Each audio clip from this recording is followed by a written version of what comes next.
taking the time so early in the morning to judge these sessions. Good morning, and thank you.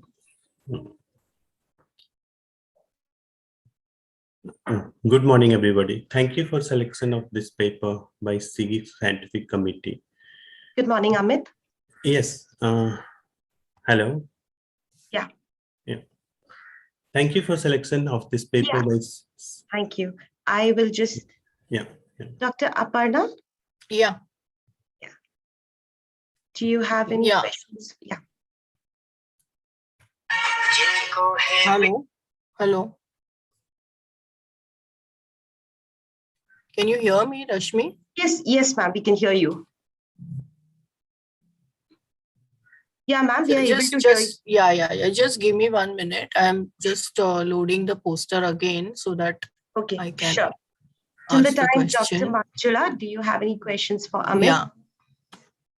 Yeah. Good morning, everyone. Good morning. Yeah. In your study. Yes, ma'am. Okay. You've written at regular intervals, you've done the evaluations. Can you elaborate on that? I didn't get, ma'am. Can you ask me again? It was distorted. Okay. Just a minute.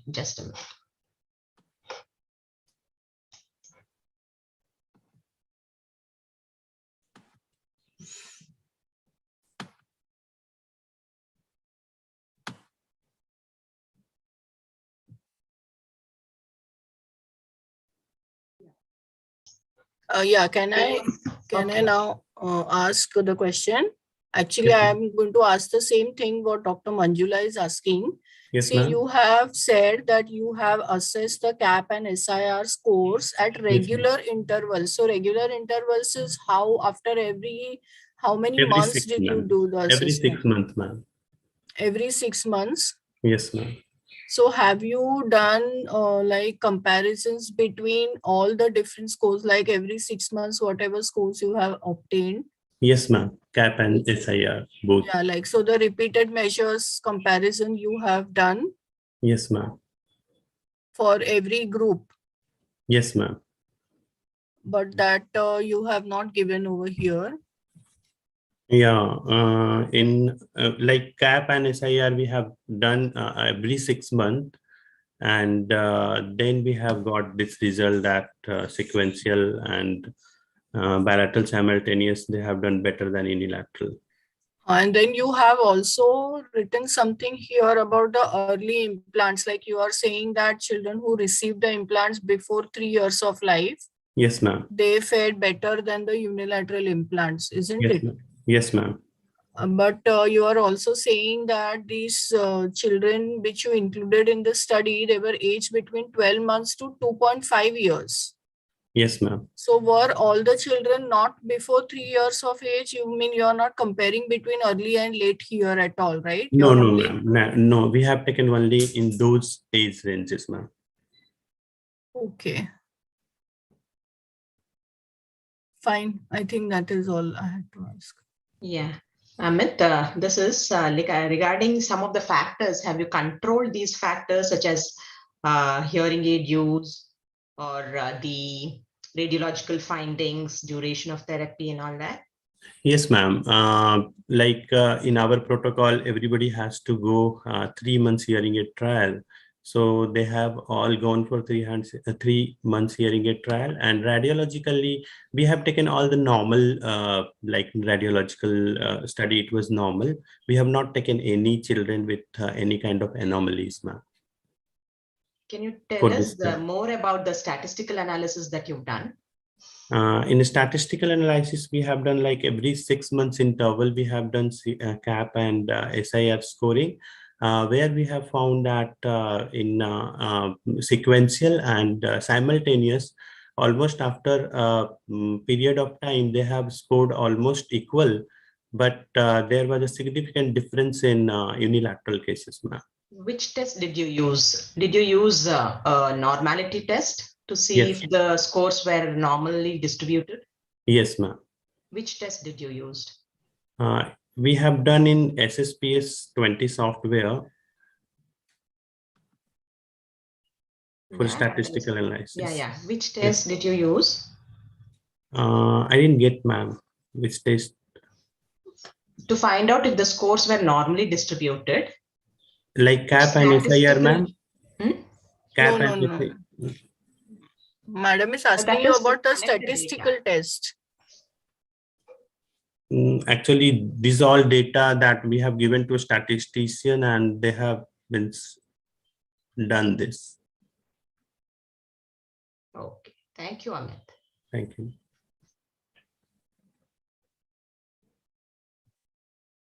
So, if there are no more questions, should we move ahead to the next person? Yes. Yes. Okay. Thank you, Mr. Amit. Thank you, ma'am. Thank you. Our next presentation is by Dr. Anuradha, and her title is Comparison of Generic Quality of Life Measures in 1 year post-cochlear implanted children and hearing aid users. Good morning, Dr. Anuradha. Good morning, everyone. Good morning, judges. Good morning. Morning. Yeah.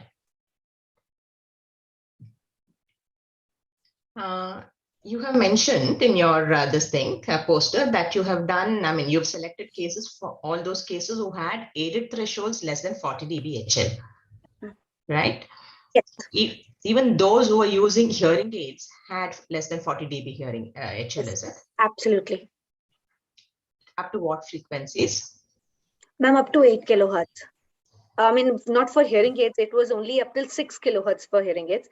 So basically, this is a part of a longer study that we are doing, a project rather, on cochlear implantation, where we are doing the cost effectiveness. Among that, all these quality of life measures were tested. So as we were testing, we realized that we should also know that which quality of life measure is actually more sensitive, and whether there are any differences among the various quality of life measures.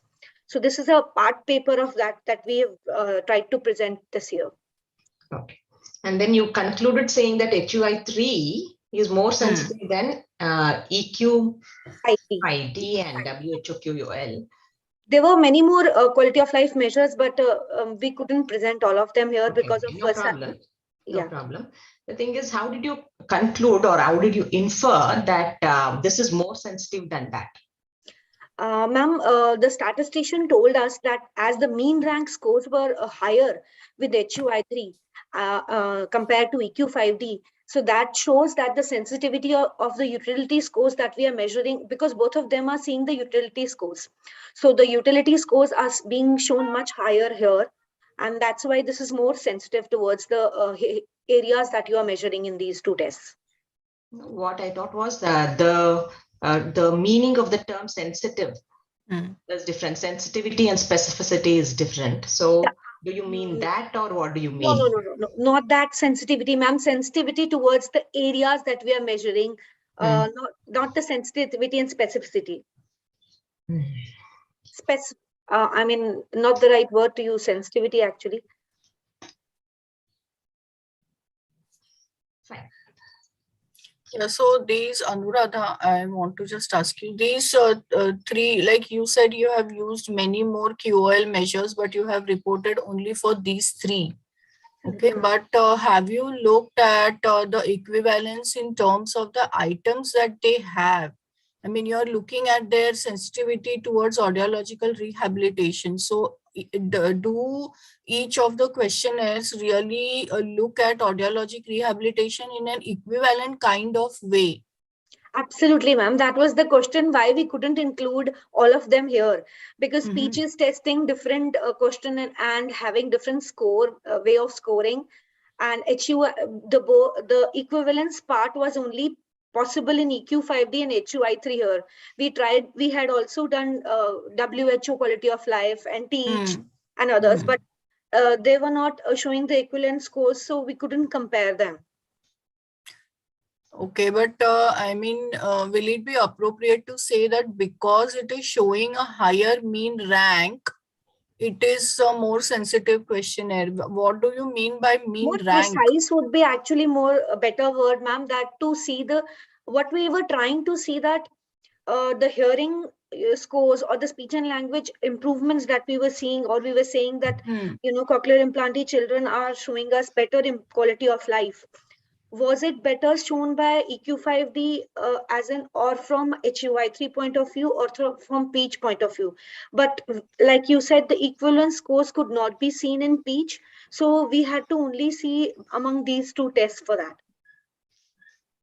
Yeah, no, but what I'm asking is, just because a particular tool is showing you higher scores after the intervention, can you say that it is a more sensitive tool? That is my question. Like Manjula ma'am said, I shouldn't be using the word sensitive, but I can say more precise. Is precise or more effective? Effective or tool. Okay.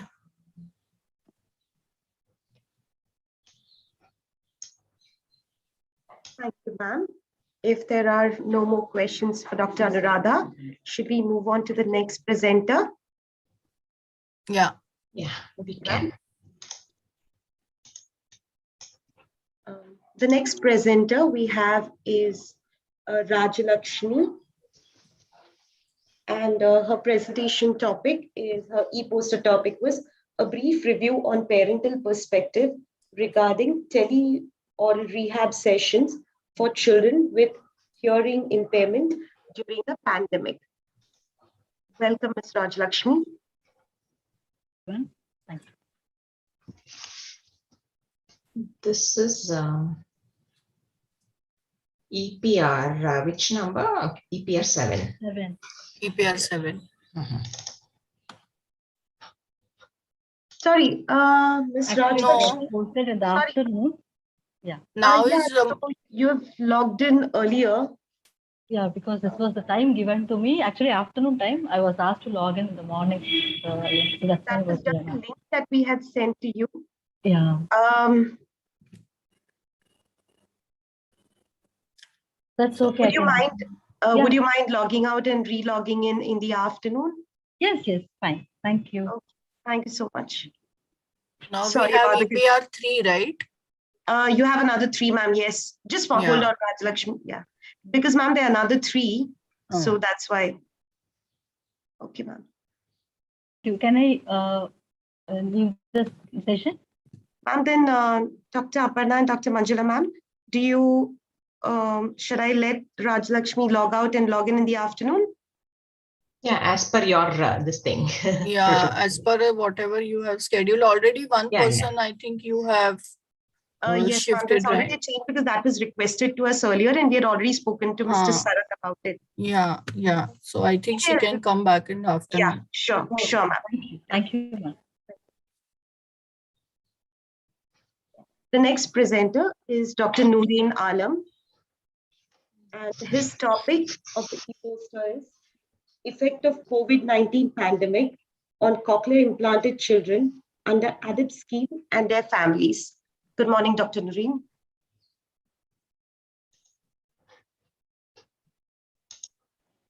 Good morning, ma'am. Good morning to judges.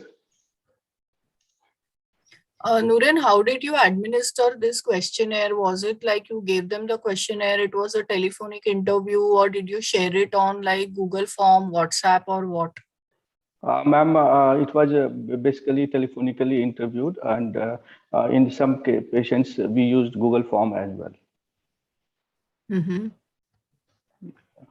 Because, ma'am, all of them had not that internet accessibility. So most of them we called and got their responses. Okay, so these what were the like implant ages of these children? Ma'am, the children under ADIP, they are mostly below 5-year-old. No, but, I am asking about the implant age, like how many months or years after they were implanted, because the kind of issues that they would face, or the services, or the requirement of therapy, all these things will be different based on since how many years the child has been implanted. So that is what I am asking you. Plus, to how many parents did you give this? That also is not really clear from your poster.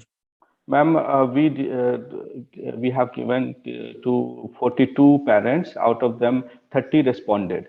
Okay. That duration was not controlled, ma'am. All of them who were implanted before this COVID situation, we have given. Okay, all were implanted before the COVID situation, but you are not sure of the implant age, like how many No, months ma'am, or years? that was not controlled. Okay, and you said 30 parents. Yes, ma'am. Okay. Fine. Yeah. I too had the same question of duration of implant because that's a big variable. And then in your graph, the fifth graph has a bar which says increased. So I didn't get what increased. Ma'am, actually, that was a mistake. It is increased duration of that device usage. So you have considered that. Yes, ma'am. So that question? again, Nuren, like if you're talking of increased duration of device usage, it is a very ambiguous thing because see, this thing you can expect only to happen in the immediate post-implant duration just after the child is being switched on. You know, in the first few days, maybe child is not using it regularly, but then over a period of few weeks, the child starts using it regularly. You know, so for this question also, the implant age of the child will really matter, you know, and you need to analyze this data with reference to the implant age also. Okay, ma'am. So basically, we had just thought of this effect of COVID situation, and mostly these parents they reported that yes, there was a problem with the accessibility of spare parts and other device issues. And but few of them reported that yes, during this there was increase in the device usage. So basically, we wanted to highlight how it is going to affect. It has affected the whole family. So like stress, most of the parents reported stress. Few of them reported that they had to shift during this COVID, and many of them reported, a majority, that there was financial loss. Even that on children also, we wanted to measure the effect, and we found that yes, a few of them they could not accept the device during this because there was lack of AVT, regular AVT, and even the online therapy, it was not available to them. Okay. You also mentioned that just now you mentioned that you used Google Form as well as the clinical setup. You collected data. Yes, in the clinical setup, did you use you give them the questionnaire and ask them to write the responses, yes, or yes, did you yes, ask them the questions interview format? No, ma'am, it was self-reported. Self-report. Okay, yes. Fine. Thank you. Yeah, thank you, ma'am. If there are no more questions for Dr. Noreen, should we go ahead to the next presenter? Yeah. Thank you, Dr. Noreen. Thank you, ma'am. The next presenter is Mr. Sarat Das, and his poster title was, "Do Parents Feel Online Therapy is as Effective as Offline Therapy?" Welcome, Mr. Sarat. Good morning, ma'am. Thank you so much. And good morning, all the judges. Good morning. Good morning, ma'am. In your poster, yes, ma'am, you have two pie charts. Yes, ma'am. If you can visualize that and explain what they are.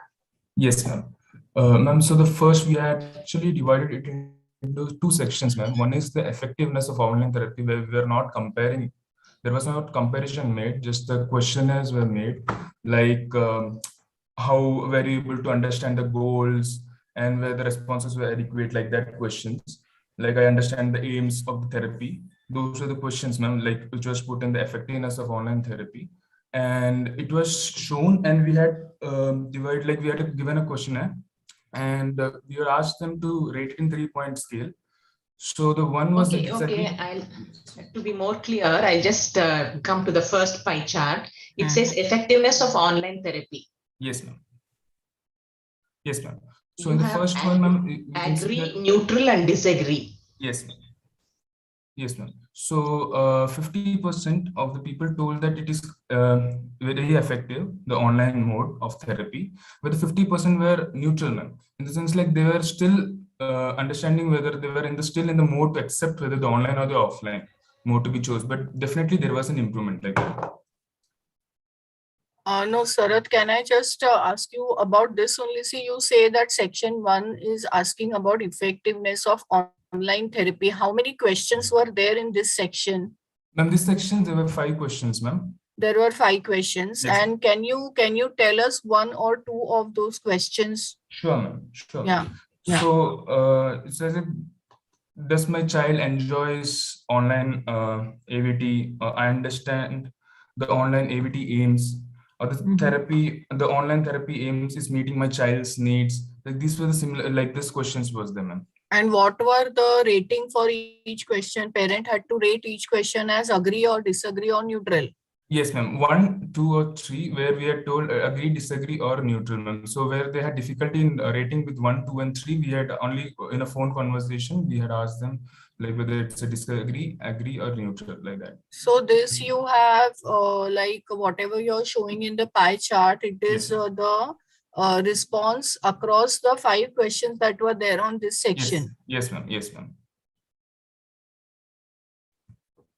Okay, and what about the second section then? Same thing, I assume. No, ma'am. In the second thing, ma'am, it was like a comparison between online and offline therapy, ma'am.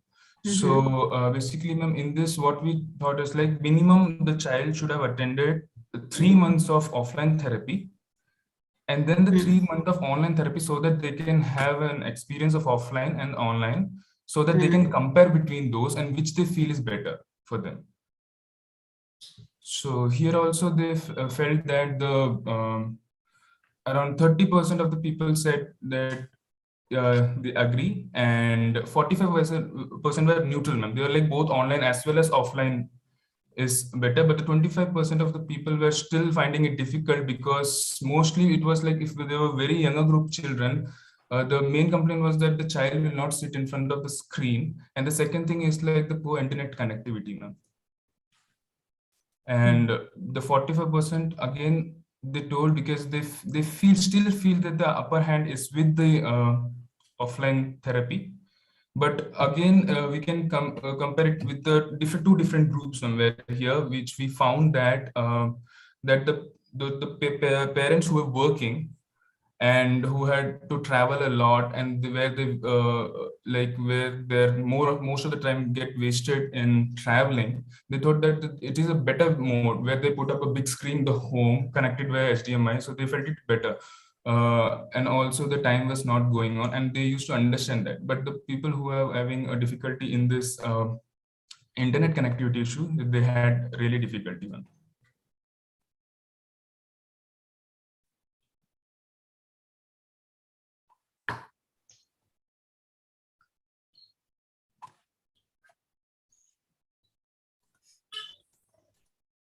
If there are no more questions. Yeah. Okay. Could we invite the next presenter? Thank you, Mr. Sarath. Thank you, ma'am. The next presenter is Ms. Vahishtai Dabbu, and her e-poster presentation title is Does Mental Health Matter in Our Work with Families and Children? Good morning, Ms. Vahishtai. Good morning. Thank you so much for inviting me for this e-poster.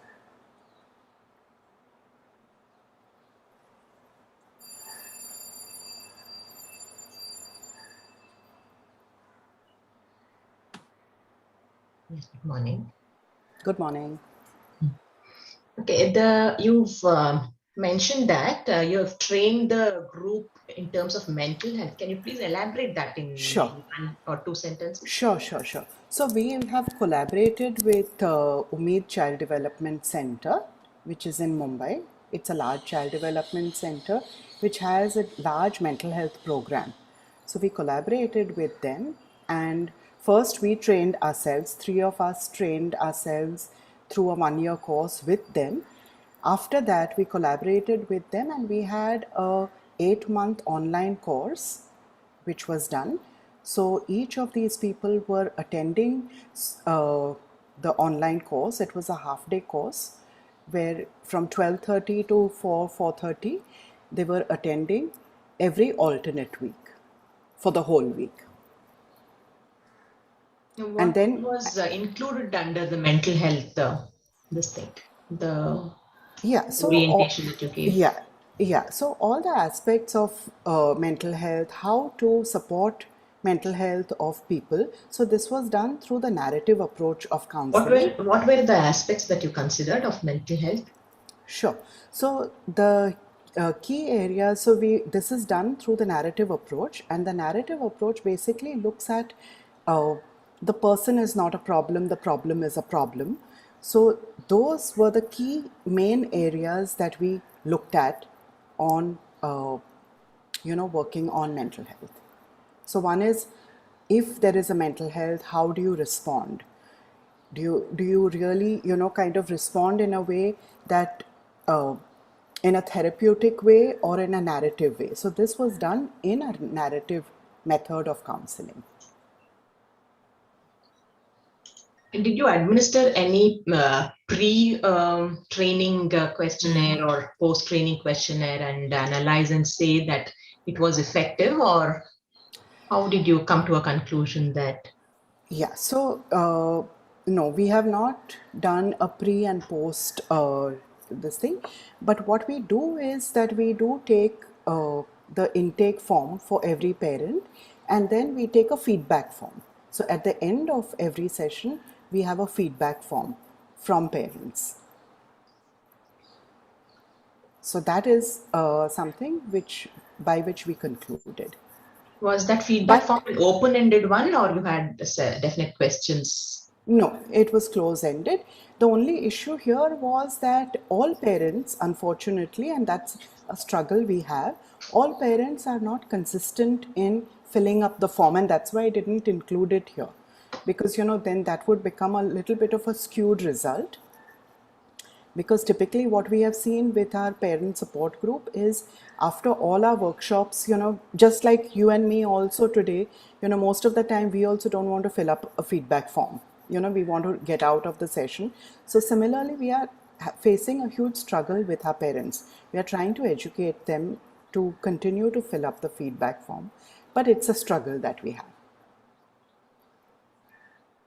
Okay, from your results, you say you had so many subjects, isn't it? The Correct. parent-pair support group or caregivers, Yes. So 961. So Yes. were all these, did all these participants give you a feedback form, or is the number of participants? What was the percentage of participants who gave you the feedback form? No, this is the number of participants. Participants. So that, like I said, all participants, we are struggling in that area. Participants are not filling up the feedback form because we work with these participants from all over India. They are from remote places and all of that. So many of them are not, we are educating them. So we are in the process of educating them the importance of feedback forms. Okay. Vahishtai, so here see you have written about parent peer support workshops and caregiver workshops and teenager sessions. Yeah. So in this poster, you are providing details only about the caregiver workshops, or in general, you're saying that participants look forward to the safe space? No. So this is particularly for the mental health. It's not in general for all workshops. No. Okay. So all these workshops that you have talked about, these are not related to mental health? They are all related only to mental health. Only to mental health. Yes. Okay, what kind of issues are specifically tackled? Like you're saying that they attended for a period of 8 months. Yes. Isn't it? So over the 8 months, like what are the kind of issues, or in what areas are you trying to, sort of make the parents understand or make them aware or develop their mental health? In what specific, like considering that these are parents of children with hearing loss, Right. what So- are the specific areas that are being addressed? So here, Aparna, here what has happened is that 20 mental health facilitators attended the 8-month course to become mental health facilitators. And then these 20 mental health facilitators, along with us, conducted these workshops for other parents. That's basically what it is. So there are different, like I said, there are different aspects of the narrative therapy. There are different maps in it. Narrative therapy has a therapy which has different maps, which is reauthoring, remembering, etc. So based on these different maps of narrative therapy, each workshop was conducted, but it was activity based. Okay. Fine. I think that will be all. Thank you. Thank you. Thank you so much. Invite the next presenter. She's the last presenter right now for this session. We invite Miss Pradnya Bharadwaj, and her poster title is Good morning, everyone. Thank you so much. Outcome after cochlear implantation in 2 children with congenital rubella syndrome. Welcome, Ms. Pradnya. Thank you so much.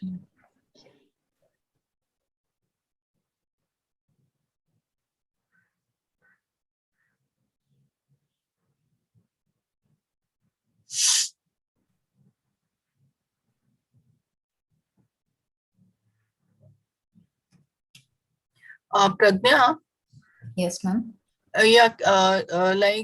both of these children had congenital rubella syndrome, and you have written that both of them had, as expected, the cataract and visual, like problems with the vision. Other than that, like clinically, did they have any other problems like developmental delay, or were there any cognitive issues, or, any other issues did they have? So, ma'am, cognitive issues as such were not reported. When the psychological evaluation was done before CI, both of them were that was when they were about 2.5 years of age. So in the psychological evaluation report for case 1, they reported a mild delay in the socio-adaptive function, but that was pertaining to the hearing loss associated. And in case 2, they reported average socio-adaptive function. In terms of motor development, case 1 did not have any delayed motor milestones, but case 2, as per parents' report, there was a mild delay in the motor milestones.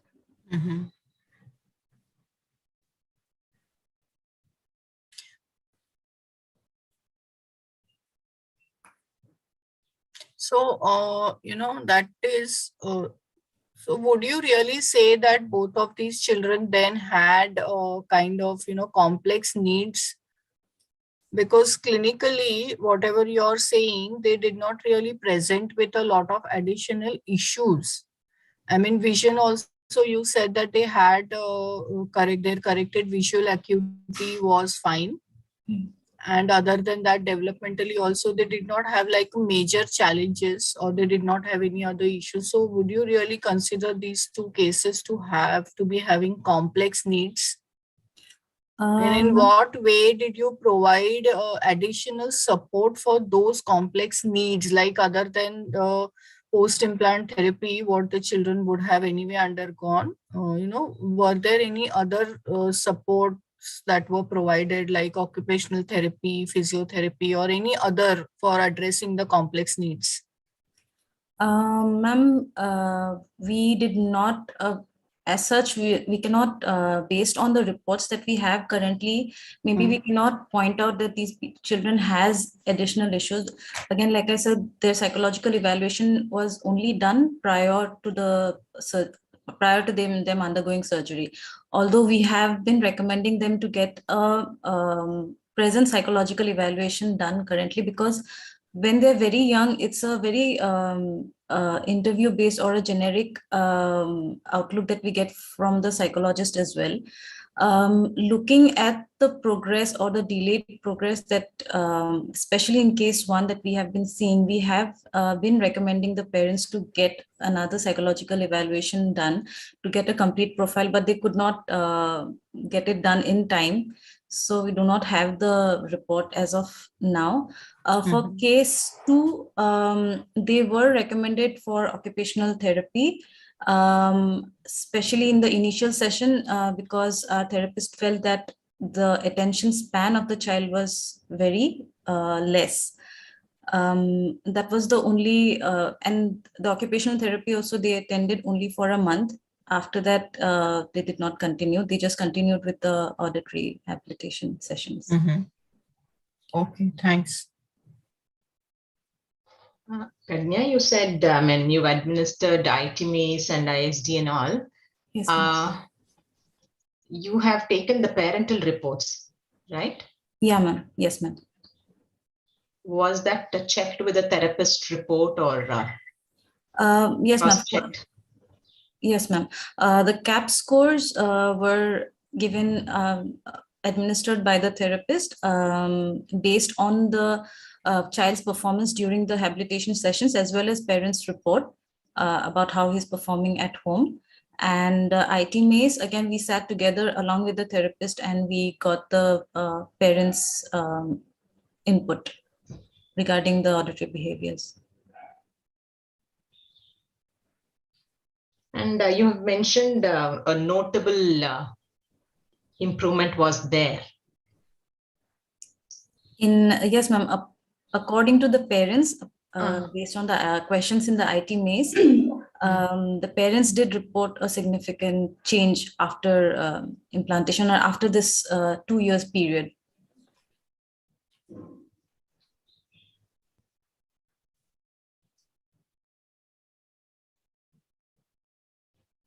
You were doing, you were giving the training in the auditory mode alone? Ma'am, for case 1, we had to use auditory oral. We tried auditory mode. The first 6 months, he was not showing a lot of progress. The progress was very slow. So currently we are using total communication. The child also has a visual. Yes, ma'am. That is another aspect, ma'am, I think we have mentioned. We also have been recommending the parents to get his vision for both the cases, to get their vision also checked again. In case the visual acuity has reduced further. Case 2 only had cataract in one eye and was operated, but he continues to have a squint, and we have been recommending the parents of case 2 also to go for a vision checkup again, because that may also have an impact. But again, they have not been able to get it done yet. Okay. Okay. If you have no more questions, can we let Ms. Pradnya go? Yeah. Okay. Yeah. Thank you so much. Thank you, everyone. Thank you so much. That concludes our e-poster session for the morning. We will again meet for the rest of the e-posters in the afternoon during lunchtime. I would like to thank the judges again, Dr. Manjula and Dr. Aparna Nandurkar, and all the participants. Thank you so much. You're welcome. Yeah. Thank you, Rashmi. Thanks, Rashmi. Thank you, ma'am. Thank you. Thank you, judges. Could you just give us a minute to just start the oral sessions? We just need a minute for a changeover. Thank you so much.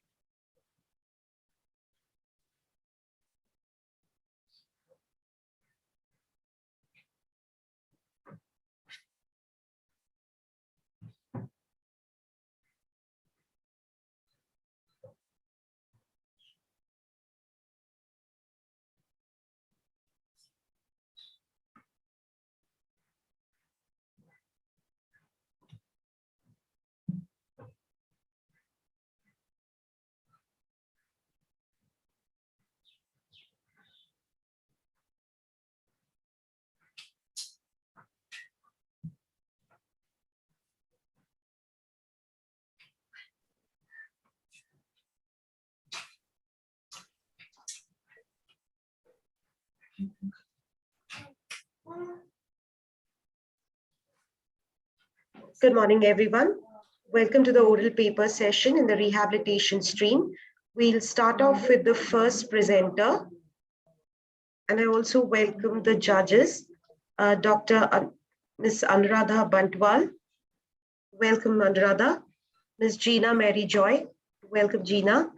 And Ms. Pratibha Dawson. Thank you so much for taking the time to be here. The first presenter is Mr. Himanshu Verma, Outcome Measures Following Tele-Rehabilitation and Conventional Face-to-Face Rehabilitation in Pediatric Cochlear Implant Users during COVID-19 Pandemic, a pilot study in a tertiary care setup. Just a few housekeeping rules. At 7 minutes, you will hear the first buzzer. And at 8 minutes, you will hear the final buzzer when you need to stop your presentation. The presentation time is 8 minutes and 2 minutes for question and answers for each presenter. Welcome, Mr. Himanshu.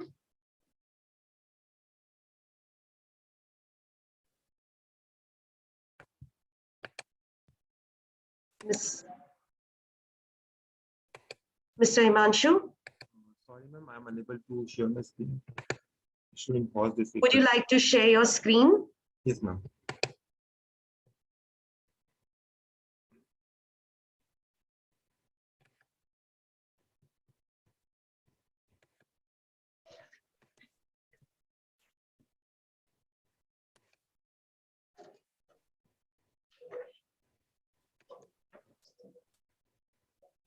Am I audible, ma'am?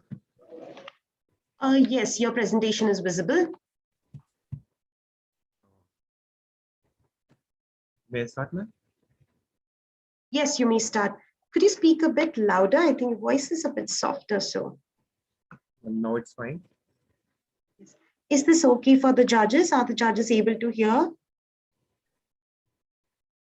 Once he begins, we'll get to know better. He might sure. be. Yeah. Sure, he can start off and then we'll see if we think he's very soft, we'll inform him. Thank you, Ms. Anuradha. Warm good morning, one and all. My topic of presentation is outcome measures following tele and conventional face-to-face rehabilitation in pediatric cochlear implant users during COVID-19 pandemic, a pilot study in the tertiary care setup. From the past 2 years, so the whole world is suffering from COVID-19. This COVID-19 hit the world very hard. And due to that, our daily lifestyle got changed a lot, so the health system.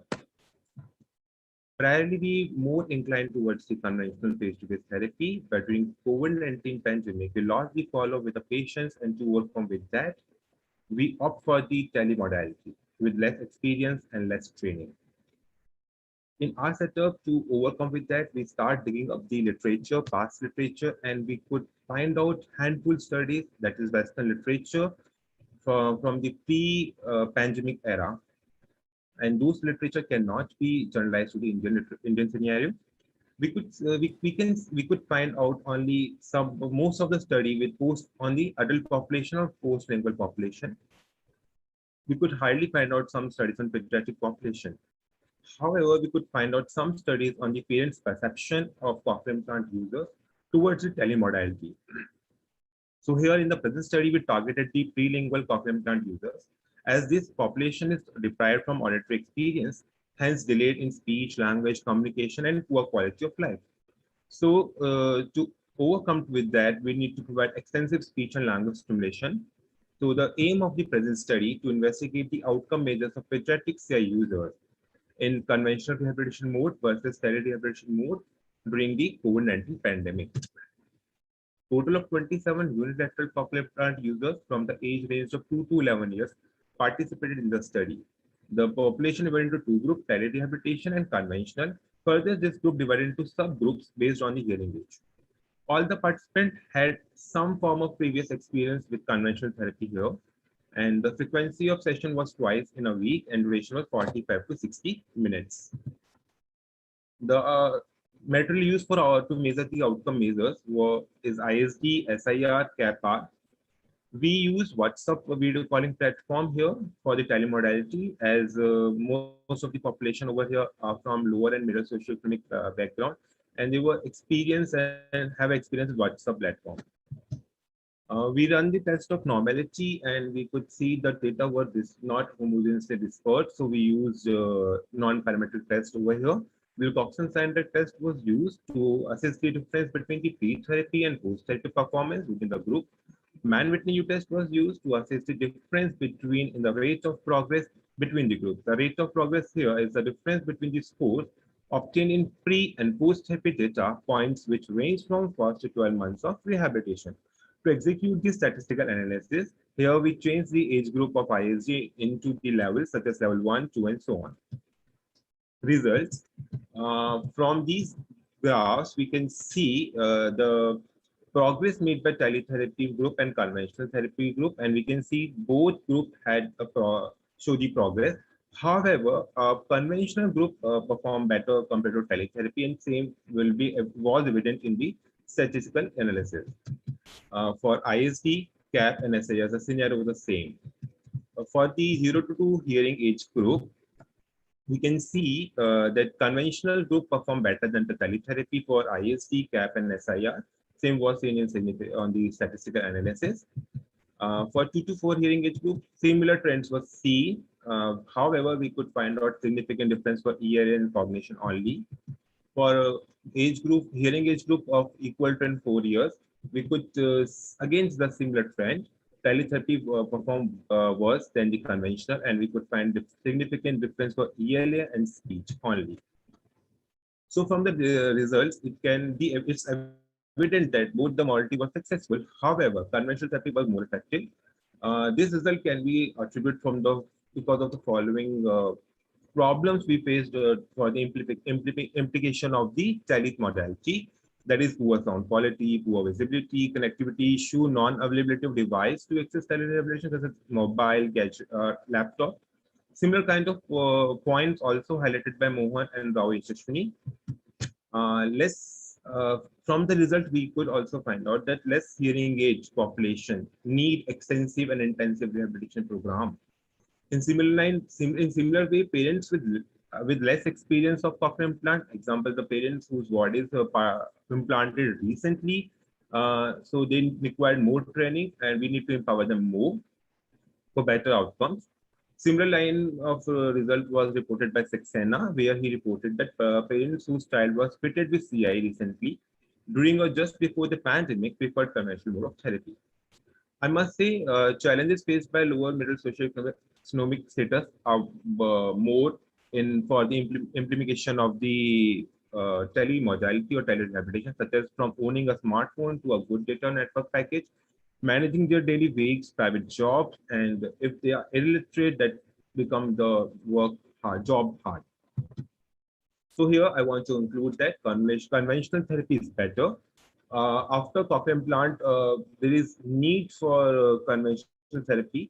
Later on, we can move to the telemodality for the better outcomes. I must say, the telemodality here is a forced choice, not the favored one due to the COVID-19. Result of present study cannot be generalized for the long term. So longitudinal study need to be plan which help in developing evidence-based telerehabilitation program for CI children in Indian scenario. Project on larger scale is undergoing on here, so we can meet with the group for need of this group. Thank you.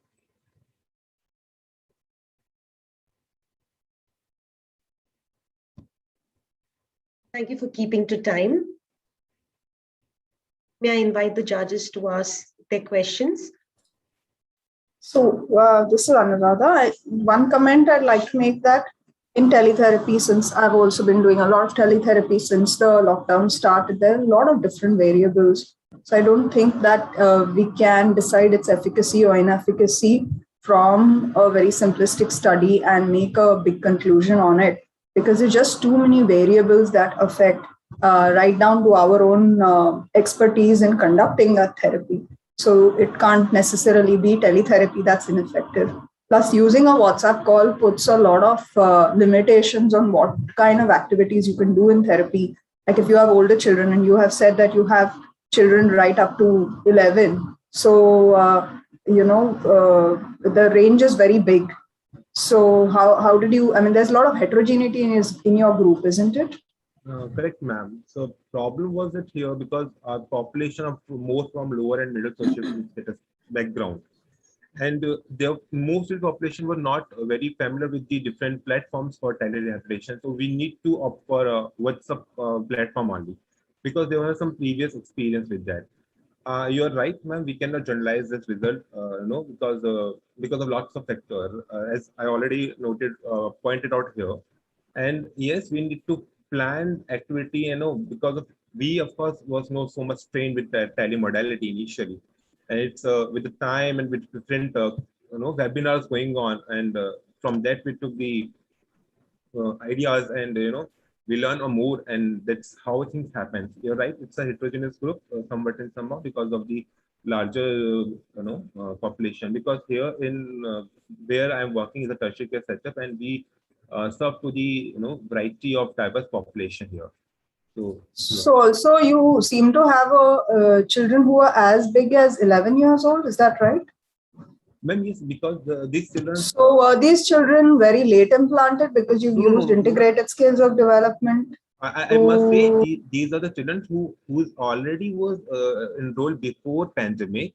They were implanted before, but later on because of pandemic we moved to the telemodality as a follow-up, because we don't want to lose the follow-up. Patients are from Kashmir, Himachal, Leh Ladakh. So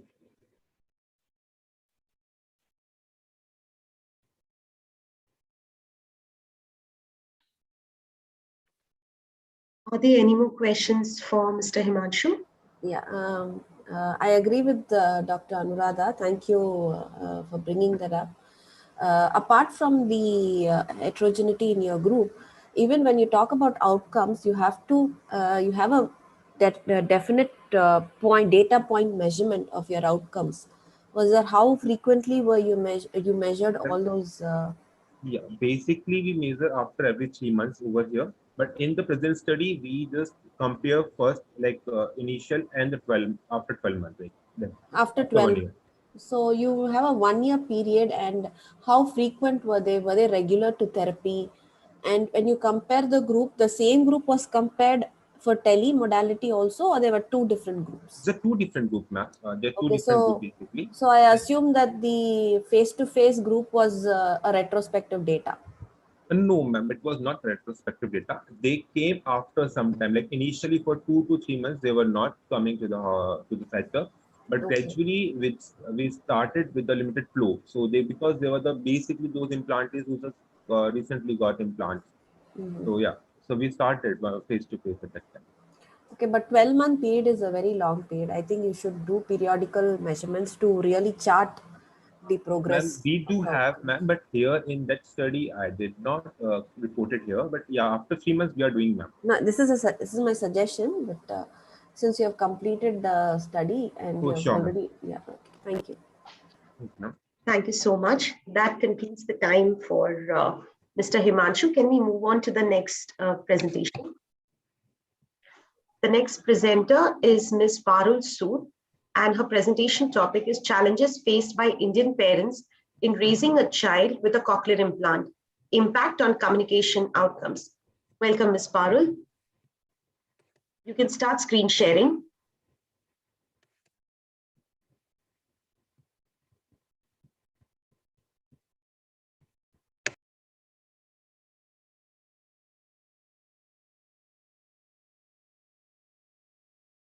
Ms. Parul?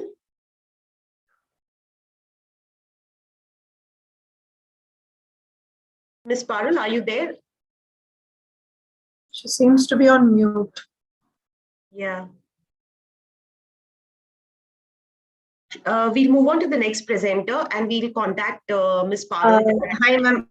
Yeah. I am really sorry. Something happened with my system. So I am there. Yes, all right. Will you be able to share your presentation now? I will. Just give me a second. Sure.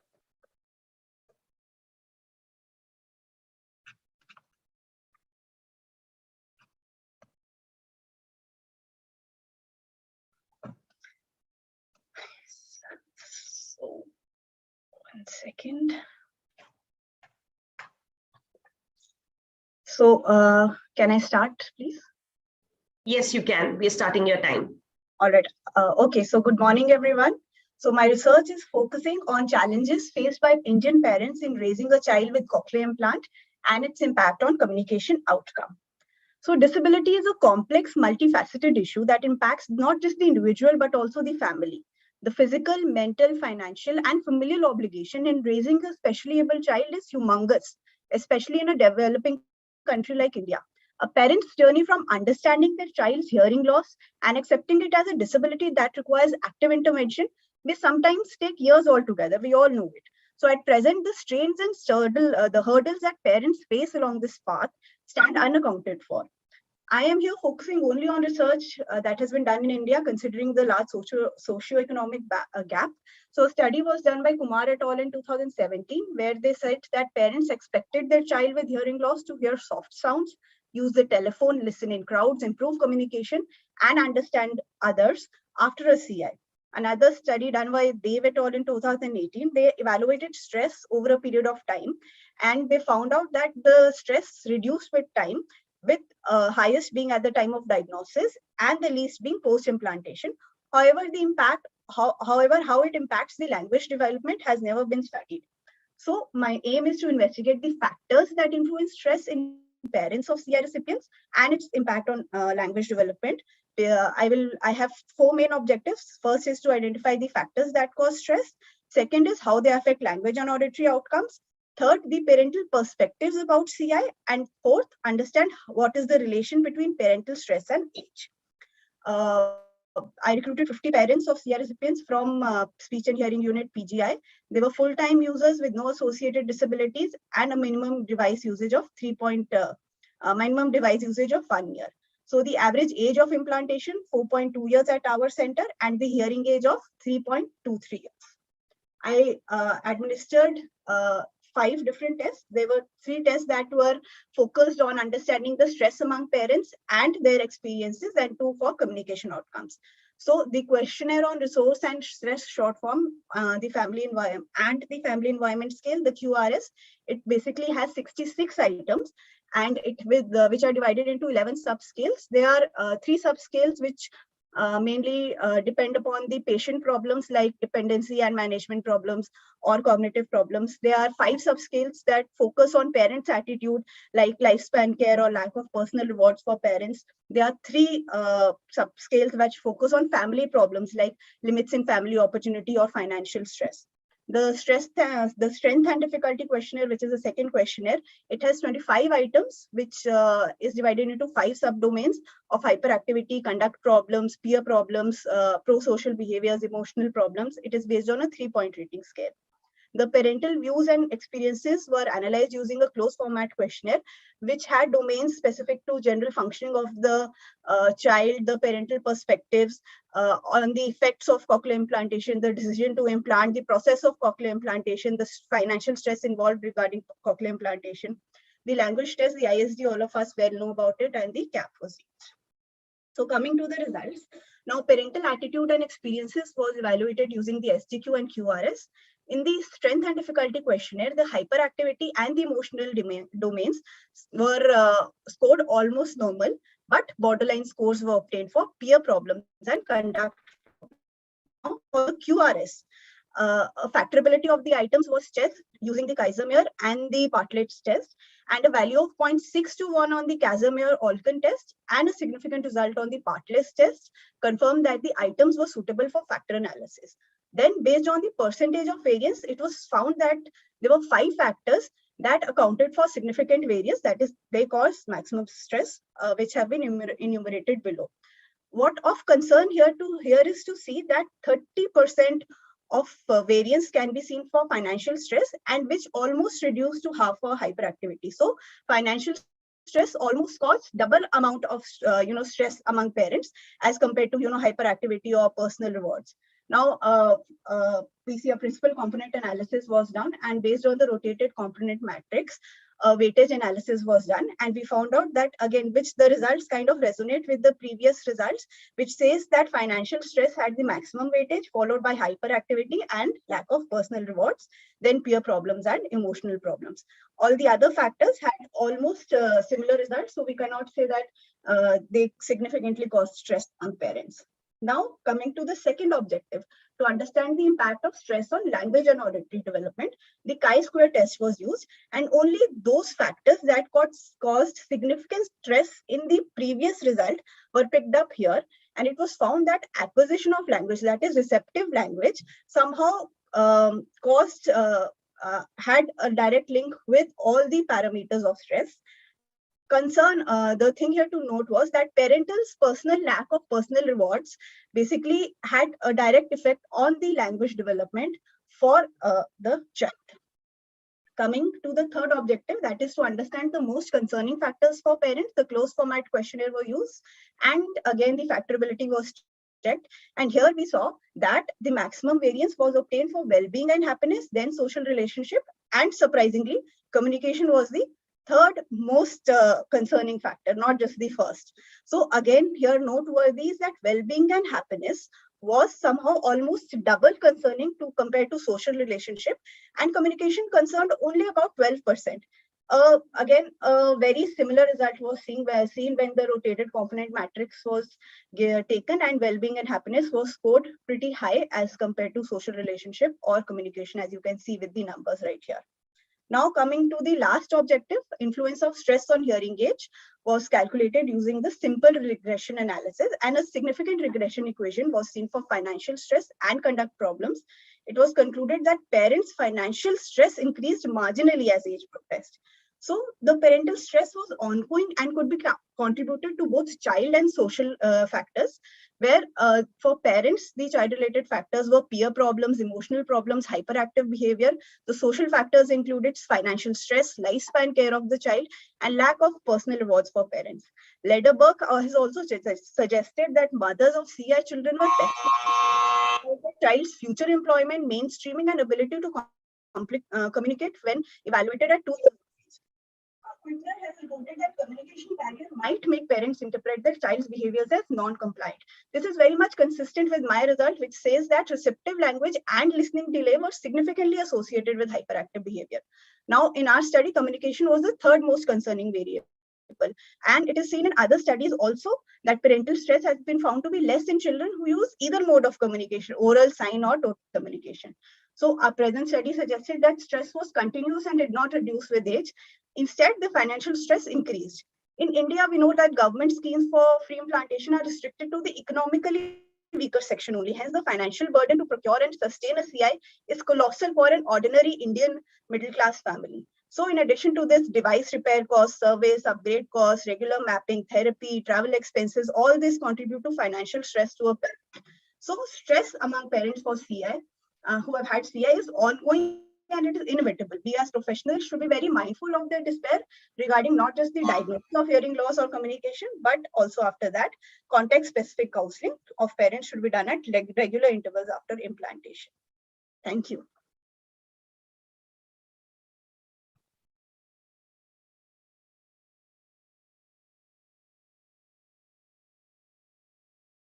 Questions? I'm done, ma'am. Yeah, thank you.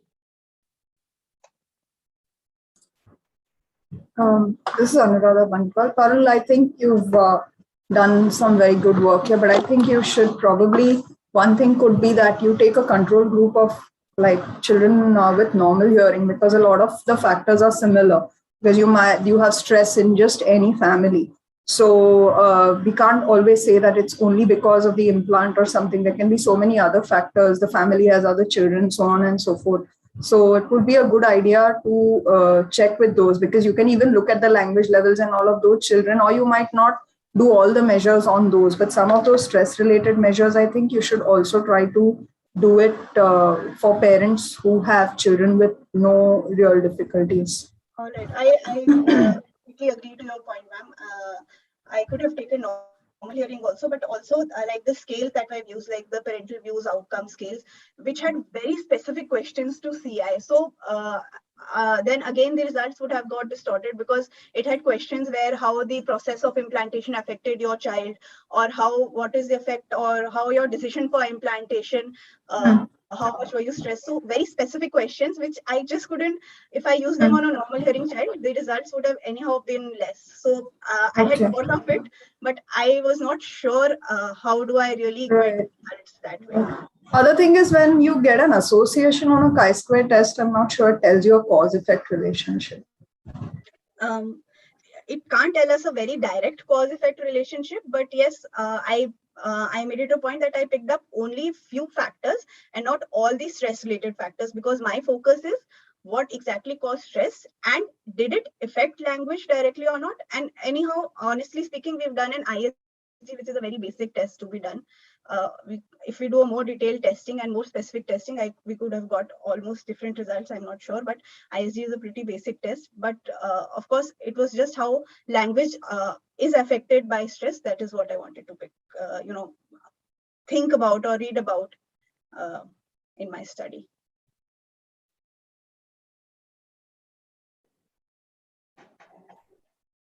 Do the other judges want to ask something, or we can let Ms. Parul go? Parul, just one thing. The questionnaire which you used by O'Neill, I think it is a general questionnaire for parental perspective. It doesn't specifically deal with stress. No, ma'am. So the questionnaire that I have used by O'Neill, the closed format questionnaire, it is this I have used to understand parental experiences and views. So the stress questionnaire was the QRS and the strength and difficulty questionnaire. Closed format questionnaire is only about parental views. So my third objective, which was to understand the parental perspectives or parental views about CI and how views can actually affect stress. How they are related to stress.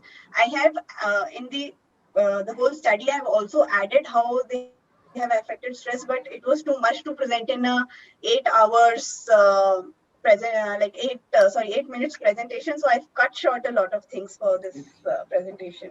Thank you. Thank you for your presentation. Thank you, ma'am. Thank you, Ms. Parul. Can we invite the next presenter, Ms. Pooja Behra, to give a presentation? Her topic name is Bilingualism in Children with Cochlear Implants and Assessment Protocol. Welcome, Ms. Pooja. Good morning, everyone, and thank you for letting me present this paper today. Just give me a moment, I'll start sharing my screen. Okay, so the topic of the paper is bilingualism in children with cochlear implants and assessment protocol. We all know that India is a multilingual, multicultural nation with 22 official languages and thousands of regional languages, and that a vast majority of individuals in India speak more than one language. Bangalore, which is known as the IT hub of India, it has people who might have migrated from various other parts of India because of higher education, jobs, or other such reasons. And this paper was conducted there because of the multilingual and multicultural characteristics of the people who reside there. Ashadi PNT and Vani Pradhan Kendra Bangalore has cochlear implant recipients who are from diverse linguistic backgrounds. However, due to dearth of formal language assessment tools in Indian languages, especially those that are normed on bilingual children, most of the times assessing children with diverse linguistic backgrounds becomes a challenge. So we thought it would be interesting to see how to use a complete battery of informal measures to assess children with bilingual exposure. So the aim of the study was to share our experience in using the informal portion of the assessment protocol outlined by Douglas 2014 in his resource, Dual Language Learning in Children with Hearing Loss, Assessment, Intervention and Program Development by Medell, and to demonstrate the adaptations that we had to do for this particular setup.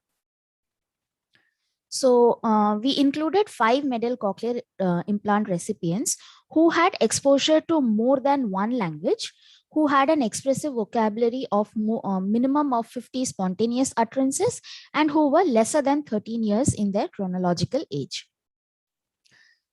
So the method included collecting a detailed background information of the participants, wherein case history was taken, there a detailed language background was taken, and then a detailed language exposure log was taken into account. So when I say language exposure log, what I mean is a tabulation of the total number of hours that the child is awake against the total number of hours the child hears language 1 and percentage of the language the child is exposed exposed to language 1, and similarly with total number of hours the child hears language 2 and the percentage of hours the child is exposed to language 2. By using an exposure log like this, we can see how much percentage of the day the child is exposed to which language, and subsequently be able to draw parallels of whether the child is progressing likewise in each language or not. So in order to do audiological evaluation, aided audiometry for pure tones were done and 6 sound tests were done at 40 dB HL. Categories of auditory performance was done, and also link sound test at 6 feet distance in quiet conditions were done. To evaluate language, we did non-word repetition task, which was like how many non-words out of 10 the child was able to repeat in both the languages, followed by a sentence repetition task, which was like how many sentences out of 10 the child was able to repeat in both the languages. And then language sampling was done. And from the language sample, mean length of utterance was calculated, which is the total number of morphemes divided by total number of utterances. The number of different words that the child uses, that was calculated, and then the type token ratio was calculated, which is the number of different words divided by the total number of words into 100. And then we use the teacher's assessment of spoken language to see what kind of sentences the child is using, what is the complexity of the sentences that the child is using across both the languages.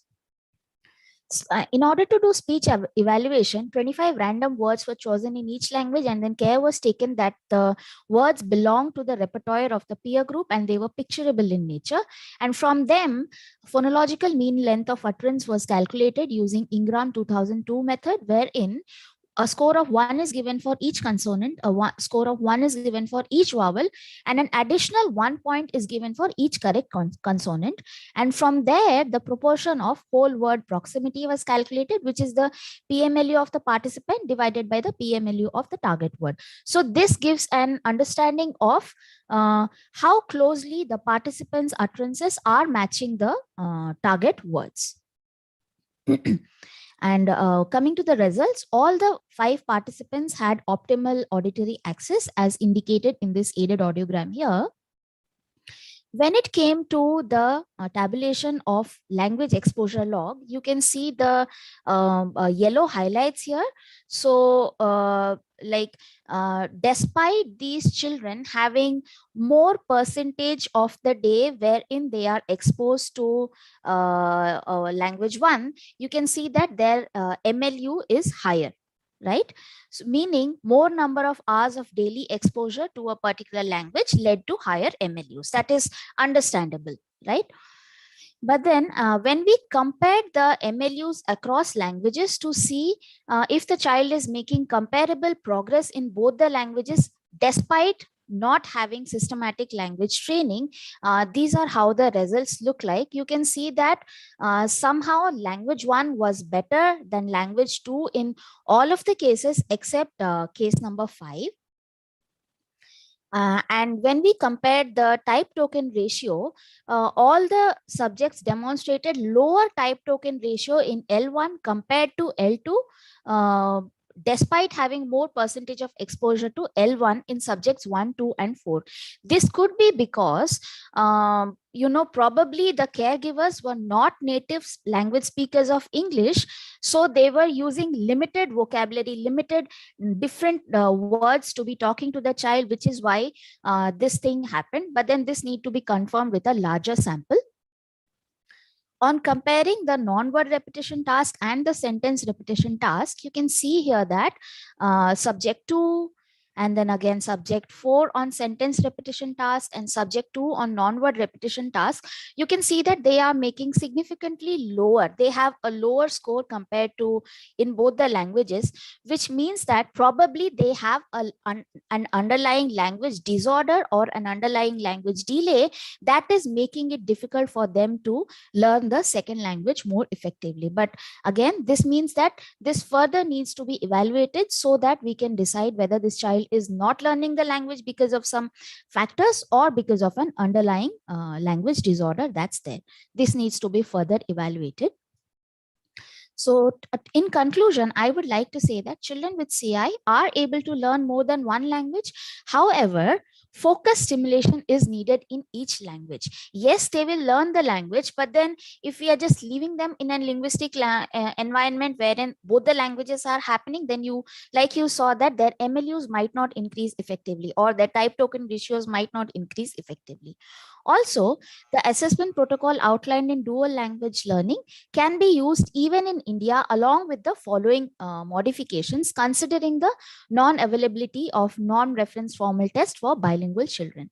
First one would be to include non-word repetition and sentence repetition tasks to rule out any language delay, difference, or disorder that could be prevailing. And then we could include the tassel to ascertain that type of sentences the child is using in each language, and then that will make it easier to be analyzing the language samples better. And while doing the cap and SIR, one needs to do it separately in each language.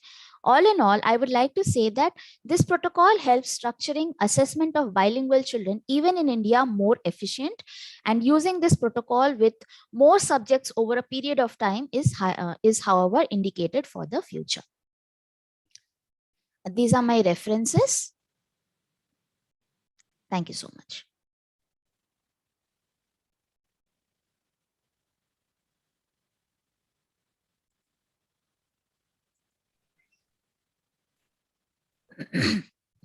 Any questions for Ms. Pooja? This is Gina here. Ms. Pooja, thank you for a good presentation.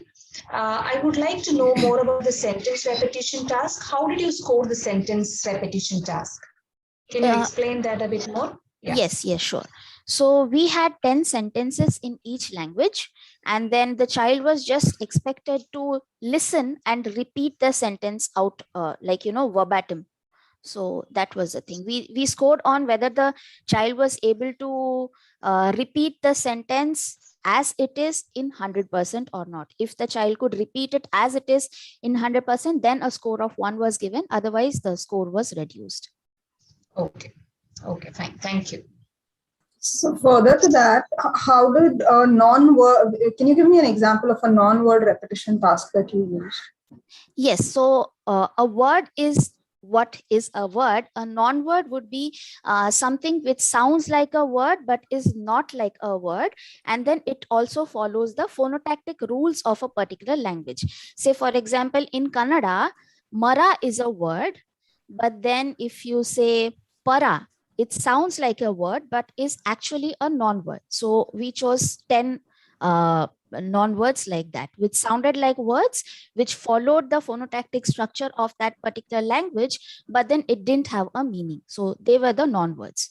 Usually it's seen that children with language disorders, they tend to have difficulty catching up these minor differences, and then they tend to not be able to repeat the non-words, which is why we did a non-word repetition task as well.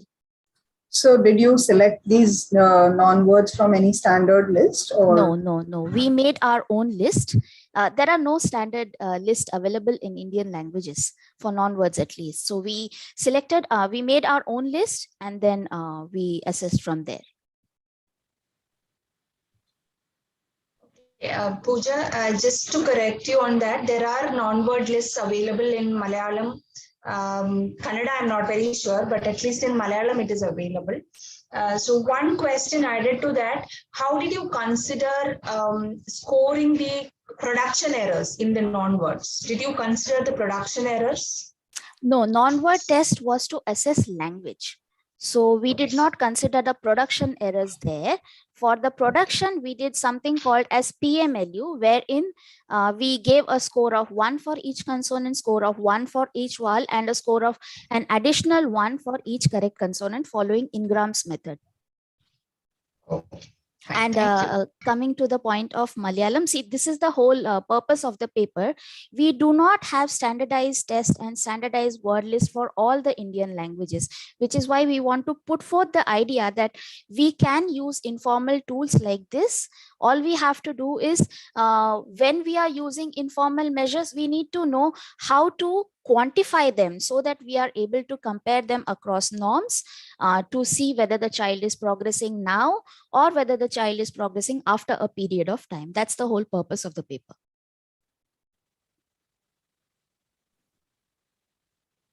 Pooja, can you give some more details on how did you recruit the subjects? I'm not understanding. Can you please explain? Recruit the subjects meaning? What are the subject criteria for recruiting your participants? Yeah. Okay. So we made sure that they were cochlear implant recipients and they had a minimum of 1 year of therapy already that were over. And we made sure that they had bilingual language exposure. They had a minimum of 50 spontaneous utterances and they were lesser than 13 years in age. These were the criteria. Okay, so more than one language exposure, you mean the home language as well as the school, the medium of education? I'm not clear with that. Yes, meaning which those children which had exposure to more than one language in howsoever it may be. So one of the child in the study, his home language itself had 2 languages. So and then he was going to a school which became the 3rd language, but then we didn't assess all the 3 languages. We just assessed one home language and one school language. Okay, so that's what I wanted to know, because it may not be 2, it may be 3 also. Yes. Yeah, thank you. Thank you, Ms. Pooja. I invite the next presenter, Ms. Shri Vidya, and a presentation topic is an investigation into vowel space area and vowel intelligibility among English-speaking children with cochlear implant in India. Good morning. Shri Vidya. Yeah, good morning, everyone. I'm audible and the slides are visible. Can I go ahead? Yes, you can. Okay. So our study was an investigation into vowel space area and vowel intelligibility among the English-speaking children with the cochlear implant in India. So, as I will not elaborate so much, but vowel space, all of us know it is a graph which we draw using the F1 and F2 values of I, U, and Wu, and the vowel space area is the area in which we assume that that's a gross motor ability of the tongue and the jaw coordination which happens in production of the sounds. And it usually vowel space area is associated with both acoustic and articulatory space of production of sounds. Now, when it comes to intelligibility, intelligibility is what the listener perceives as what how accurate the productions are and how he is able to understand the speaker. And we had tried to see what is the relationship, what is the accuracy in both acoustic parameters in terms of vowel space area and articulatory intelligibility parameters in terms of a judge, in terms of a person who's listening, how is he able to perceive it. So we had seen a little review in terms of, we have seen in English and other foreign languages, we had seen that there are reports which say format values don't match with peer group children with cochlear implants and normal hearing groups. But nobody says how much should the value be expected values or normative values or age wise. Is there a developmental trend or anything? We couldn't find much data. And secondly, also in terms of vowel space area, usually it is reported that vowel space area is smaller and it is restricted in children with hearing impairment, not only with hearing aids or cochlear implants, but generally with hearing impairment children, you usually see a vowel space area is reduced. But how much, why is not very well understood. And English language spoken by children I have collected my data from Bangalore. Most of the children were exposed to English during the auditory verbal therapy and during the sessions. So I have selected those children who were exposed to English as a language for therapy.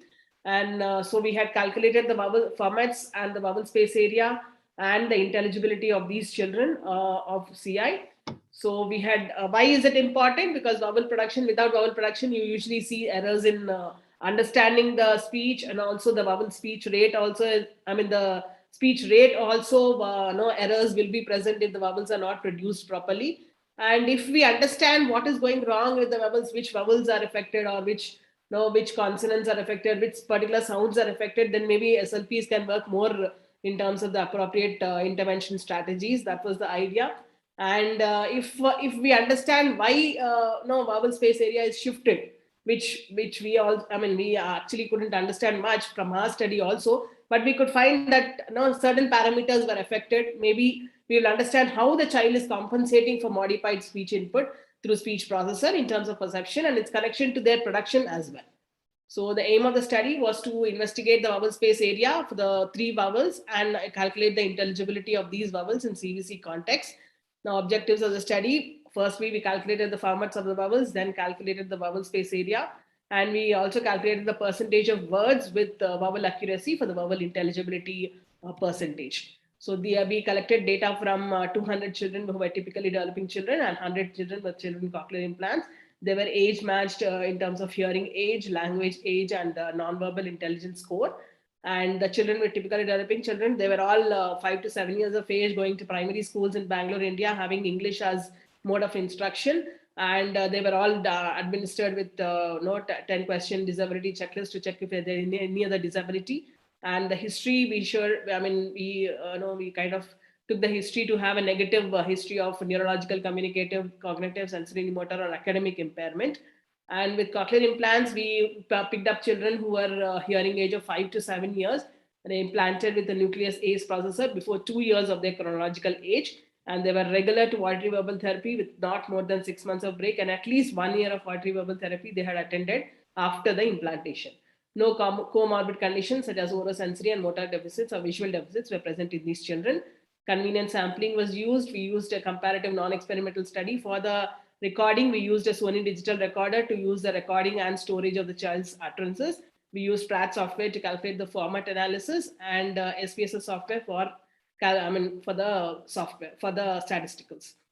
Then for the vowels for IVU, we used 2 words for each vowel, and we calculated the format frequencies, and we gave the recordings of these stimulus to the intelligibility raters.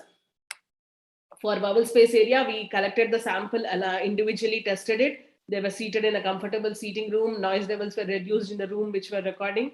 Children were instructed to name the presented picture. Digital recorder was used to record it. And standard distance was maintained within 10 centimeters from the microphone to the mouth. And the recorded data was analyzed using Pratt software. Your format frequencies were measured using the midpoint of the vowel. And 2 CVC words were used as mentioned, and the study portion of 6 to 8 milliseconds in the middle portion of the vowel was used for analysis. For intelligibility, the speech utterances which were recorded from the participants were given to the speech language pathologists who were not part of the study, and they were asked to write down the words in IPA in the same sequence as heard by them in each participant's recording. So this was one of the spectrogram which we obtained. We analyzed F1, F2, F3. And these were the values which we obtained for 3 vowels and the vowel space area which we calculated. You can see that vowel space area was significantly reduced in children with CI. And when the paired t-test was done, we could see a significant difference for all the F1, F2 values for all the 3 vowels. The vowel space area was calculated using the following formula, which is reported in the literature for the 3 cardinal vowels. This was something which we had found. The vowel space area was reduced and it was shifted towards the right from the typically developing children. And from the values, we saw that for the F1 values for R was similar in both the groups, but for E and O, it was much higher for the cochlear implant group. For F2 values, they were lower for E, but elevated for both R and O. And F2 for E was lower for TDC, lower than TDC, but it was around normal range. But F2 for O was much higher. I mean, as you can see from the statistics, from the mean and SD values also, it was much higher than the normative TDC group, which was significant observation which we had. And from the data, we could see that the significant difference in F1, F2 values, vowel space area was reduced. This indicated impaired articulation abilities and the delay of development of distinct vowel articulatory position for children with CI. This is due to reduced hearing and perceptual abilities prior to cochlear implantation and the delay in targeting articulatory skills following CI. Most of us, I mean, during the auditory verbal therapy training or during the thing, we emphasize more on listening and language skills, but I think more focus on articulation therapy will help in enhancing the distinct vowel production. And similar studies have been reported in the literature too. But when compared the vowel intelligibility, we gave the recordings to the judges and they had to transcribe it, and we evaluated with the stimulus words. Then we saw that there were 70% scores for children with CI, but 195% scores for TDC. There was not much difference between the two groups. So, I mean, intelligibility wise, somewhere there was not much affected. The mean and standard deviation of NFTA values were affected. Vowel space area was smaller and shifted. These differences of the vowel did not affect the perception of it by the listener. The intelligibility scores of these vowels were similar and did not show statistical significant difference for the TDC group. Production errors in vowels are seen in CI, which do not affect intelligibility of these vowels.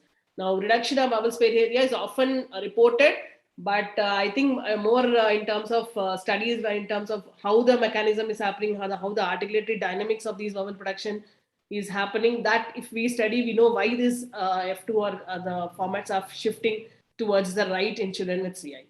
These are my references. And thank you.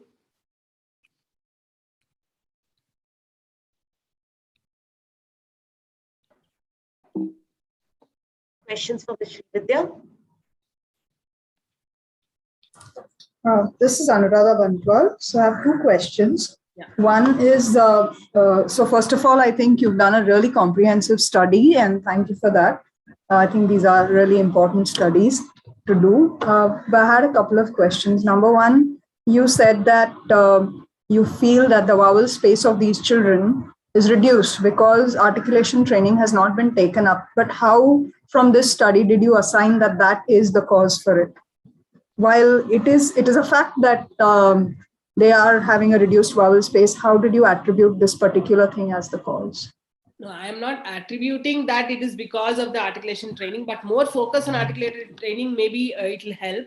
That is the reason the conclusion I have, we have mentioned that maybe more on articulated dynamics as to what is the compensatory movement which the child is using in terms of, intelligibility wise, we hear it as oo or e, appropriate vowel. But when it comes to acoustically, when we tested, there is a difference between the, children with a pure group of a normal hearing group with this. But intelligibility wise, somehow they are able to compensate and they're managing is what is So the second question is, if it is finally in the day-to-day world, it's intelligibility that matters. So if you're so certain that intelligibility was not affected, what is the practical implication of the vowel space being reduced? So we know technically that the vowel space is reduced, but from a perception point of view or a day-to-day life skills point of view, how important is this really? Okay, if the intelligibility rating is being seen, I mean intelligibility percentage which was calculated, if you see, the judges were more SLPs and SLPs who were exposed to children with hearing impairment. Maybe we should extend this in terms of giving it to novice listeners who are not exposed to hearing impaired speech. And for them as a stranger or as a non-exposed person, if they are able to do a good intelligibility, I think that is more, that stands out more in terms of how the generalization of the intelligibility happens. That is one.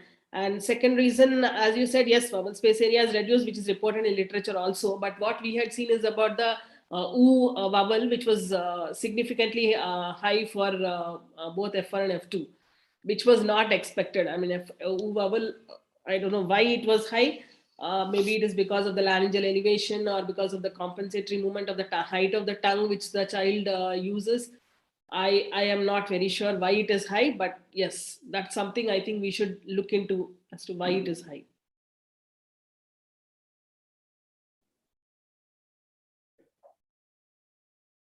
Thank you so much.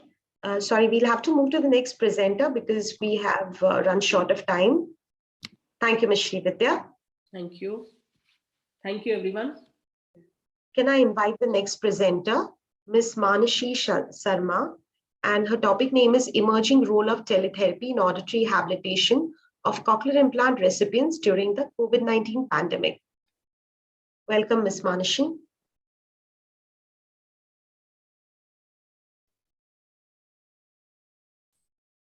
Good morning. I hope my slides are visible. Yes, you're audible and your slides are also visible. You can go ahead.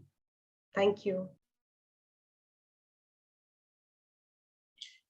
Good morning, everyone. And today I'm going to present a study on emerging role of teletherapy in auditory rehabilitation of cochlear implant recipients during the COVID-19 pandemic. A cochlear implant is a surgical implanted neuroprosthesis that provides a person with sensory neural hearing loss a modified sense of sound by bypassing the normal acoustic hearing process and replacing it with electrical signals, which directly stimulates the auditory nerve. However, the cochlear implant technology provides only an access to sounds, but habilitation, along with a nurturing spoken language environment, is very important to obtain optimal auditory potential and for speech and language development. By the end of March 2020, as the effects of the COVID-19 pandemic was felt across the globe and the government of India imposed a nationwide lockdown, the habilitation program had come to a standstill as the patients could no longer come to the habilitation centers for their regular auditory verbal therapy sessions.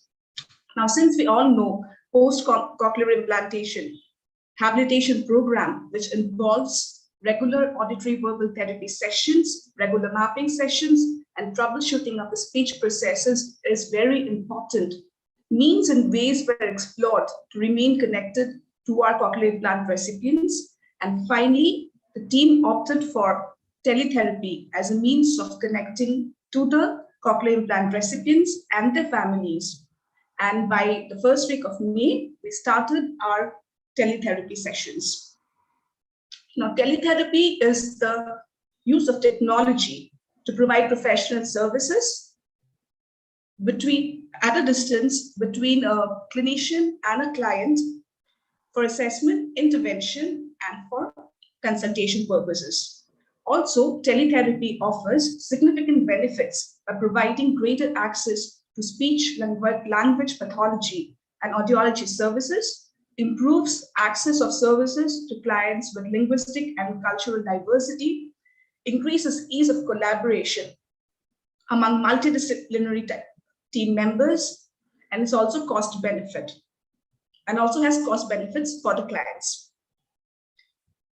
This is one of our teletherapy sessions in progress. Okay, so we do now the fox and the waves.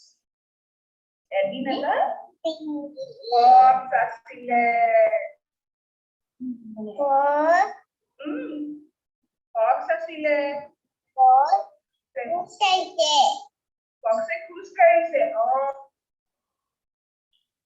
The aim and objectives of the present study is to compare the effectiveness of teletherapy with offline sessions as a means of providing auditory rehabilitation to children who have undergone cochlear implantation during the COVID-19 pandemic. 18 children who were implanted at a single center and had undergone a minimum of 6 months of teletherapy between May 2020 to October 2020, and the parents were enrolled for the present study. Non-randomized post hoc analysis of outcomes before and after 3 months of offline therapy and 3 months and 6 months post-teletherapy was done across the domains of audition using the revised categories of auditory perception scale, receptive language and expressive language, using the integrated scales of development. Speech was assessed by the speech intelligibility rating, and parental report on the child's auditory behavior was assessed by the infant toddler meaningful auditory integration scale. Although the concept of teletherapy was there for quite some time, but its real importance was felt once a lockdown was imposed. And the habilitation team actually had to do a lot of homework to remain connected to the cochlear implant recipients, right from choosing the right platform to connect to these children to making the parents more self-reliant.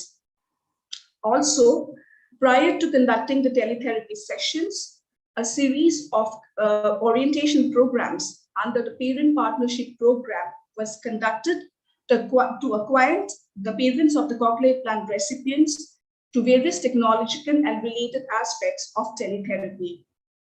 Prior to conducting the teletherapy sessions, it was ensured that the family had access to a computer or a smartphone with camera, that they had access to high-speed internet.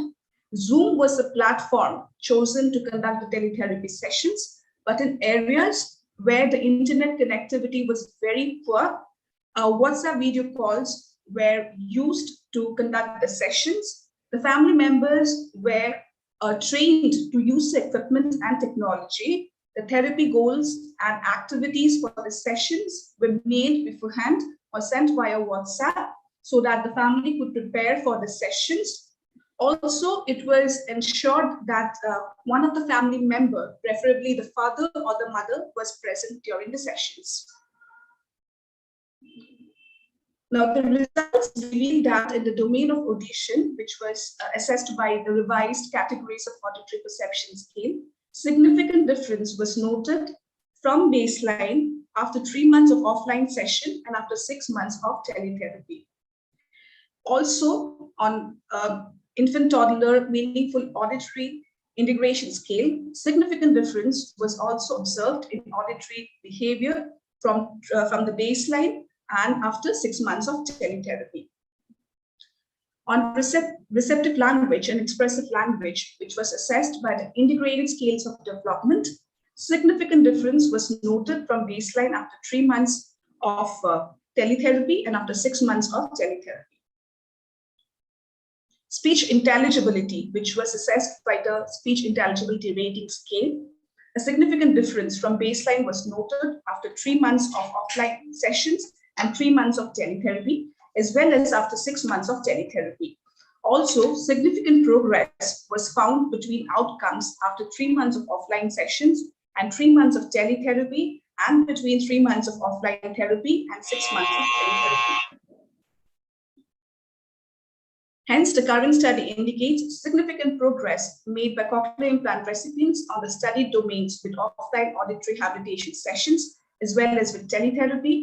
The requirement for longer duration of teletherapy may be attributed to initial transition from direct to indirect instruction modality, as well as getting acclimatized to technical requirements for teletherapy.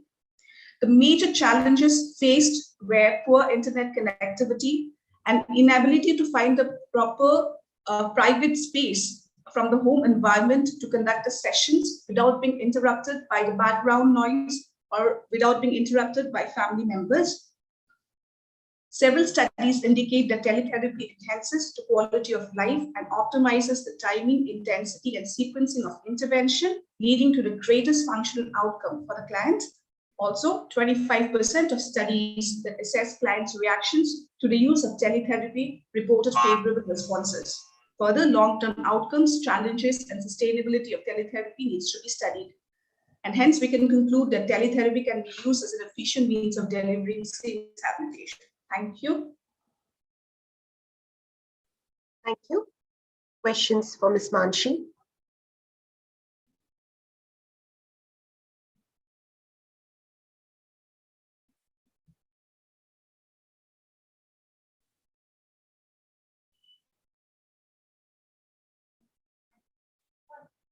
Any questions for Ms. Manshi?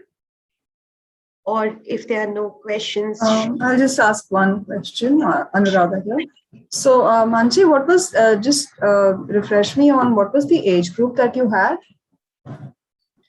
Hi, ma'am. The age group that we had was 2 years to 6 years. Okay, so you needed the IT maze for all of them, or IT maze fitted for all of them? Right Yeah, up to this? we got the, we actually administered the parents administered IT maze for all the children, yes. Yeah, I asked that because IT is infant toddler, so it's for much younger kids. So you had children right up to 6 years, right? Yeah.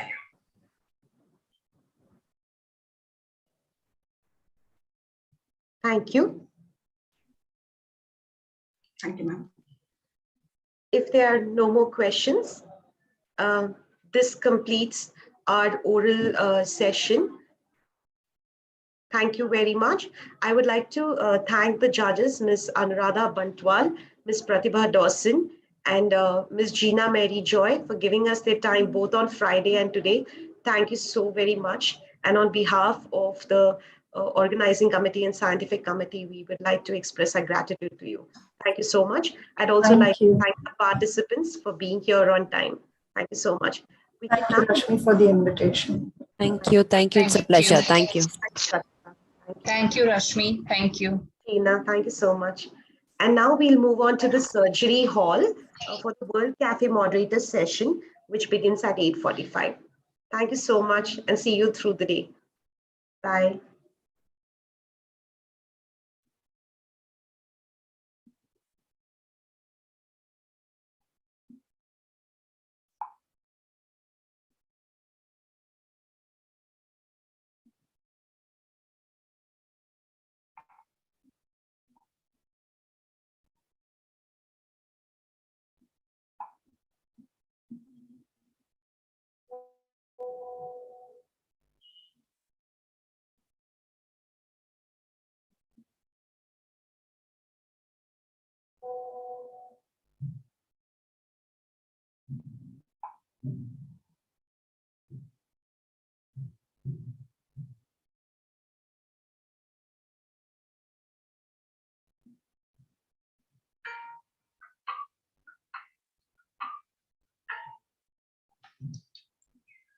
Hello, आ जाओ आ जाओ।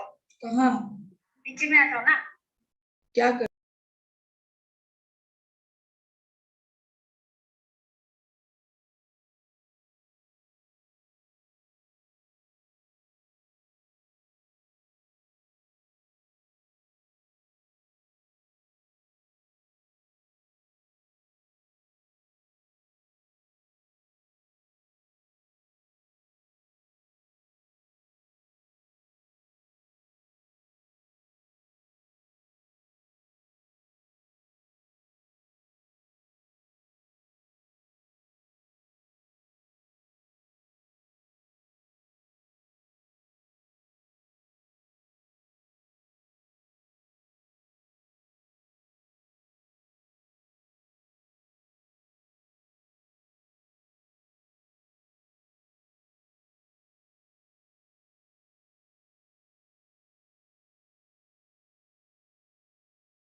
Hi, Kate.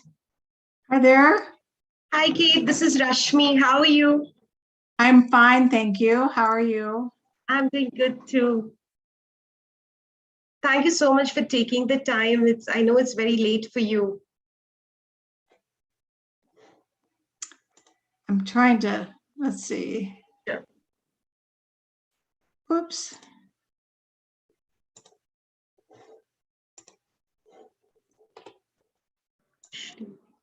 I seem to, oh, here we go. Okay. Okay. Hi. Hi there. How are you? Good, good. How are you doing? I'm a little tired, but I'm okay. How about you? You must be swamped with things to do. Yeah, actually, that's the thing. The last 2 days have been really hectic. And Yes. we started our posters and oral presentations today early morning at 7. And then we had Oh my another gosh. session. We are running a bit late, Kate. I wanted to know what is the, can we push the presentation by 20 minutes or would that be very late for you? Well, right now it's midnight here where I live. So it's almost midnight. It's 10 minutes till. So, a few more minutes isn't going to make much difference, but it is. I'll try to start as soon as possible. Okay. Can you just give me around 10 to 15 minutes? Okay. Do you want to share your presentation just to make sure it's working fine? Okay, hold on. Let's see. Till that time, yeah. Okay.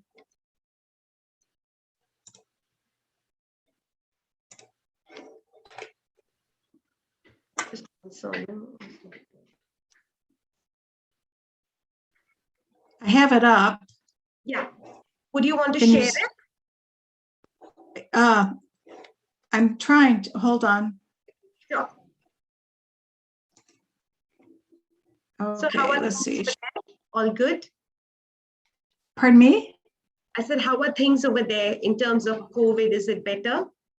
It's better than it's been. So yeah. How's that? Yeah, it's going better. It's a little reduced now. The number of cases have reduced. So we are hoping that it goes well. Yeah. Can you see my screen now? I can, Kate. Wonderful. Okay. I really apologize for the delay. I'll see if I can get it started within 10 to 15 minutes maximum. Okay. I know it's really late for you and I do apologize for it.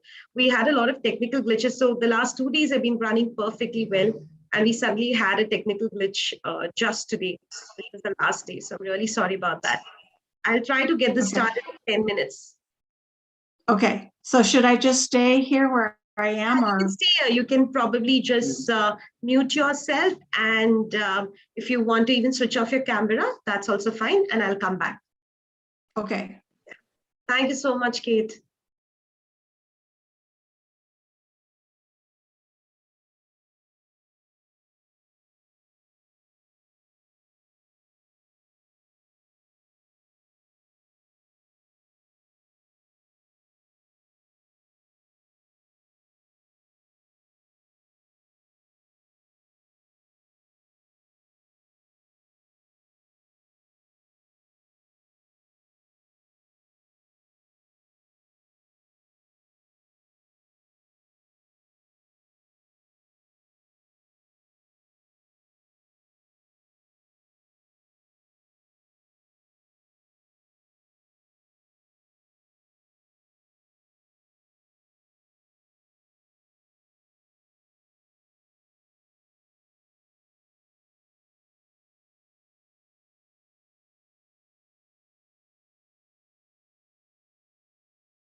Hi, Kate. We'll be starting in 5 minutes now. Oh, God. We'll start in 5 minutes.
Kate, we'll start in 2 minutes.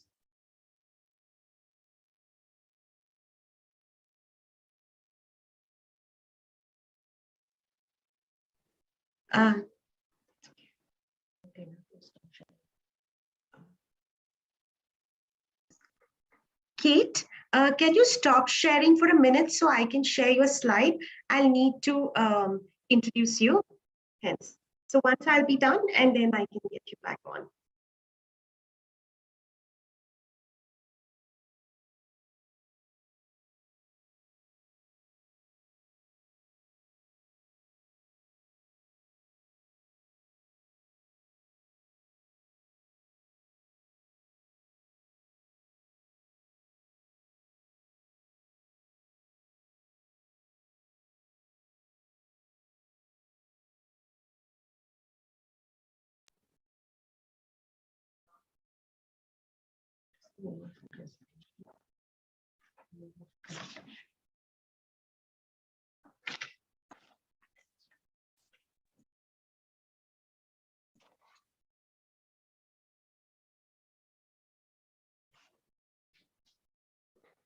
Good morning, everyone. Welcome back to the Rehabilitation Hall. I would now like to introduce Dr. Kate Kappeler from US. And she has agreed to be with us at such an inconvenient time for her. So I'd really like to express my gratitude. And she graciously waited for us for almost 20 minutes. And I'd really like to thank her for that. So her topic name is Music and Adult CI Users, Device Limitation and Strategies for Optimizing Music Enjoyment. I'd like to just speak a little bit about Dr. Kate. So Dr. Kate is the Russell and Florence Day Professor of Liberal Arts and Sciences in the School of Music and the Department of Communication Sciences and Disorders at the University of Iowa. She's a member of the Iowa Cochlear Implant Research Team in the Department of Otolaryngology, Head and Neck Surgery at the University of Iowa Hospitals and Clinics. For over 30 years, she has worked as a part of multidisciplinary team in conducting basic and translational research and providing music therapy services for children and adults with hearing loss. She has investigated perception and enjoyment of music with an emphasis on real-world complex sounds, as well as music-based programs for auditory skill development. Thank you so much, Kate, for accepting our invitation. On a personal note, I'd really like to say that you've been very gracious with us, even the last time when you came in for the CIGI seminar series, and now again for being so gracious to accept our invitation. Thank you so much. And me being a huge admirer of your work, I'm definitely looking forward, as is everyone else, to your presentation so we can learn so much more from you. Thank you so much, Kate. And I'll stop sharing and you can start sharing if you want. Okay.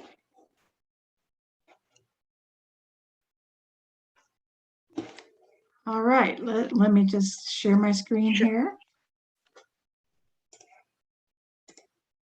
Okay, well, first of all, thank you so much for the invitation. As you've already heard, I work in, I'm a faculty member in the School of Music in Communication Sciences and Disorders and Otolaryngology. And my work has involved working with others and learning from others, and that's been a real joy for me. Okay, I would like to acknowledge my colleagues and my graduate research assistants who are at the Iowa Cochlear Implant clinical research team, as well as the agencies who have supported my research. And of course, I have to thank your organization. You have done an amazing job of putting together an international series of group of speakers. And I want to especially thank Rashmi Deshpande and Dr. Sunil Dutt for all of their hosting of this conference and reaching out to me. And I also need to thank the cochlear implant users and their families who have inspired me with their insights and determinations over all of these years. So today, I am going to talk briefly about why hearing professionals should be concerned with music as well as speech. I also will be discussing some research findings about CI processing and the effect it has on music perception and enjoyment. And then I will talk about some strategies and accommodations to help people with cochlear implants to enjoy music a little bit more. Okay, so why should hearing professionals even be concerned about music? Because after all, cochlear implants were designed for speech. Well, yes, that's all true, but music is a very pervasive auditory form in everyday life. So you can count on the fact that your CI users are going to be exposed to music in a variety of daily experiences. This includes social, religious, educational, and entertainment events. Therefore, I think it's a reasonable expectation that improved music perception is an ecologically valid indicator of CI benefit. Perhaps the reason that music is so prevalent in society and in everyday life is that music is capable of altering arousal level and regulating mood. According to quite a few psychological studies, music is a non-addictive and non-caloric mood regulator. Okay, when we feel too stressed, we might use music to promote relaxation. Or when we need a little energy boost, we might use music to energize ourselves, such as during exercise. A fairly substantial body of research indicates that people use music to achieve positive moods. And I think a lot of us can use that, especially during these tough times of COVID and all these kinds of worries. Okay. I also like to think of music as an acoustic scrapbook. Now, what do I mean by that? Many of you may associate particular pieces of music with important times in your life. For example, maybe you have a particular song that reminds you of when you fell in love, or your wedding, or the funeral of a loved one, or graduation from university, or going to a special cricket event, or special holidays. Now, music is a part of culturally and socially important experiences in our life. Music can even trigger memories of those significant moments in our life, and it connects us with our past and also with our culture. So, because music is common and it is important of auditory input in the lives of most people, it makes sense for us to ask, what is the impact of cochlear implants on music perception and enjoyment? When I think about cochlear implant speech processors and music, I think about food processors. Now, you might say, is she crazy? But let me explain why. Okay, when you use a food processor, and let's say that you put in some peas and some cauliflower and some greens, and you put all those nice vegetables in separately, each one of them starts out having a special shape and a special flavor. You throw them all into the blender and you get a mush of vegetables, and the texture and all those individual elements of the vegetables are gone. The same thing is true when you put music through a speech processor.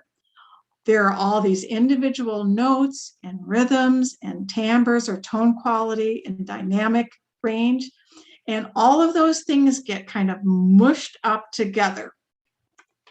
Okay, I hope that this is going to work. I'm going to play for you a simulation of what music sounds like through a cochlear implant. And I want to see if you can figure out what the instrument is that you're hearing.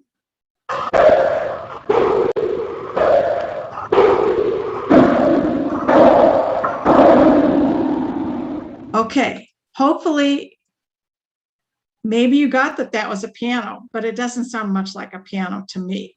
Okay, let's see if you can name this instrument.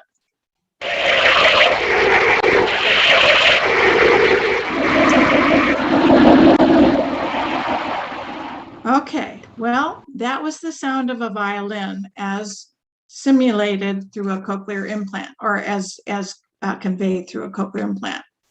All right, now I'm going to play a couple tunes for you, and these are pretty well-known tunes. They're known pretty well around the world, and let's see if you can figure out what this piece of music is.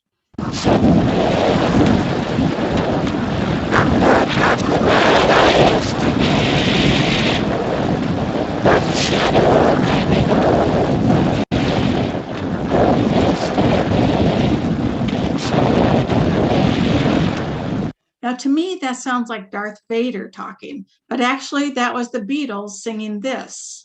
Suddenly, I'm not half the man I used to be.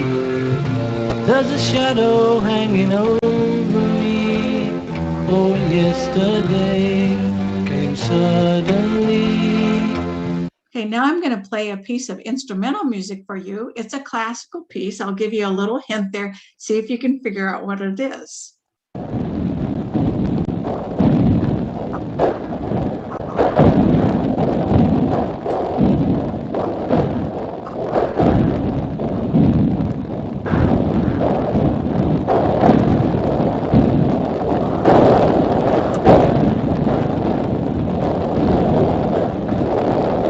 Okay, I think that sounded like a thunderstorm, but that was actually Beethoven's Moonlight Sonata.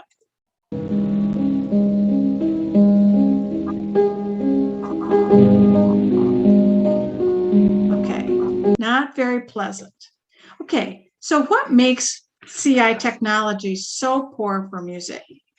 Well, speech and music both have frequency, duration, spectral features, and amplitude, but the perceptual demands of music are very different than those of speech.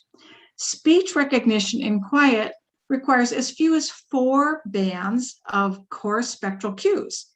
So it doesn't take quite so much resolution or fine structure for people to be able to understand speech, which is great for cochlear implant recipients. On average, adult CI users have access to around 6 to 8 channels, and they achieve 80% word recognition, which is wonderful.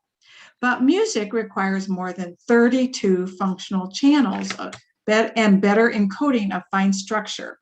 And this is needed to support pitch, harmony, timbre, and pleasant tone quality. And the fact is, current CI technology just doesn't provide us with 32 functional channels.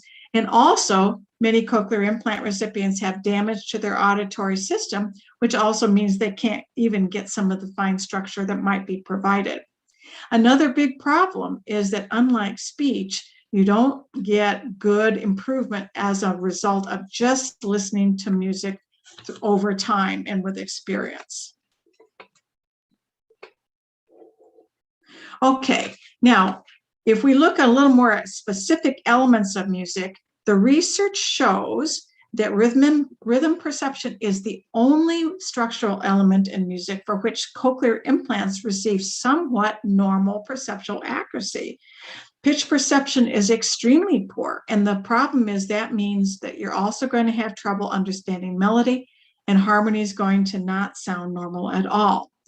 CI users also find that the tone quality of various instruments and human voice is not normal. It tends to sound very degraded. And we also have a very reduced dynamic range. And that's a problem because the crescendos and decrescendos in music are one of the ways that composers really make music expressive. Okay, one problem for pitch, if we go into that a little bit more, is that CIs don't even convey some of the low frequencies. So for example, many of the low instruments like trombones and bass and even the left-hand side of the keyboard, the fundamental frequency of those notes isn't even presented, okay? Then in addition, there is a degraded representation of the fine complex elements of music. So if we look at the envelope that is provided by the CI, it doesn't really provide us with all the fine structure that makes music sound normal to a normal hearing person. Now, then on top of that, things become even more complex when we consider real world music.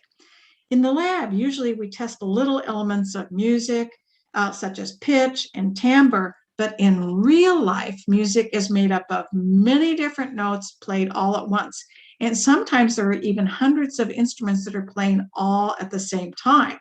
So music will present rapidly changing combinations of many notes and many different kinds of instruments. And this makes auditory stream segregation extremely difficult. So to kind of close up on some of the technical problems, there are all sorts of limitations because of disruption in place pitch mechanisms, disruption in rate pitch mechanisms, dynamic range compression. One of the pluses is if a person does have some residual hearing, if there can be hearing preservation through something like a hybrid or bimodal hearing, that can help. Okay, now one of the things, given the technical limitations of a CI for music, it shouldn't surprise you that the majority of CI users find music to be disappointing compared to what it was before they lost their hearing. However, we do find a small proportion of CI users who do remarkably well and actually like music.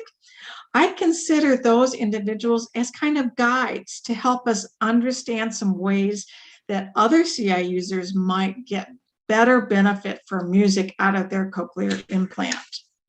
Now, I just want to reiterate again that CI users vary a lot in how much they actually get out of music. You're probably not surprised to see a quote like this. Music sounds like a cage full of squawking parrots. Okay, based on the simulations you heard. Here's another one. I can hear music, but it doesn't make any sense. But then let's look at this one. I try to listen to music daily and it satisfies a deep hunger of mine. Or how about this? Music opens up ways to enjoy and cope with life. So one of the things that you want to consider is that it's not really accurate to say that nobody with a cochlear implant can enjoy music. I think that an audiologist or other hearing professionals can limit the potential of a cochlear implant recipient by simply saying, oh, you're not going to enjoy music, because there are people who have actually learned to reestablish an enjoyment of music. Okay. In addition to the technical limitations themselves, I want to mention that a CI recipient is going to have more difficulty listening to music, in part if they are in a complex listening environment. As we counsel our CI users about music, we should provide them with some practical tips about choosing good listening environments and ways to help them have a more satisfactory experience. So for example, from 179 CI users that we contacted, the 3 biggest complaints they had about listening to music happened to be the environment. They found that being in a noisy room was a big problem. They found that a reverberant room was a huge problem. And they also found that if music was played at too loud a level, that was a problem. So therefore, one of the things, especially if a CI user is trying to first get used to music, it would help if they start out in a room that does not have a lot of competing noise or doesn't have a lot of reverberation, and they should play it at a more moderate loudness. Okay. This survey also found that most CI users do not find specific strategies from their CI to be better for music than others. And it's interesting that we don't find that one brand of CI is necessarily a lot better than another, although those CIs that do preserve more residual hearing do tend to be better. In the United States, some people have used, have found that direct audio input can really help, but unfortunately, a lot of people don't even think about using FM input. Sitting at a good place in a concert hall can make a difference, and playing quality recordings can also make a difference. Okay, in addition to selecting a good listening environment, one of the things that CI users should do is they should take advantage of their brain. Using contextual cues and using multiple sensory inputs can really make a difference. We want to encourage CI users to use top-down processing and multisensory input to improve or help them compensate for the degraded signal. Okay, so a couple of the things that are helpful accommodations for CI recipients include having them listen to familiar music or knowing the song title, What that allows them to do is to use their memory of music to try to piece things together, okay? And that can sometimes help. In addition, if they watch the performer, sometimes they can read their lips if they're singing, or they can watch the violinist playing, or they can watch the drummer, and that will give them some indications of the rhythm and so forth. All right. Now here's a little quote that I think sort of illustrates this. It does help if I know what the music is supposed to sound like. For example, the Star Spangled Banner, that's the national anthem of the United States, started to sound fairly normal about a week into the Olympics. But I think this is my brain filling in the missing pieces. And I agree completely. That's what this CI user was doing, is using their memory of music to help them. Another thing that can help CI users to improve their music enjoyment is music training. There are a few apps that are out there that are available from CI companies. But another thing is that a CI user can use self-directed practice, such as listening many times to familiar music, listening to the beat, listening for the lyrics, and gradually building up, finding pieces of music that are more attractive to them. Okay. Now, you might say, okay, how should I counsel my patients about music? Well, one of the things I would start with is just asking them, is music important in their life?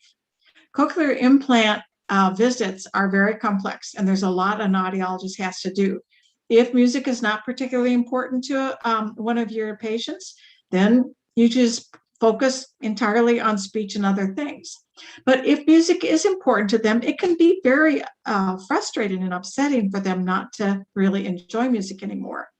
So one of the things you want to do is learn more about the kinds of music they like, and maybe even test some of their favorite music and see if there are some improvements that can be made when you're doing mapping. But it's also very important to help them set some realistic expectations. They need to understand that music is not going to sound the same as it did before they lost their hearing. However, for some people who had very severe hearing loss and didn't get much benefit from hearing aids, they might actually find that music sounds better with their cochlear implants than what they got through their hearing aids. So sometimes it's an improvement. And they also might find that some music will sound okay, especially music that tends to be more simple, that has simple lyrics, that has a simple beat. And if they spend time practicing listening, they can find that some songs will start to sound a little bit better. And so some CI users actually have favorite music that they like. Okay, another thing is to, if they do have residual hearing, to ask them to take advantage of that. If they use a hearing aid as well as a CI, encourage them to use that when they listen to music. A hearing aid associated with some usable residual hearing can make quite a difference. It can warm up the music. It can help them have access to pitch and some things like that. In addition, help them to focus on the most accessible features of music. You might, for example, say, I'd like you to listen for the beat. I kind of think of the beat of music as being like a guide rail to a person who has physical disabilities walking down the hall. The beat can kind of help them. And then the next thing they might listen for are some of the lyrics, okay? And so that's one of the things to do. Another thing is to help them take control over environmental factors. Encourage them to be strategic in listening environments, explain what that means, and then also remind them that they can compensate with visual and contextual cues. Another thing to ask them about is if they are interested in improving, they may want to try some training or practice. And that would include some repeated listening and starting with simple music. And also they should find useful resources for accommodating and coping. Now, here is a resource that is free and accessible around the world. And this is something that we've been working on in our clinic. I've been working on this actually for about 1.5 years. We have created this particular free access curated website. It's part of the Iowa Head and Neck protocols.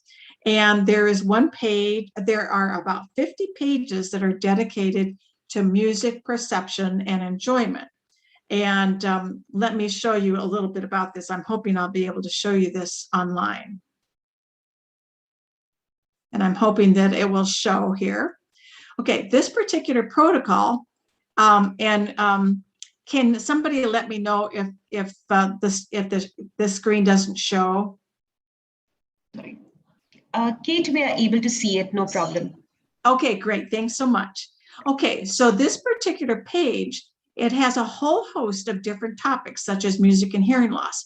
So here's some basic information about music-induced hearing loss and so forth, but I want to focus more on cochlear implants and CI users. So for example, there's a page here that will, whoa, I'm not sure why this is frozen.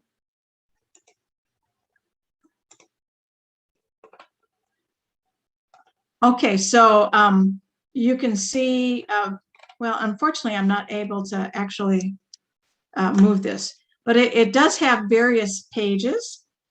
And so you can find information such as music and coping with hearing loss, or you can find things about music and hearing preservation and things like that. You can find there's pages about cochlear implant technology and so forth. And so this is something that you as a busy audiologist might give to your cochlear implant recipients. Provide them with this link. Oh, we are not advertising anything. It's free to use. We are not promoting any type of devices. What we're trying to do is provide usable information. And one of the things too, I also want to mention is that we have pages that are for different individuals. So for example, we have all these different topics. We have some pages that are for implant users, some pages that are for hearing aid users, some pages for audiologists, some pages for musicians, and some pages for music therapists. Okay, so hopefully some of you might find that to be a useful resource that you can share with you, that you might find beneficial if you'd like to learn more about music and cochlear implants, and also that you might share with your implant recipients.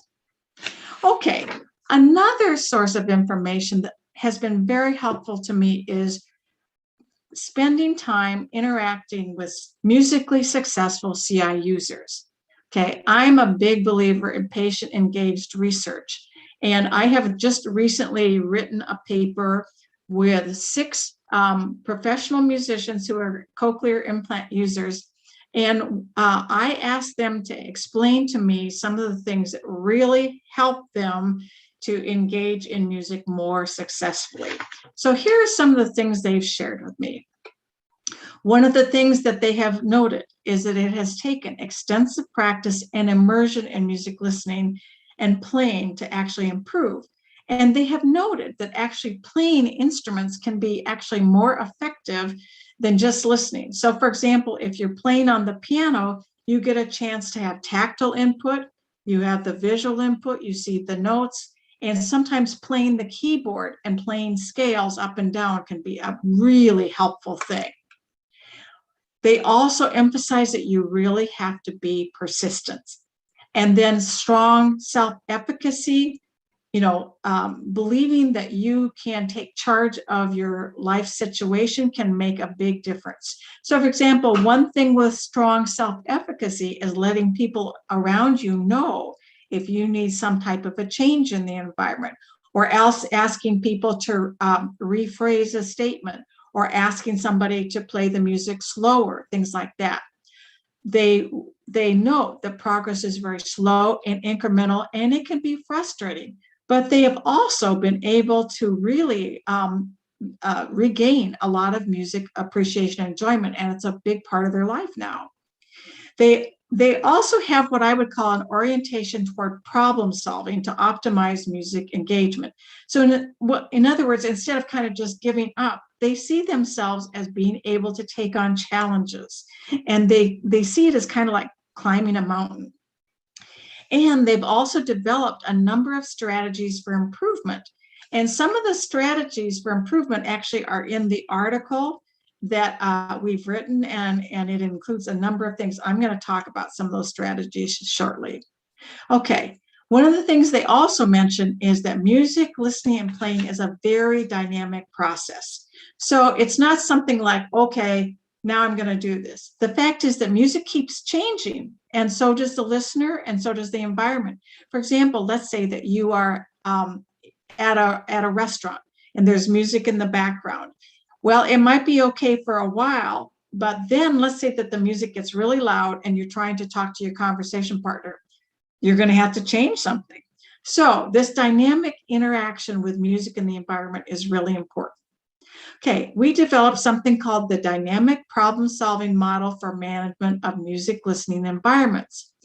So it includes this little model. I'm going to put on my glasses because there are a lot of little pieces here. We take into account the auditory profile of the individual. We should be thinking about the environment in which they're listening to music. Then we also take into account, are they listening to music alone or speech and music? What's the social context, etc.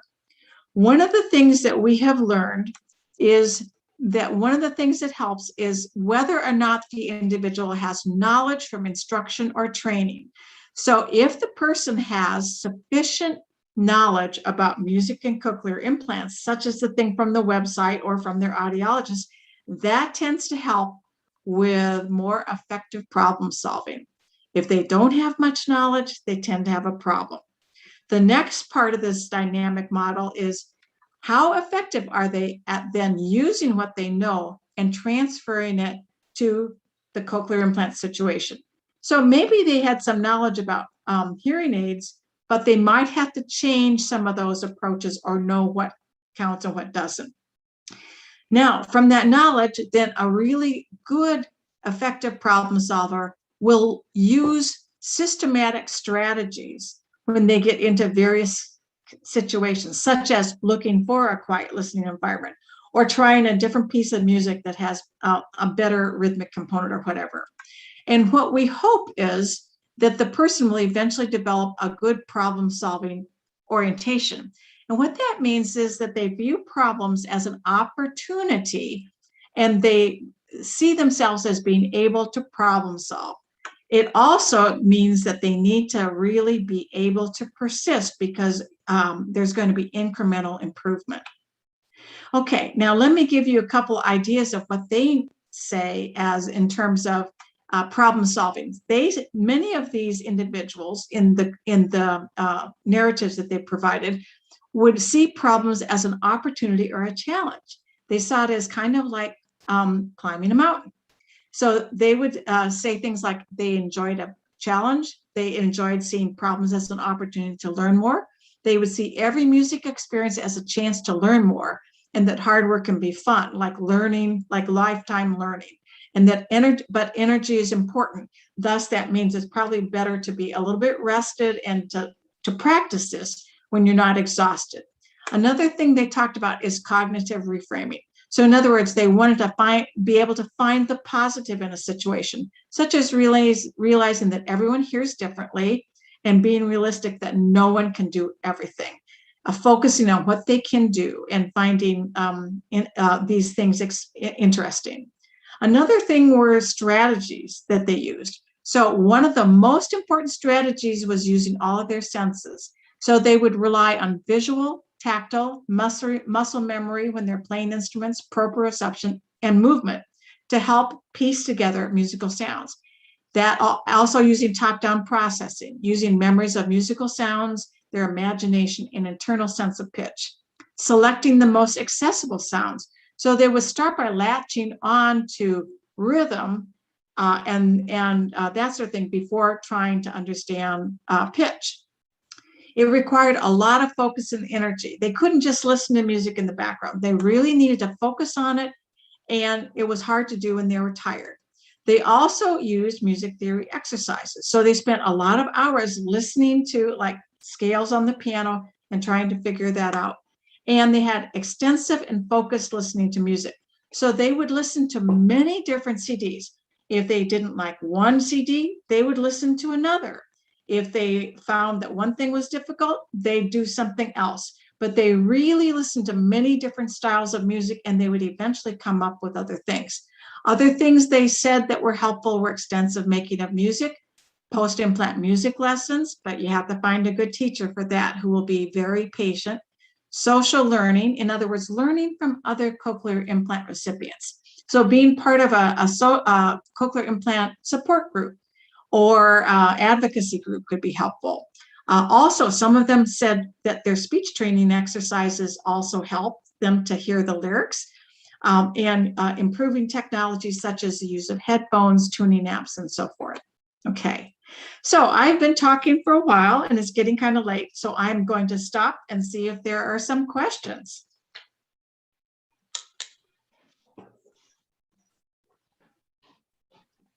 Thank you, Kate, for the wonderful presentation. I'll just check if there are any questions.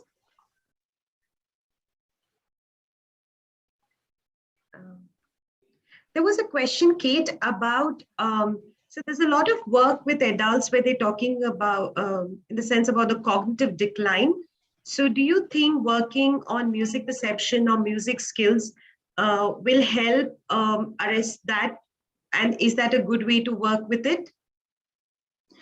So actually, one of the things that we know from people who have normal hearing is that music is a really very nice form of stimulation that can actually, active involvement in music, such as playing instruments or making music with one another, has been identified with slower decline of dementia, for example. It doesn't stop it, but having a very nice type of engagement in music does help to keep those neural processes more alert and so forth. Another thing about making music with others is it has a social component. And one of the things that is really important is that when people are socially isolated, that also contributes to cognitive decline. Now, one of the things that I think would be important is to make music with other people that you enjoy, listen to music with other people. And it could be that the cochlear implant recipient maybe can't sing, but they might be able to clap their hands to the beat.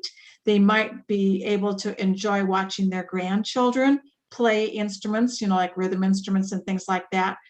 And actually, those kind of things are something that people can enjoy well into life. So I think that's a really interesting observation, and it's certainly worth trying. Thank you so much. There was another question. It says, first of all, they've congratulated you for such an excellent presentation. And somebody has asked, in your experience, what kind of appreciation have you observed for music by older prelinguals? By older prelinguals is people who have had hearing loss, right? Like they have had congenital hearing loss, but they would have gotten implanted a lot later. So, and does working on music perception facilitate speech perception in this group? You know, that's an excellent question. One of the things that I think is hard to know, a lot of the research that's been done so far has been set up in such a way that it's difficult to know for sure how much music has helped versus other kinds of experience.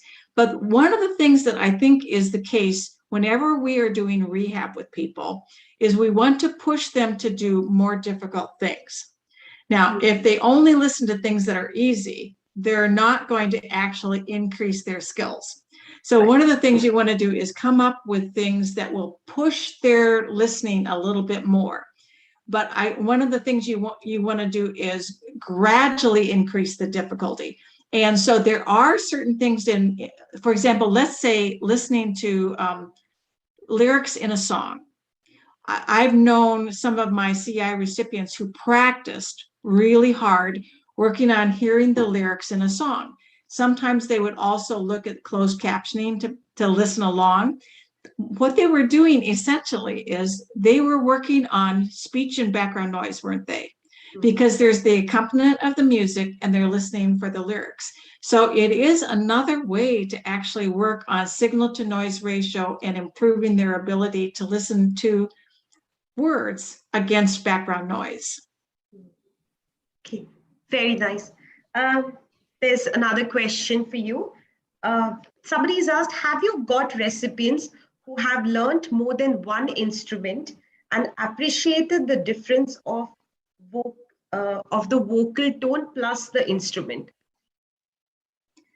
So actually, I have worked with people.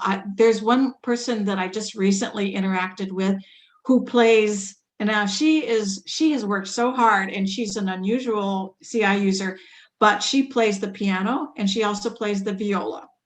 I know another CI user who plays the recorder, and she plays the piano and she plays the cello. Now, these individuals used to play the instruments and they've regained their ability to play them.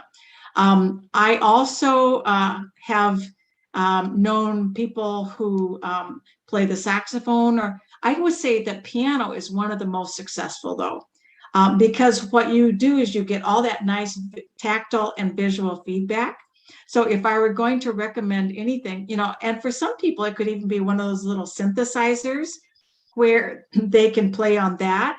And that can be especially nice for an older person. You can get some of those little electric keyboards that are not so terribly expensive. And that would be kind of a nice way to practice music. Timbre recognition is really hard for a CI user, but CI users can actually, with training, learn to recognize different musical instruments. And so that's actually something that trains more easily than pitch perception. Okay. Thank you. There's another 2 questions. Can I ask you? Sure. Somebody has again said, excellent presentation. And they wanted to know, how long does it take to reorganize tonal perception so that music will sound near normal? Okay. Everybody is different. Okay. And so I have known CI recipients who they wouldn't have said that it sounds normal or that it sounds near normal. But I have known CI recipients. I just talked to one the other day. She plays the saxophone, she plays the piano, and she had such bad benefit from her hearing aids that when she first got turned on, music actually sounded nice to her. But I would say that it's more typical that it takes some months for them, but it doesn't happen just by having music in the background. You actually have to work at it. Not everybody is willing to do that. But I would suggest that a person spend some time listening to different styles of music, different types of music, because some may sound better than others. For example, I had a training program that I developed here at Iowa. We used it for a research project. And this one gentleman was very good. He finished the whole program and he said, "Oh, I just love the Moonlight Sonata now." And well, he didn't even know it before that, and it became one of his favorite tunes. So what I encourage them to do is actually listen to a number of tunes, to give them a try, to listen to them multiple times. Usually the first time may not work, and keep track of their top 10 hits, the tunes that sound the best to them. Oh, okay. Nice. Yeah. That's a very practical tip. Thank you so much. We have some more. There were so many people watching your presentation, and they're so involved that we've got a few more questions. Can I ask you? All right. Yeah. There's also a comment saying that it was a superb presentation, and they want to know, have you worked with children who have been implanted earlier but have had no music training for 10 to 15 years post-cochlear implantation, and then started? What are the kind of steps would you use for them? Okay.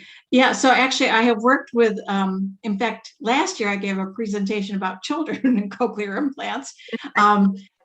Yeah, one of the things, actually, the website that we have, it does have some pages about children. The website is primarily for adults, but we're just in the process now of starting to get some of the ones ready for children. But I have worked with kids who grew up with cochlear implants one of the advantages they have is if they've grown up with a cochlear implant, they don't say, oh, that sounds disgusting. To them, that's music. Okay. In fact, I know a lot of kids who use cochlear implants who like music.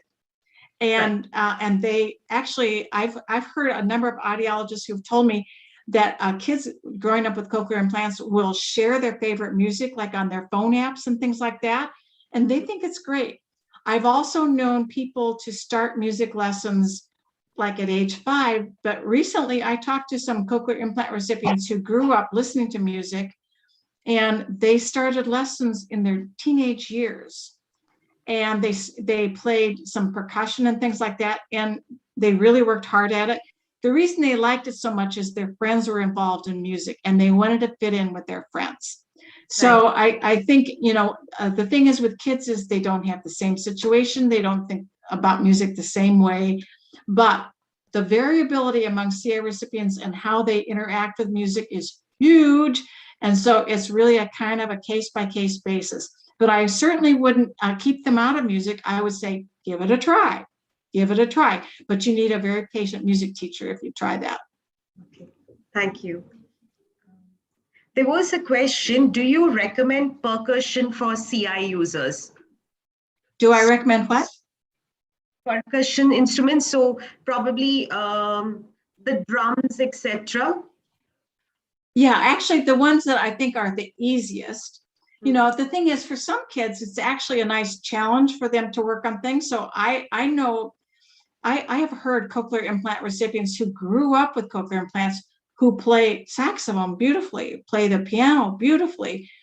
But there are some instruments that are harder than others. And I think percussion is something that they can get pretty good at pretty quickly. So if you have a child who needs a little bit more quick reinforcement and reward, something like either percussion or piano probably is going to be better. All right. And somebody has asked, in continuation to my question, can these children also learn to sing? There are some who do. It is the hardest thing to do. And actually, the young man I was telling you about who grew up, who plays the saxophone, he played the saxophone in the marching band in college. He played in a jazz ensemble, and he was really successful, and he loves music. He listens to it all this time.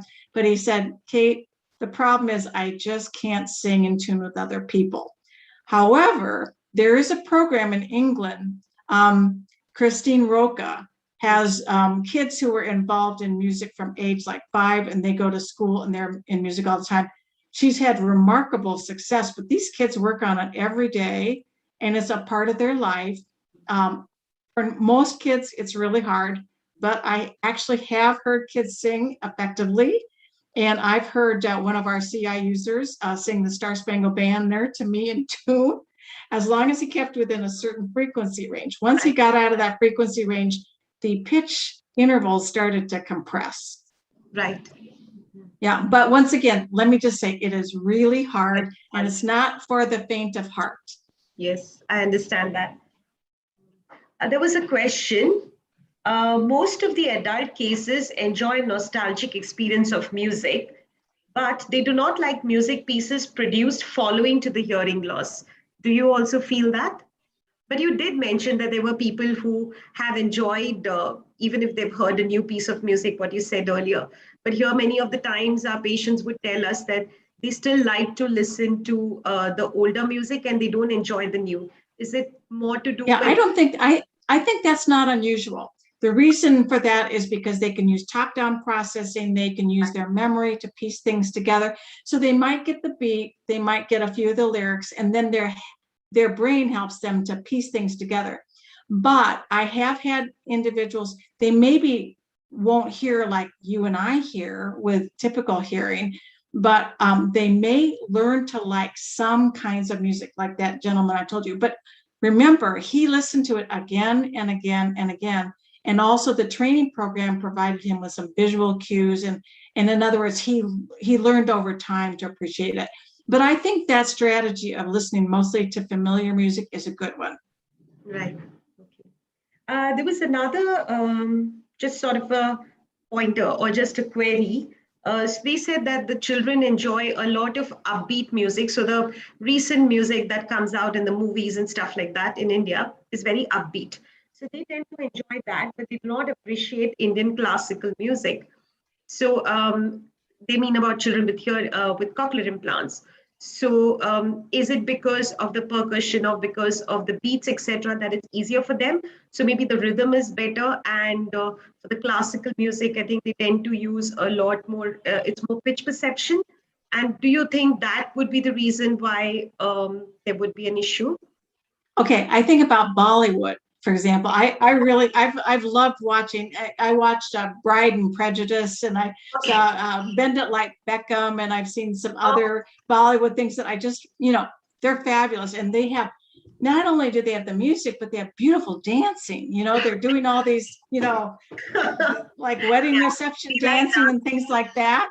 Oh, well, so they can pick up on the beat, and they also see all this beautiful costumes, and it's like a big social thing. Okay, and so the beat is really great for that. And then they can also watch their lips. Now, something like a sitar, for example, the scales that you have in Indian music are really hard, even for a Western listener to hear with normal hearing. So you have all these small tone changes that are hard even for a Westerner with hearing. So that would be extremely hard. But you also have some wonderful, wonderful percussion instruments that are part of traditional Indian music too, I believe. I am not an expert. I wish I knew a lot more about it. But some of the rhythmic music that is used, some of the drums that are used, they're wonderful. And that would be something. I think the sitar and some of those pitched instruments would be more difficult. Yeah, thank you. There was just one more question, and it says, I think you've kind of answered, but they've asked, what is your experience teaching children to sing? Okay, so I've worked with children as young as 2 and all the way through high school. What I've done is I've encouraged the children to use their voice and to sing. I don't care if they're in tune. Mostly what I'm trying to do is get them to really use their voice production as much as possible. I use music not to turn them into musicians, but to help them with their speech and their hearing and things like that. I collaborate with speech language pathologists and audiologists, rehab audiologists. And so let's say that they're working on something like learning colors or numbers or something like that. So I might have them sing a song like, Mary has a red dress, red dress, red dress. Mary has a red dress on today. So in that song, one of the things that makes it really nice for little children is think how many times I said red dress. That little preschooler has all those opportunities to hear red dress, and then I might point to red dress. And then the other thing is when you sing it at a slightly slower tempo. And so the child can kind of bootstrap into it. And also, it can be kind of fun. And so oftentimes it captures their attention. Now, whether or not they sing completely in tune, I don't care. But I do want them to actually sing along with the words so that we work on them listening to what I'm singing, and then I want them to produce it, and I want them to work on ra and ba and those various sounds. So I think singing is a really wonderful thing for children to work on. And if you have a child who does have a little bit better perception, you could also have them work on things like emotional prosody, working on inflection. And that's one of the things that you can work on with music, is working on inflection that helps them with vocal prosody for emotional content too. Thank you so much. That brings us to the end of the questions. And thank you so much. Like I've said, I've always, and I've also written on the email to you that I'm a huge admirer of your work. And we conduct a lot of music therapy sessions. So I've read a lot of your articles, and I've used that material in my clinical work. So it's been a dream come true for me. to hear you on 2 occasions and to interact with you. And you have been extremely gracious. And I'm so sorry. And I do apologize for today's delay. I know it's way past your bedtime. And I know you're in the US, and this is really late for you. But looking at you, at your enthusiasm, I would really like to thank you because you are so lively in your presentation that it brings alive the topic. So thank you so much for your time, and we'll let you go though, since it's been really late for you. Okay, and good luck with all the other conference. Getting a conference organized is like more than a full-time job. And so thank you to you. And I just want to express my gratitude and my admiration for everybody who put this program together. It takes a lot of work and it's really important. So thank you to everybody who made this happen. Thank you so much, Dr. Kate. Bye. Bye. See you. Thank you so much. Good night. Good night.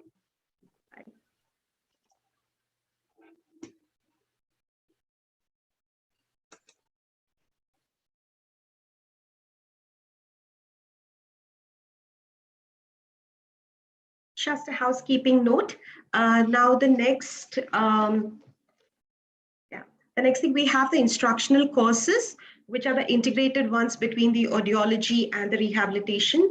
They will be taking place in the audiology hall. So I would request all of you to move to the audiology hall. I think they are still doing the panel discussion. Post that we'll be starting the instructional courses. Thank you so much.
Hello, everyone.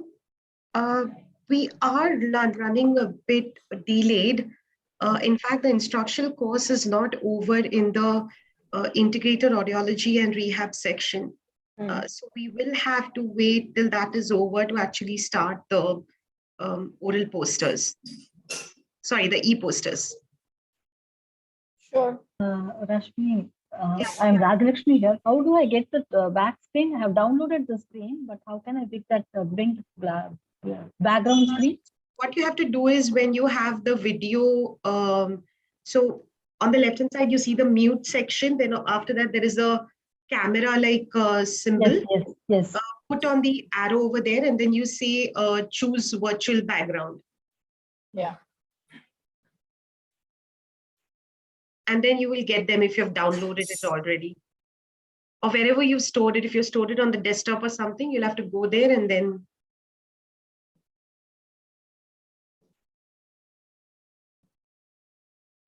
Sorry about that. Some sessions got delayed and because of which we are running late.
These appointments include evaluation of performance to ensure mapping is accurate and optimal. Dr. Falguni. So Yeah. come to pitfalls. Ma'am, this is Shweta here from Avyaya Medicon. Yeah. Ma'am, we are running very late in the audiology hall. It will also be delayed by close to 40 to 45 minutes, ma'am. Okay. Okay. Then we'll have our lunch and come back. No, ma'am, sure. Thank you, ma'am.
Hello, everyone.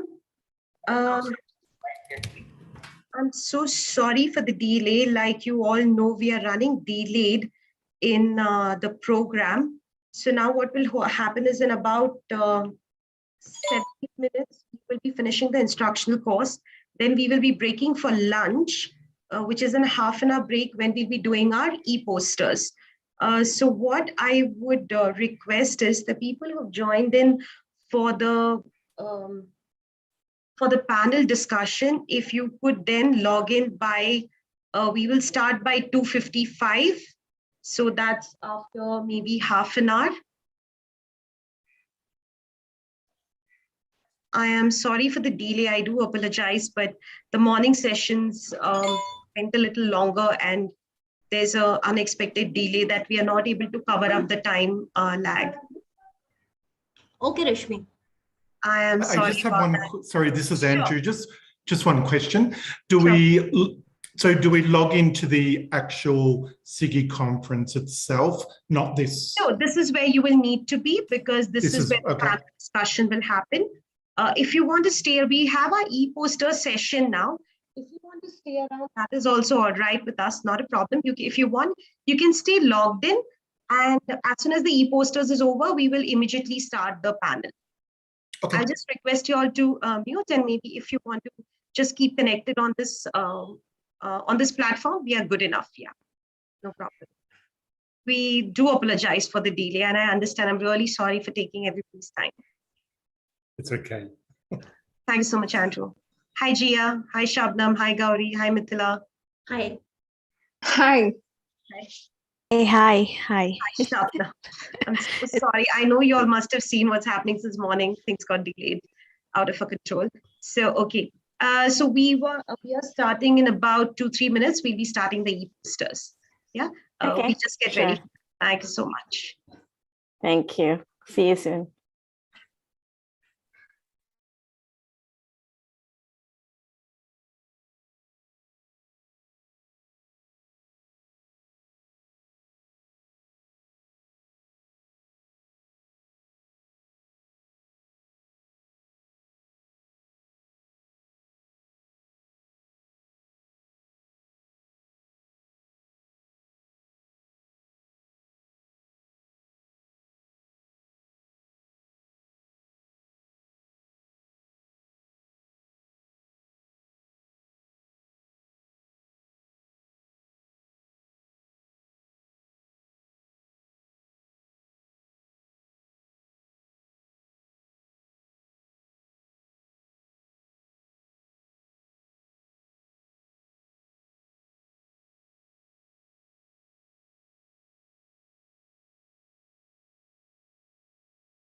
Yeah. So in the interest of time, we will forward the questions to the email. Sure, yeah, sure.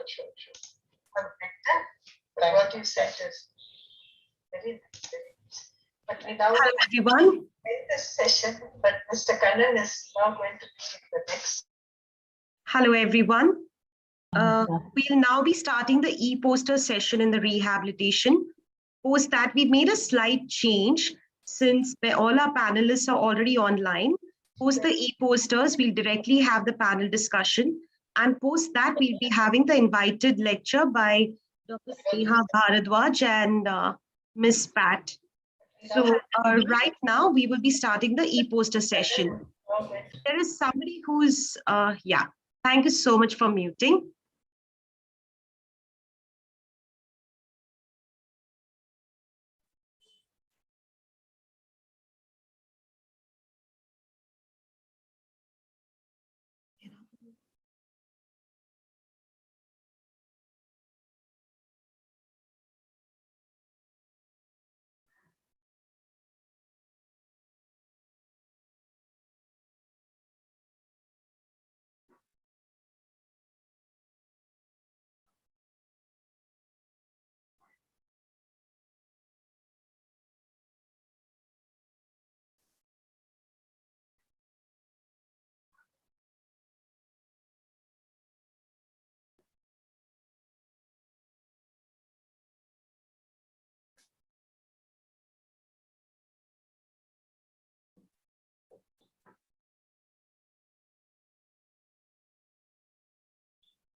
Is technically the boss, though.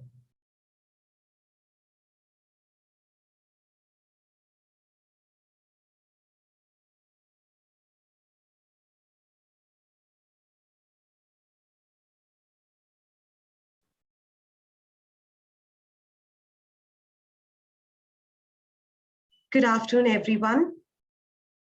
We're starting the e-poster session now.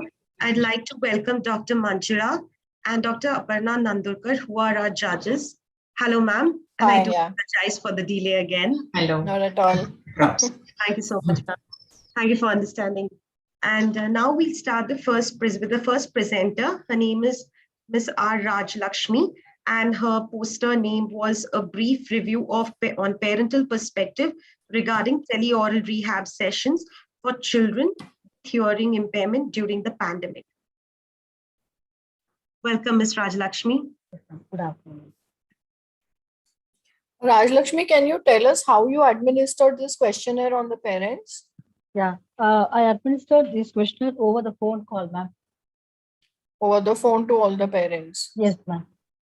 Okay, so how long did that take? You had all these questions. How long did it take for you to administer it? It took around 40 to 50 days, ma'am, like 1.5 months, ma'am. No, for every parent, I am asking, like you have included 30 parents, right? So Yes, for ma'am. each Yes, parent, when you yes, called them, yes, how ma'am. many minutes or like hours did it take to complete this questionnaire? It took around 15 to 20 minutes, ma'am, for each questionnaire. Per day, I used to have at least 2 to 3 parents, ma'am.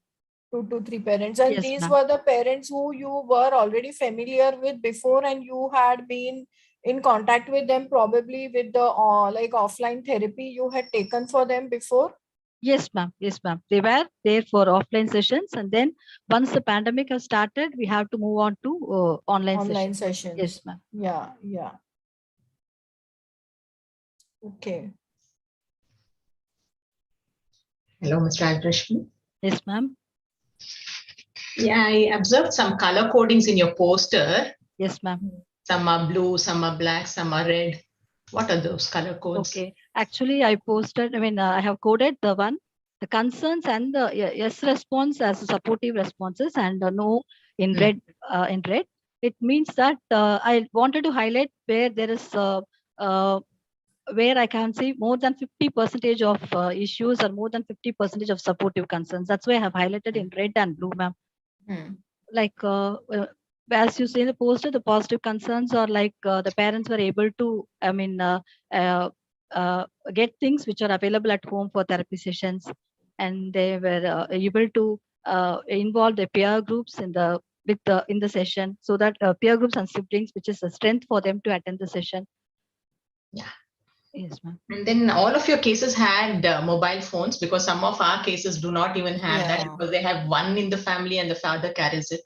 Yes, ma'am. That's also one of the concern in my questionnaire, like single use of mobile phone in a family, ma'am. Yeah, it is there, but they had Android mobiles, ma'am. That is one advantage, ma'am. Maybe with the pandemic, we will have to include, along with the cochlear implant package, we'll have to include a mobile phone for BPL. That's what one of the parents were asking when I was doing. Actually, sorry, ma'am, for interruption. Like when I was doing this questionnaire, one of the parents have asked me, like, ma'am, do we have any additional mobile? Because hereafter the sessions will be in online also. Is it possible? So those questions also have arisen from the parent side. Along with the implant, do we get a mobile? What I'm thinking is to collect some of the old mobile phones that our colleagues have and keep it in a bank and then distribute them. Yes, ma'am. Yes, ma'am. Okay. And for non-availability of some of your cases, you said they were not available, or the mobile phones? Not the mobile phones, ma'am. The accessories, ma'am. The accessories were not available. Yes, ma'am. Yes, ma'am. How was that solved? It took some time, ma'am. Where if they need a cable or a rechargeable battery, if there is there is an issue with the battery, so we have to contact the company person, from CA company person, and it took some time, where we had a breakage of sessions during those times, ma'am. Those times. Yes, ma'am. Okay, done. Yeah. Thank you, ma'am. Thank you so much. We'll move on to the next presentation. Rashmi? Yes, ma'am. Actually, you know what you could have done is like shared the reposter on the screen when these question answers are going on, because those who are otherwise there have not seen the posters necessarily, right? Yeah, ma'am. Actually, ma'am, this, it's supposed to be a closed door. Since we are running late, there's an overlap between the panelists. Okay. But there for the panel discussion, ma'am. This is relayed live onto the platform. So if they're on the platform, they can see the e-poster at the same time, in the sense that another tab. But ma'am, these are just the panelists who are waiting. We asked them to wait because I heard that. Yeah. Okay, go on. So the next presenter is Miss Sakti Lakshmi, and her e-poster name was Cochlear Implants, Parent Knowledge on the Parts and the Self-Reported Knowledge on Maintenance and Troubleshooting of the Processor. Welcome, Ms. Sakti Lakshmi. Good afternoon, everyone. Yeah, so Sakti Lakshmi, you said that you developed a questionnaire, right? Yes, ma'am. Okay, so how long was this questionnaire? How many questions? Was it questions or it was statements? And what was the kind of responses that were expected from the parents? So it took 1 week for me to create this questionnaire, ma'am. And it's like I have divided the questionnaire into 3 divisions. One is part, and one is maintenance, and one is troubleshooting. Yeah, that we can see. Yeah, that we can see during your results. So all our questions, it's not a single point, it's a sentence like a questions. So I use 4-point rating scales. So can you give an example of one question and the rating that you used for that question? Just give us one example. Yes, ma'am. Yeah. So for example, if parts I have, it's like a processor, cable, and coil magnet. If no means they have to mark 1. Okay. First I say the rating point scale. So 1, don't know. 2 is I forgot. 3 is I know, but I'm not sure. 4 is I know very well. So if know about parts, they know about the parts. If they know very well about it, they have to mark 4. Which is okay. No, but what was the question? So did you ask the parent, do you know what a processor is, and then they have to give the rating, is it? Yes, ma'am. I will it was mentioned in the questionnaire. It was mentioned in the questionnaire itself, ma'am. So especially for parts, what I feel is, you could have just given them some diagrams, and then you could have asked them either to match or to write. So that way you're really very sure that they know it, because here the parent is telling you that he or she knows it, but you are not really very sure, right?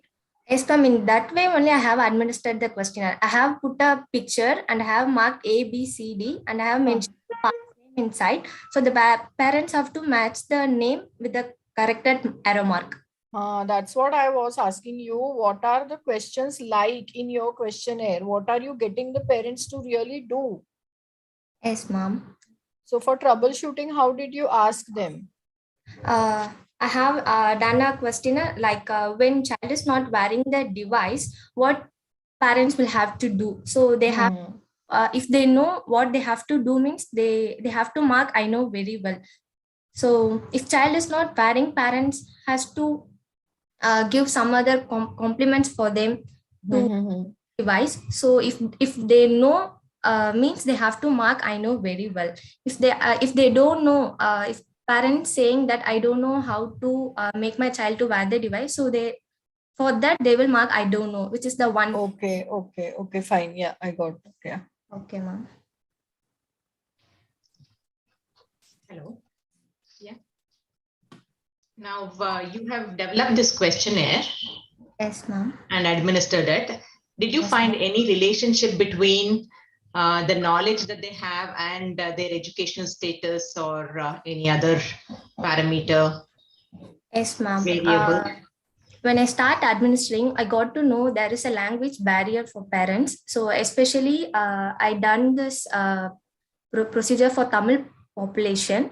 So some parents know to read Tamil and some parents language barriers, and they have difficulty for each and every procedure. They always depend audiologist and habitationist even for a simple procedure. So I thought it may be their social economic status or their educational status, or it could be may also be a language barrier. So language barrier is the major concern from my side for them to knowing about the parts and how to maintain and how to troubleshoot the device. Because of that, they always depend audiologist and habitationist for every simple procedures. Okay. What is your take-home message for this from your study? Okay, the take-home message, it was like when after assessing the questionnaire, I got to know the areas where they get lack. So from that, we can create a self-learning tool like a video or a manual like that. And also I had an informal discussion with parents. They wanted a periodic reminders and a self-learning material on maintenance and troubleshooting of the devices in their regional language. So this questionnaire acts as a bridge to develop a self-learning material. So and also this questionnaire help audiologists to focus more on the regions in the counseling part as well as habilitationist during therapy sessions to focus on these domains, the domains where they get lack. Okay, thank you.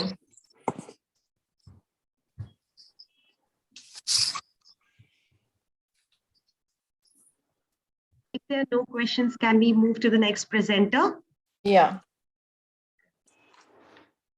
Thank you. The next presenter is Dr. Ruchika Mittal, and her e-poster title is Feasibility of Telepractice in Post-Cochlear Implant Recipients, Lessons Learned. Welcome, Dr. Ruchika. Thank you, Rashmi. Ruchika, can you tell me whether like this paper is addressing data from a certain number of families or parents, or it's like in general? No, it is not in journal. Actually, the 60 families were involved in the study. 60 families? Yes. Okay. So you have not provided the details of those families. Actually, or the space children? was the issue. So mine was main focused on was how we developed the protocol. So that was the reason I just mentioned the age group and the male to female ratio. The space was coming an issue in that because I wanted to adjust the photograph and the protocol. So I thought that I will answer in the question and the answer part. Okay. Okay, so you were taking thrice in a week sessions. Twice in a week, it was at that time. We longer the duration, because if we were taking thrice, then we see there are a lot of drop falls. Yeah. They were not able to cope up with so many frequent sessions. So we came to the conclusion that you give them a longer time and take twice a week. Okay. And then it was on the duration. If we take half an hour, it was very less. So the duration has to be 45 minutes to 1 hour, or maybe little more, because sometimes, you know, their connectivity issues, something or the other will keep on happening. And then with this EDIP, initially it was very popular in the educated group, but our uneducated and the EDIP scheme parents were that much not compliant with this. So we had to, actually I gathered the information and we made a protocol. Before we enrolled them, I regularly used to have meetings with them and ask them, what is your problem? And we actually have to go to that level, teaching them that, you know, please don't, because lockdown was going on, so they were busy.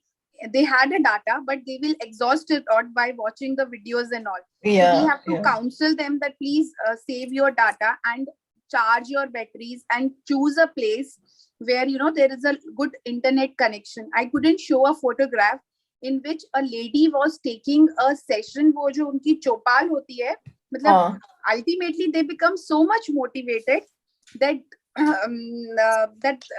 वो चौपाल पे बैठकर, because the connection was so high and every villager was helping her कि इस time पे she will take a session and nobody should disturb her. But it came after lot of hard work. Okay. After going to that level of counseling with them. Yeah. So Ruchika, one more thing I want to know, like here you have written that the issues faced were, as we all know, like connectivity, and then child was not cooperative, all that. What was the most frequent or the most common issue that you faced among all these? Connectivity. Okay. Okay, fine. Thanks. And the attention was, you know, it depends, because we know that, you know, because these children were already enrolled with us. So we know that this is the child. We know about the child. So we know कि ये session पे बैठेगा या ये session पे नहीं बैठेगा. So we used to discuss all this before taking the session. So that is why that was taken care of. The groundwork was very hard, and you know, the markets were closed, and suddenly the lockdown was there. So my therapist cannot even take any therapy material home, you know, and they cannot buy it also. So choosing the materials for them, and which the parents also should have. And a lot of problem who came, unke wo headphones kharab ho jate the, and they cannot buy it also.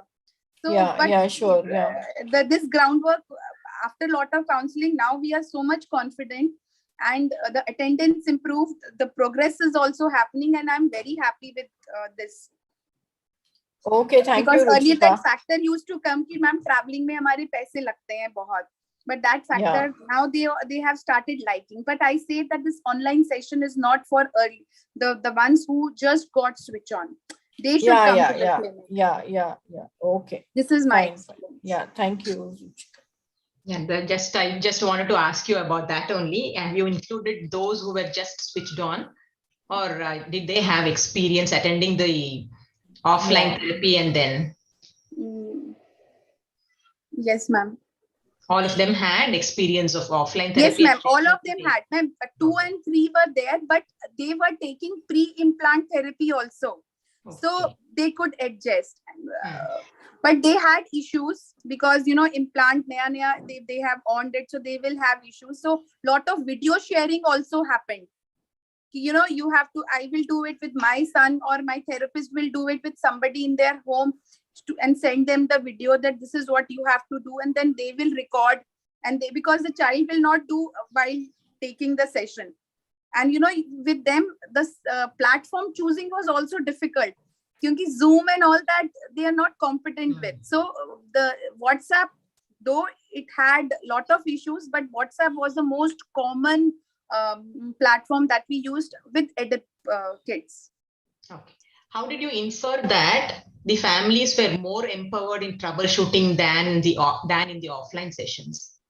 Ma'am, they were too much, the clinic was available to them.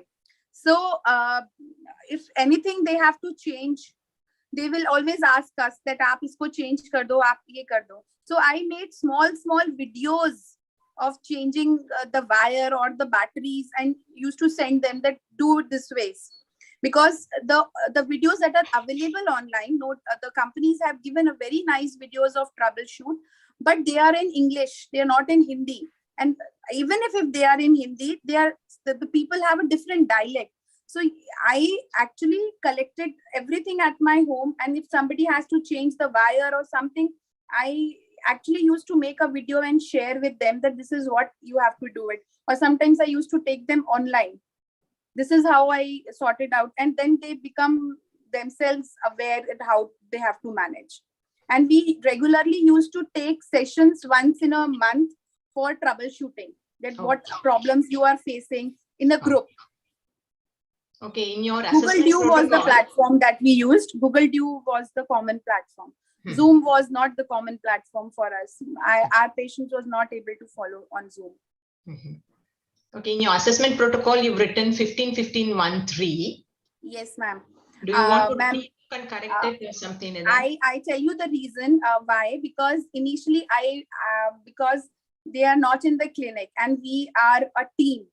So what my therapist is doing, they were also new in taking the sessions. So I have to monitor, I have to assess what my colleagues are taking the sessions, how the child is progressing and what issues they are facing, and how the progress is going on. So initially I thought I was taking, first I decided let's meet me on every Sunday, every family, whatever my colleagues got are that, taking. saying from the initial But then weekly to later on 15 later on, days versus yes, 1 ma'am. month. Yes, ma'am. Okay, I got it. So what I wanted to say is, like, is it 15 months, 1 month and 3 months, or 15 days? Ma'am, it was 15 days. 15, yeah, 15, 0.5, 0.5, 1 and 3 could have been given. Yes, is ma'am. what- Okay. I think I have written, if I am not mistaken, niche 15 days, 1 month and 3 months. Or I have Usually fortnightly you've written there. Yeah. From that we could make out. Okay, Yes, thank you. If there are no more questions. Yeah. That's all. All right, thank you, ma'am. So thank you, Dr. Ruchika. We'll move on to the next presenter. Thank you. Ms. Srinidhi, and her e-poster title was Parental Perception of Self-Efficacy for the Rehabilitation of Children with Cochlear Implantation. Welcome, Ms. Srinidhi. Yes, ma'am. Good afternoon, ma'am. Yeah, so Srinidhi, here, you have said that some of the concerns reported by the parents. Yes, ma'am. You say that several parents reported poor social and academic skills in children. Yes, ma'am. So is that like you have done a comparison between what it was before and now, or it's just a finding reported by the parent? It's a finding reported by the parent, ma'am.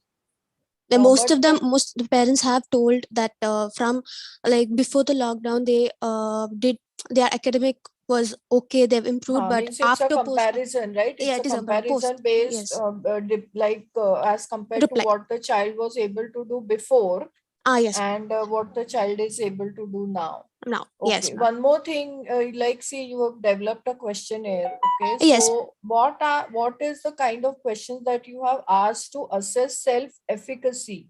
Can you give some examples how you have asked the parents whether they feel they are self-efficacious or not?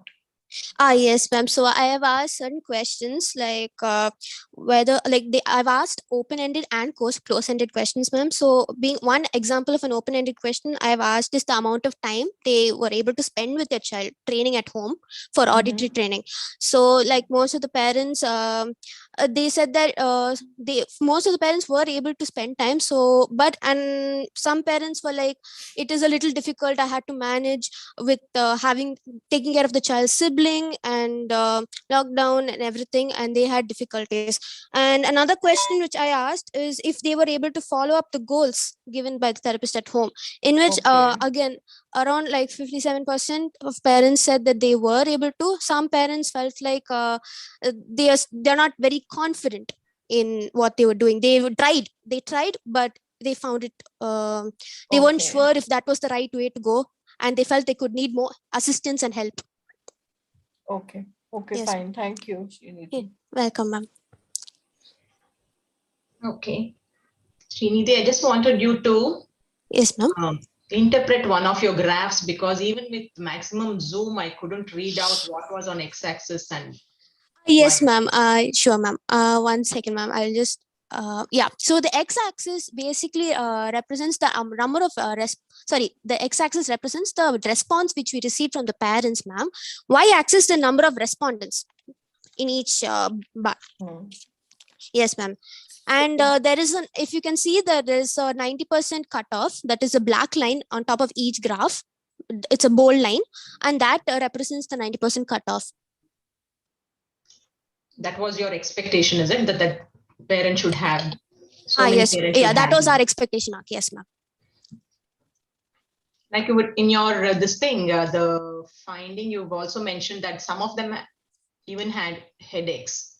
Yes, ma'am. Some of the children during the online period, did you ask them not to wear the device, or what was your? I told them to like give them I asked them to give intervals, ma'am, like not maybe if not the whole day, like if they feel that they are feeling discomfort, if they feel like they're having a headache, remove the implant for a while and then wear it after some time, and like give breaks, not wear it continuously. What was the implant age? What, ma'am? A 1 year experience, ma'am. Okay. Done. Are there any questions? No. Thank you. Thank you, ma'am. Thank you, Srinidhi.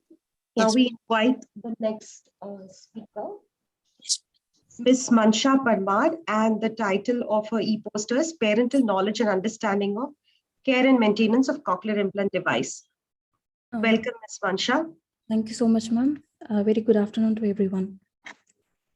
Yeah, so see, from the title of your poster, it seems as if you're going to assess how much knowledge the parents have.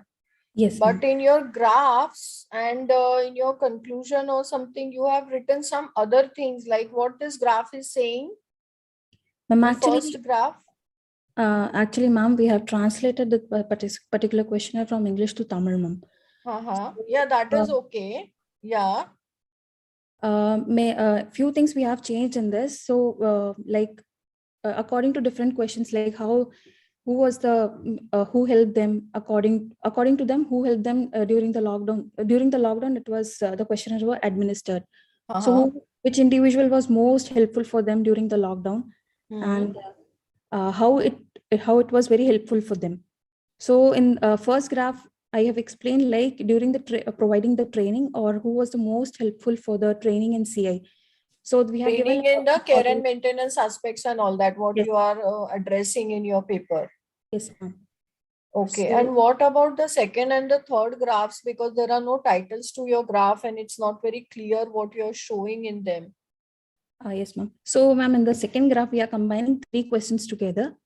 So in this, we are just asking the individuals like according that how much they have trained regarding to the daily check or CI devices, cleaning and troubleshooting. So they have to grade the individual according to very well, good, okay, poor, and very poor. So according to their perception, they have to grade like how much they have been trained to use the CI devices or to provide care and maintenance to the cochlear implant. Means how proficient they are themselves. How proficient they are to use the cochlear implant and or to care for it or maintain it. Yes, ma'am. Okay, and the third graph?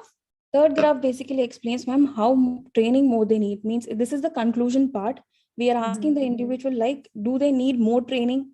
Actually, when the patient is coming post CI, we are giving the kit counseling. So during that portion, we can't imagine like individual has learned everything about CI devices, what are the things they have to change, and what are the things they have to keep in their mind during doing the care and maintenance of cochlear implant devices. Okay. So this graph basically denotes that individual needs more training. Like they are educated, they are uneducated, but they want more training, ma'am. Yeah, okay. Yeah, sure. Thank you. You're welcome. You mentioned that they require more training. In what areas had you specified that in your your questionnaire? Actually, ma'am, when we were doing this particular questionnaire, mostly we got the responses. Mainly, the parents doesn't know whom to contact first. They need, like, if they have face any problem regarding to cochlear implant device, they don't know whom to contact first. They'll call the AVT therapist, they'll call the speech therapist, but they mostly patients won't call the audiologist. And it's like they have given responses like if they want to change the battery, so they are sitting like if the battery is over, the child is not hearing, they are sitting for the audiologist. Or if they are not able to contact them, they are sitting how to change the battery also. And After using it for 1 year, you mean that they didn't know how to use the battery? Yes, ma'am. Yes, ma'am. Then how were they using it for 1 year? Actually, ma'am, a few patients we are from rural area. So mostly if they're facing any problem regarding to CI device, they'll come to the clinics. But in pandemic situation, they were not able to come. So they have given responses in this. Because battery changing is the very Most basic common, thing that yes, ma'am. everyone should know. Yes, ma'am. For consistent use of the device. Yes, ma'am. Okay. Done. Sorry, if we have no more questions, can we let Ms. Mansha go? Yes. Yeah.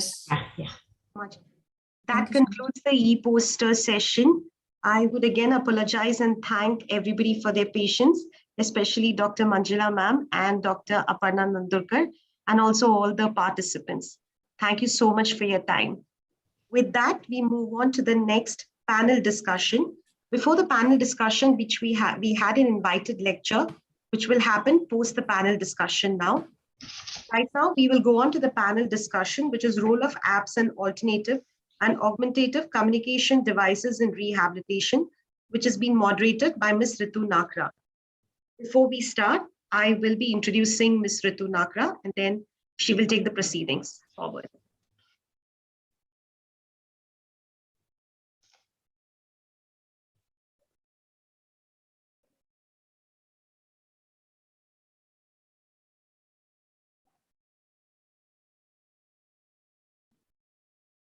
So I have the pleasure of inviting Ms. Ritu Nakra, who has done her BSc Honours in Physics, Bachelor's of Special Education in Hearing Impairment, and LSLS Certified AV Therapist. I've known Ritu for many years, and Ritu is a parent of a child with hearing loss. She's also the director of Hear Me Speak, an early intervention center based in Delhi, founder of Avatar, Auditory Verbal Trainer and Resources mobile application, a home-based therapy program for the families of young children with hearing loss, and co-founder of Online AVT. Ritu has developed various resource materials in English and Hindi languages and has mentored numerous professionals and helped establish early intervention centers across India. On behalf of the Scientific Committee and Organizing Committee, I welcome you, Ritu, and the stage is all yours. Thank you so much, Ms. Rashmi, for this kind introduction. And I'm really honored to be on this platform today, moderating this wonderful topic, which is really dear to my heart. Role of apps and alternative and augmentative communication devices in rehabilitation. This is dear because I still remember 19 years back when I was working with my own child, we really used to struggle to look for resource materials and different help to help our children develop spoken language. But now with the advancement of technology, with just a click of button, it has become so easy for parents to access the information and gain a lot of knowledge on any domain they want to.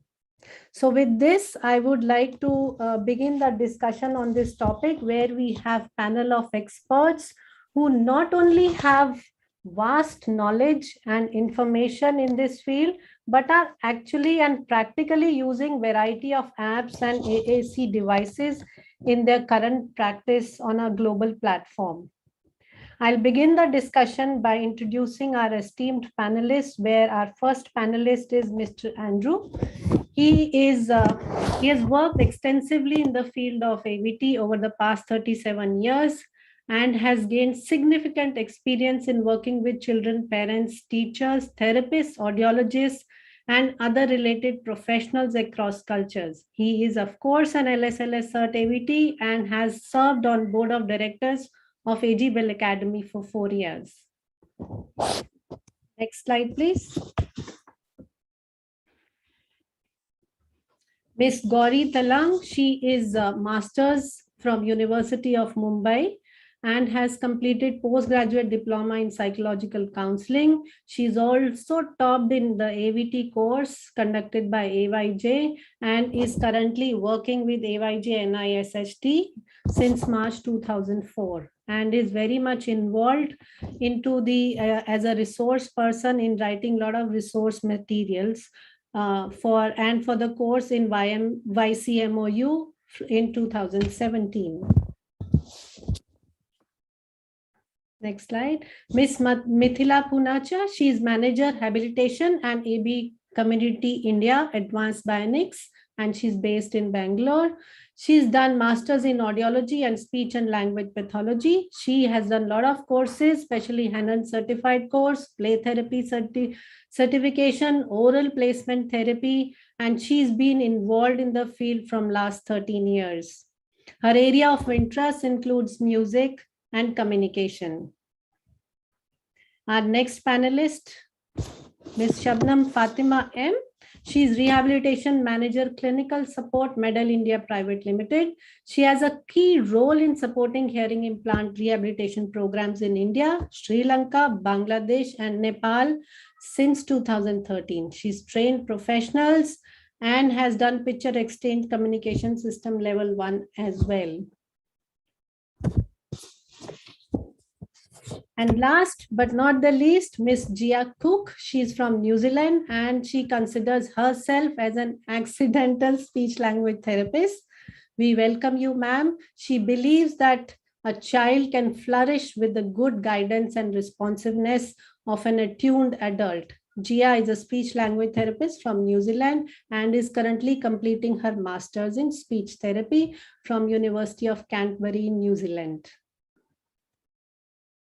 So these were our esteemed panelists, and I'll go on my screen share.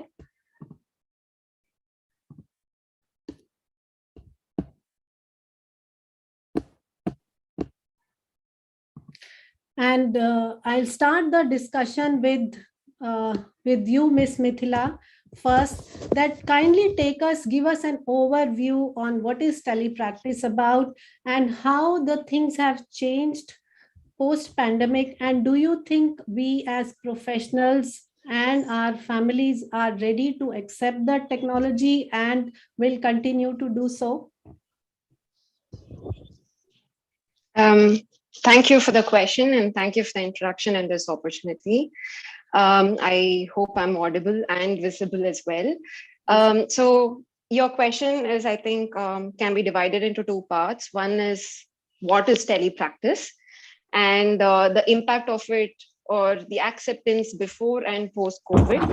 So to kind of define it, I think Asha did a very good description of it in 2016, where they said it's the use of telecommunication for the delivery of SLP services or audiological services. It's a way of connecting a clinician to another clinician or any other professional, or a clinician to a family.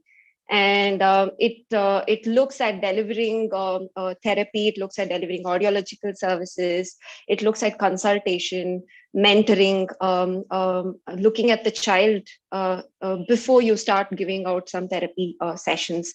So it encompasses a huge area of services, and it can also be just consultation. It need not be therapy-wise. Coming to the way, the challenges and advantages, I think looking at it pre-COVID or the pre-pandemic, it was done in pockets, especially in India. I'm sure it was much more, prevalent in countries other than India. But in India, I think it was done in pockets, especially where there was a need. Maybe some client was with us and then they had to move away, and we had to just kind of follow up with them. So it was a service that was done mostly over Skype and in pockets. But I think with post-COVID, we were all forced to take this up and consider this. And really the necessity becomes the mother of invention. And, I had personal experience about this, like pre-COVID. We've been looking at teletherapy. We had certain discussions with centers and professionals. And I remember going to some centers and facing certain resistance from the centers itself, because it was seen as an additional service you had to really alter your practice into. And even parents and families were not very willing to take the service up. But post-COVID, we were really forced into taking this up. And the advantages have been many. And, of course, challenges are also there. But let's start with the advantages. I think it's become, you've got access to a variety of professionals. You've got access from the comfort of your homes. You've got access from devices that you have in hand. I mean, this has a pitfall too, but it also is advantageous there. I think it has come in advantages in terms of cutting the cost of travel, the time taken to travel, the access to different professionals. And I think for professionals, us itself, it's been advantageous because we can multitask. We can plan our sessions according to our convenience. For working mothers, for people with different responsibilities at home, it's come as a huge advantage. I think, and for, like, say, children with multiple challenges, again, being able to go to different centers and access different services with COVID, and with access to, basically everybody tuning into teletherapy platform, those with additional needs and challenges have been able to get that service. I think the challenges mostly that I encountered, I mean, other than the resistance and beliefs and attitudes, the other thing was mainly having the device. There was one device that was shared amongst many family members. Everybody wanted it for online classes, or the father used one of the main devices and the other children or others did not have. The second huge thing that I saw was internet bandwidth. Especially with rural areas, and even in a city like Bangalore, we had internet issues and bandwidth issues. So these were some of the things. Of course, there are other things like screen time, distractions, having that space in the house where you have minimal involvement or distraction from the family. And another key thing I think was challenging in terms of teletherapy is assessment and, looking at that progress. And sometimes seeing there's a huge learning gap, and how do we cope that up? So I think assessments also became a big challenge. And not to mention the way that we had to plan and engage the family, engage the child for a 45-minute session. I remember planning for a session, and it really took such a lot of effort to ensure that 45 minutes the child was engaged, and you had to literally change in that minute and think, what other activity can I do now that the child is not sitting here, or how else can I engage the family? Right. And constantly guiding the family as well, because the parents had to literally take over your shoes as a therapist. So these were some of the challenges. Excellent. Thank you for giving an overview of our Indian perspective. And I still remember we were just handful of therapists pre-pandemic who were actually practicing telepractice. But post-pandemic, I think most of us have become comfortable. Our families have started to accept it. But coming to you, Mr. Andrew, give us an international perspective on how the things have moved from face-to-face versus the telepractice. Sure. And hello to all the panelists. And thank you, Mithila. I hope I pronounced your name right. That was a really good overview of telepractice. And I think resonates with every one of us. So I guess there's been about 10 years of research on telepractice. So in 2014, and I'm sorry, I'm going to read some of these studies, a pilot study of teletherapy delivery for teaching listening and spoken language to children with hearing loss. And that was conducted by Dimitri Dornan, who's a Cert AVT for an organization in Brisbane. And the results suggest that early AVT by telepractice may be as effective as delivery as in person. So that was back in 2014. In 2019, there was a paper, Telepractice Delivery of Family-Centered Early Intervention for Children who are deaf or hard of hearing, a scope review. And this was by Melissa McCarthy, Greg Lee, and Michael Arthur Kelly. So this was based on the model of RIDBC, Royal Institute for Deaf and Blind Children, now known as Next Sense. And they found that although the overall impression gained from the literature in this review was one of positive support for the use of telepractice in early intervention programs for children who are deaf and hard of hearing and their families, the quality of available evidence varied greatly. So that was in 2019. So the research shows us, you can find research where telepractice is not as reliable or is not as effective as face-to-face, and you can find research where it is. However, more recent research, and Dr. Melissa McCarthy is one of the pioneers of telepractice.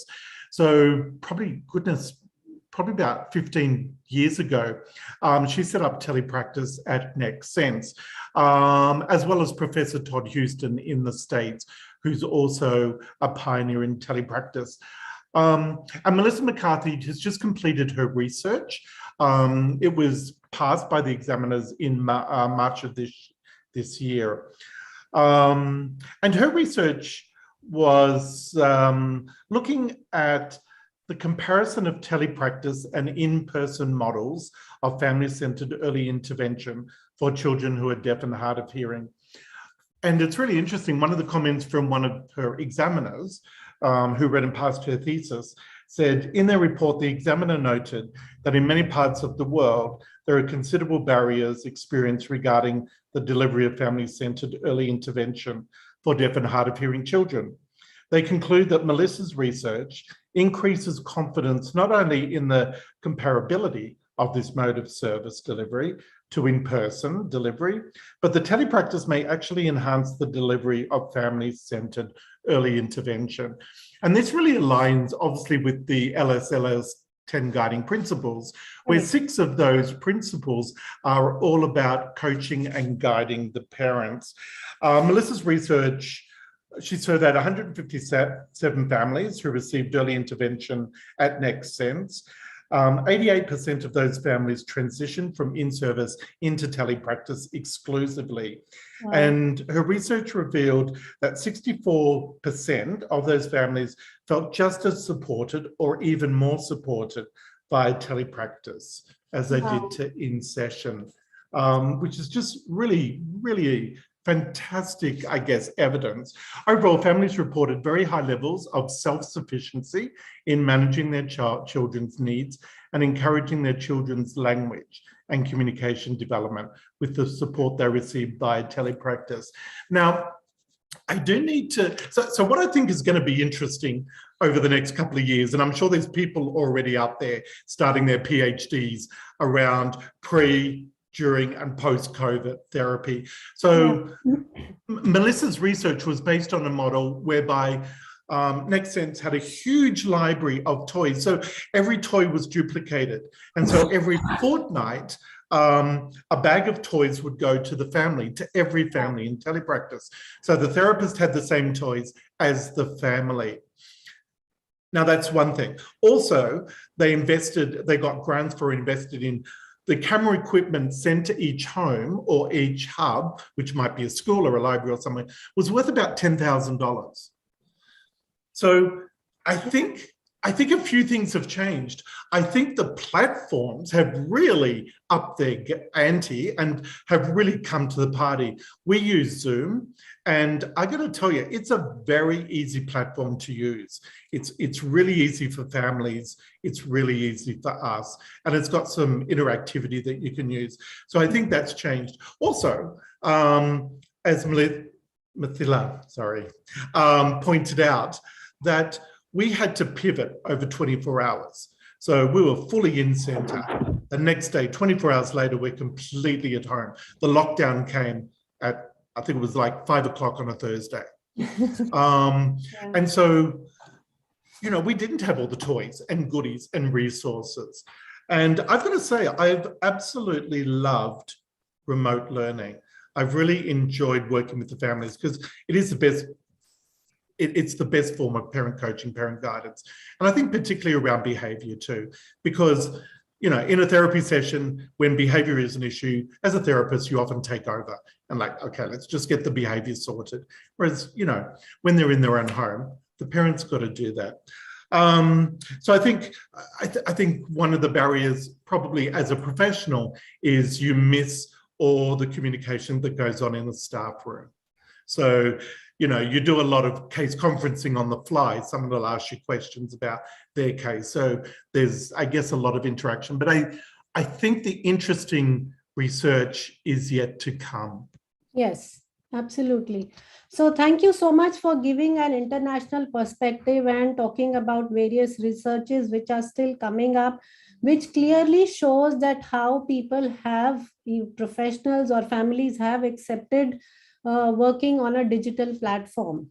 So when we are talking about digital platform, Ms. Mithila, what do you think is the role of apps when we are talking about children with hearing loss, whether they are using cochlear implants or hearing aids? I mean, the intrusion of apps in our lives have been immense. You know, there's an app for everything from groceries to including the water purifier at homes. Everything is connected via an app. And the way it has influenced the speech and hearing world is like a given, literally, because we have apps for everything, for your articulation correction. And you know, the way that apps were initially designed was more about giving out information, but then off late they have moved on from just guiding you and supporting you to being more interactive and getting that communication, the two-way communication, even though it's a device. So the way that they've also evolved is that, you know, we are looking at live voice presentation, the parent or the therapist sitting along with the child, taking them through. So it's more of a directed learning that the apps have taken up, and they kind of literally see how you've got to maneuver through your goals. And it helps the therapist too, it helps the parents too, because I think once you have a feel of the app, you know what else to expand on, how else you can, you know, kind of carry that goal forward. So the role of apps have been immense. It is here to stay. It is here to, you know, be a part of your educational process, your therapy process. And it is a supportive element that we should all consider. We should look at the various apps that are available out there for various domains. And we should also see whether they are paid, on which platform. All of that homework needs to be done. And we need to give out the right information to our parents and ensure that they are also using it as a supportive material. Right. So when we are talking about digital platform and the usage of apps and their benefits, do you think, Mr. Andrew, there is any WHO recommendation on the screen time? Because now everything is like children are engaged in multimedia, Netflix, and so much of entertainment for them. So when we talk about educational apps and usage of apps for us, specifically for our children, what is the WHO recommendation? The WHO recommendation is for children under 2 years, 0 hours of screen time, and from 2 to 5 years, 1 hour maximum per day. However, that's out the window. Let's face it. Every child is on screen now. We don't have a choice. So I think it's how we use screens now. I'm going to talk a little bit later about passive and active screen use. But I think, I think in terms of where WHO were coming from was that nothing can replace play and exercise and activities. We all know the importance of play transitioning to language. So that's where they're coming from. However, a lot of kids, even at 18 months, they're on the screen time with grandparents and aunties and uncles that they can't see in their house, that may be in another country or in another state.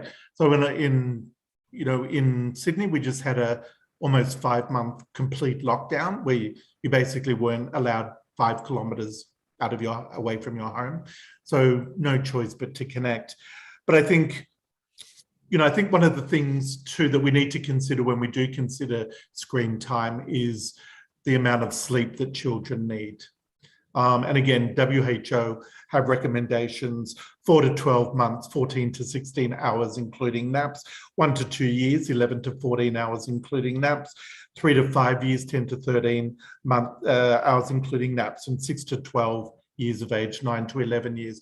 And we know that the blue light from screens and just the involvement and addictive nature that can become of your phone, your iPad, your computer, your screen, can really impact on sleep. So I think, when we consider screen time, we also need to underpin that with the sleep that children need to wire their brains.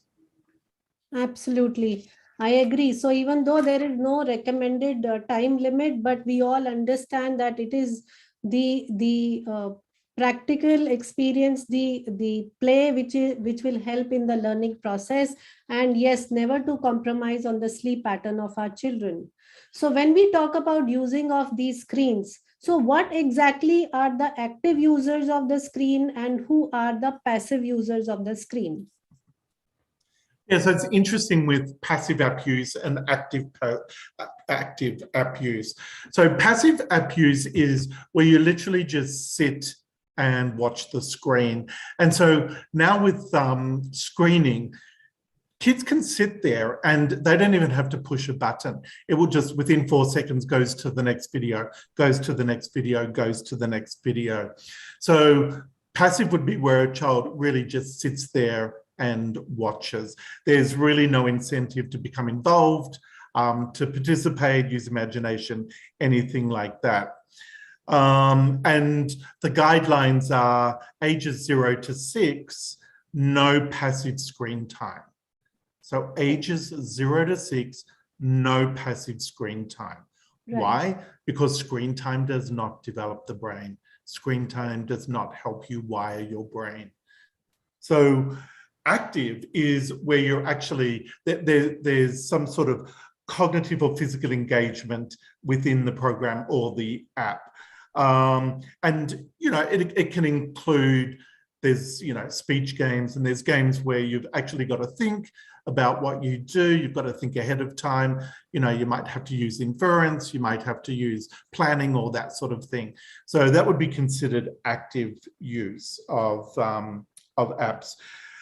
And it's really apps that kids, you can practice letters and spelling and all sorts of things. But we need to, again, remember that the amount of screen time you use includes active and passive screen time. Yeah. So for a child older than 2, that's 1 hour a day of using active screen time. Correct. And so for active, the software of communicating with members of the family are good. So, I've talked about, and I think, I don't know, we've all seen this. You're on screen and the parent's on the floor with their child, with their iPad or their phone. And at 9 months, the baby is wiggling towards the phone. You've got toys around and all it wants to look at is that screen. That's one of the most surprising things to me, actually, during this, just how addictive screens are. That's all the kids want to do. They want to push the buttons. They want to play with it. They want programs on the computer. I've got some of my older kids that I work with, and, they just want to, they're really encouraging me to give them screen time for games and apps and all that sort of thing. Whereas in my therapy, I don't do that. I don't use those sort of things. Some of the apps I do use are, or programs I do use, there's a really good program called Twinkle, twinkl.com.au. And they have We'll come to those apps. We'll come to those apps. Okay, sorry. And Mithila, would you quickly, because we know we are all surrounded by different gadgets around us. Can you take us through what exactly are the pros and cons of using these apps? Right. The pros are, of course, you can look at it as a reinforcement. I have certain families who use an iPad game, interactive game, as a reinforcement when the child has achieved certain goal in the activity.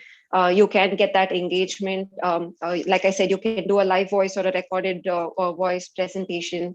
You have access to information. You have access to a lot more, information and apps.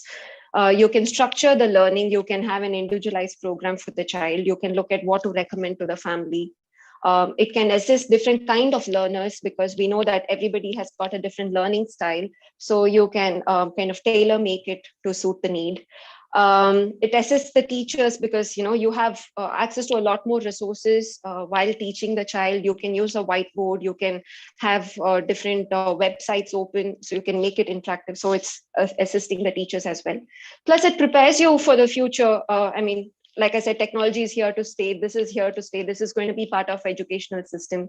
So it kind of prepares the family and the child to expect what's coming. In terms of cons, the attention and the emotional development as the first. There's Daniel Goleman, who's done a lot of work on emotional development and emotional intelligence. And he says excessive use of app definitely affects the self-control, empathy that we have towards other situations and other people about what they're feeling. So this definitely is seen as an impact. We know that relationships and social skills are heavily impacted through this COVID period. 2 lockdowns, we've seen it. Look at a family, most of the time in a social setting, they're out for dinner, they're out in a metro, we always see people on their phones. There's really no interaction. The relationship breakdown there. It can be distracting. You don't know how to self-regulate. Sometimes when I say overstimulation, you really are not able to regulate your emotions there or manage stress. Hardware and software issues, I think we know that all, access to device and internet and things like that.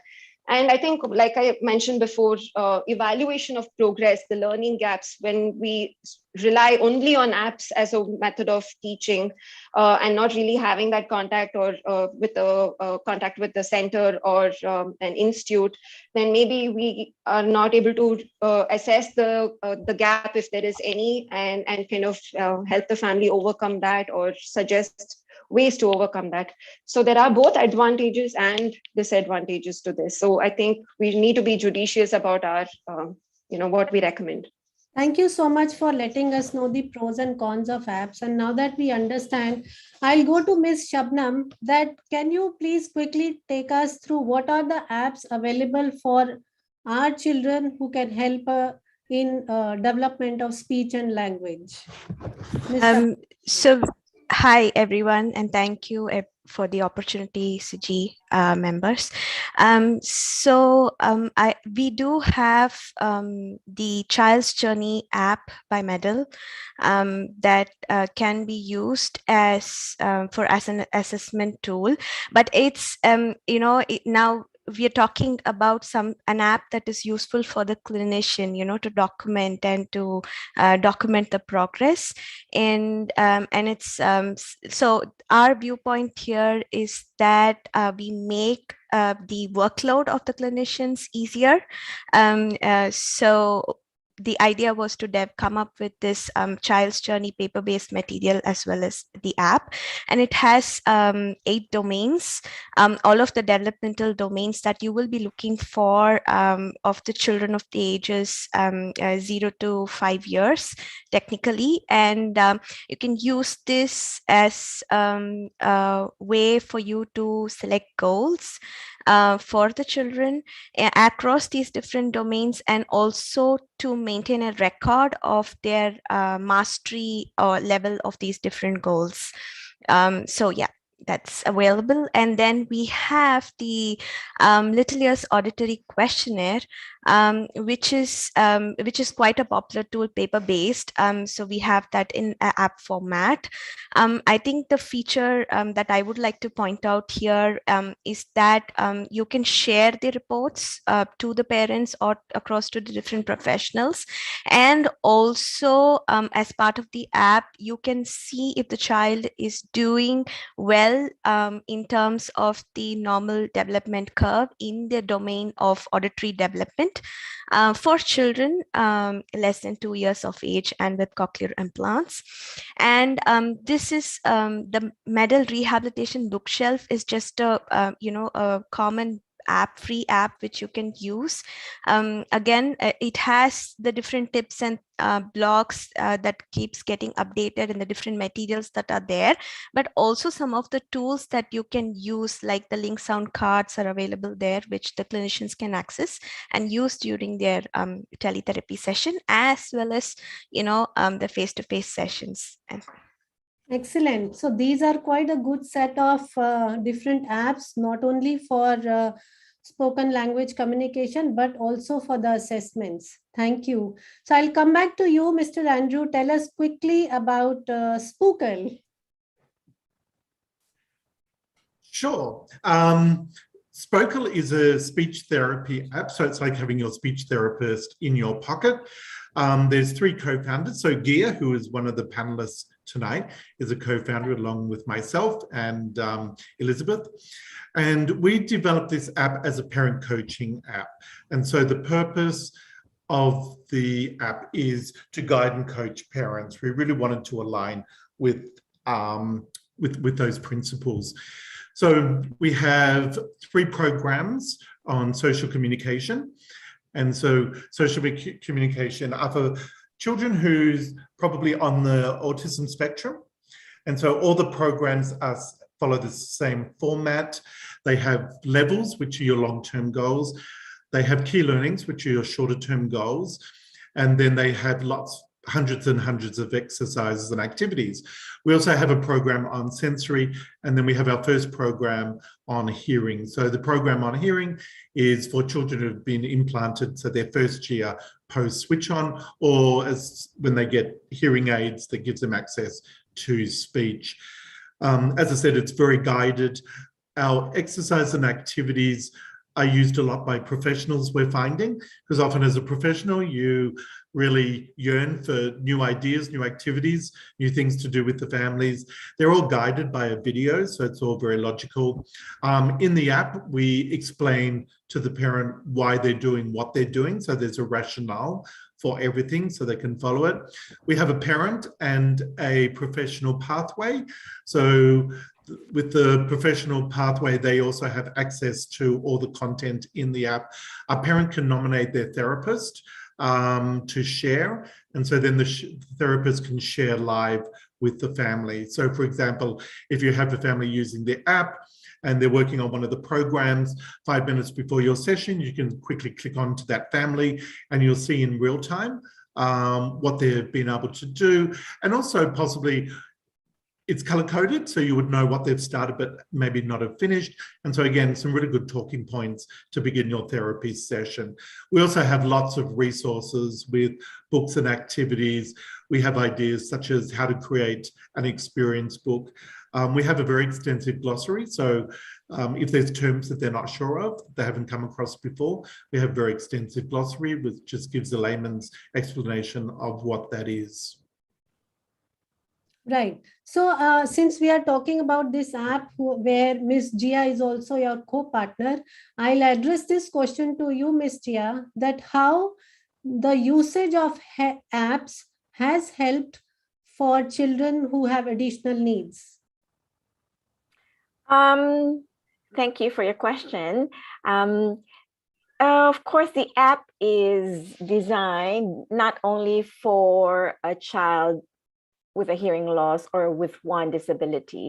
In research, there's a lot of children who have comorbidities, and therefore having a holistic approach to the child's intervention, I think, is helpful. And that's why with SPOCL, we have a more holistic approach.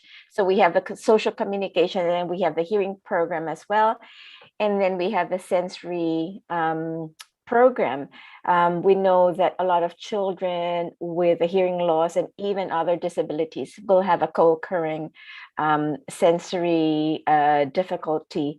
And then because it is a parent program, so it's actually teaching the parents, empowering them, giving them the tools. Okay, this is what you need, because we want. I think in research, being a responsive parent is linked to language development, and that is the role of the SPOCL app, teaching the parents to be responsive. Thank you so much. So coming back to you, Ms. Mithila, kindly quickly take us to the various apps available at Advanced Bionics platform. So as you can see on the screen, it's divided into 5 modules across different age groups and those with additional needs as well. So we have the Baby Beats app, which I'll just go in a little more detail. It's the music related app.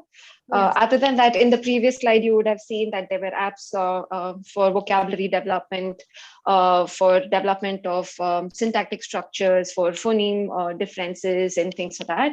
For teenagers and adults, we have AbleClicks, which has been rebranded as Word Success, looking at auditory discrimination and recognition. We also have a catalog app that gives you a catalog of all resources, and an IDA CIQ app, which looks at troubleshooting and helps you through the processor. The Baby Beats app was designed as an early intervention resource, and what's unique is that it's not language specific. It's available on both iOS as well as Android platform. It was an early intervention resource, so we use it with the babies and toddlers. What's unique about this resource is that we have integrated videos that takes you through how to do an activity with a baby versus a toddler in an individual setting, in a group setting. It gives you goals, it gives you tips to try, what next. It gives you ideas about how to use flashcards or resources. So basically, it tries to get the child, the parent-child bonding in place, because very often we see that once the diagnosis has been conveyed to the family, there is a certain barrier that comes in the bonding or the relationship between the child and the family when they're going through the grieving process.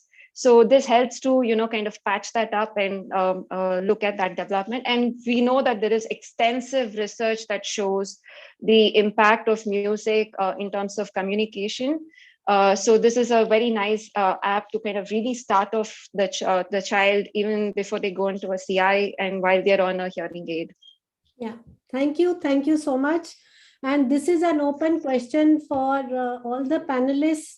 During the World Cafe, we had a great discussion on multilingual children, especially when we talk about our Indian scenario, where I think every child is almost, if not multilingual, is definitely bilingual.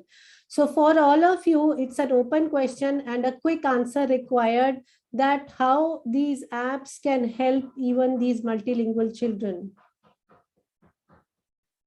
Anyone who would like to address this?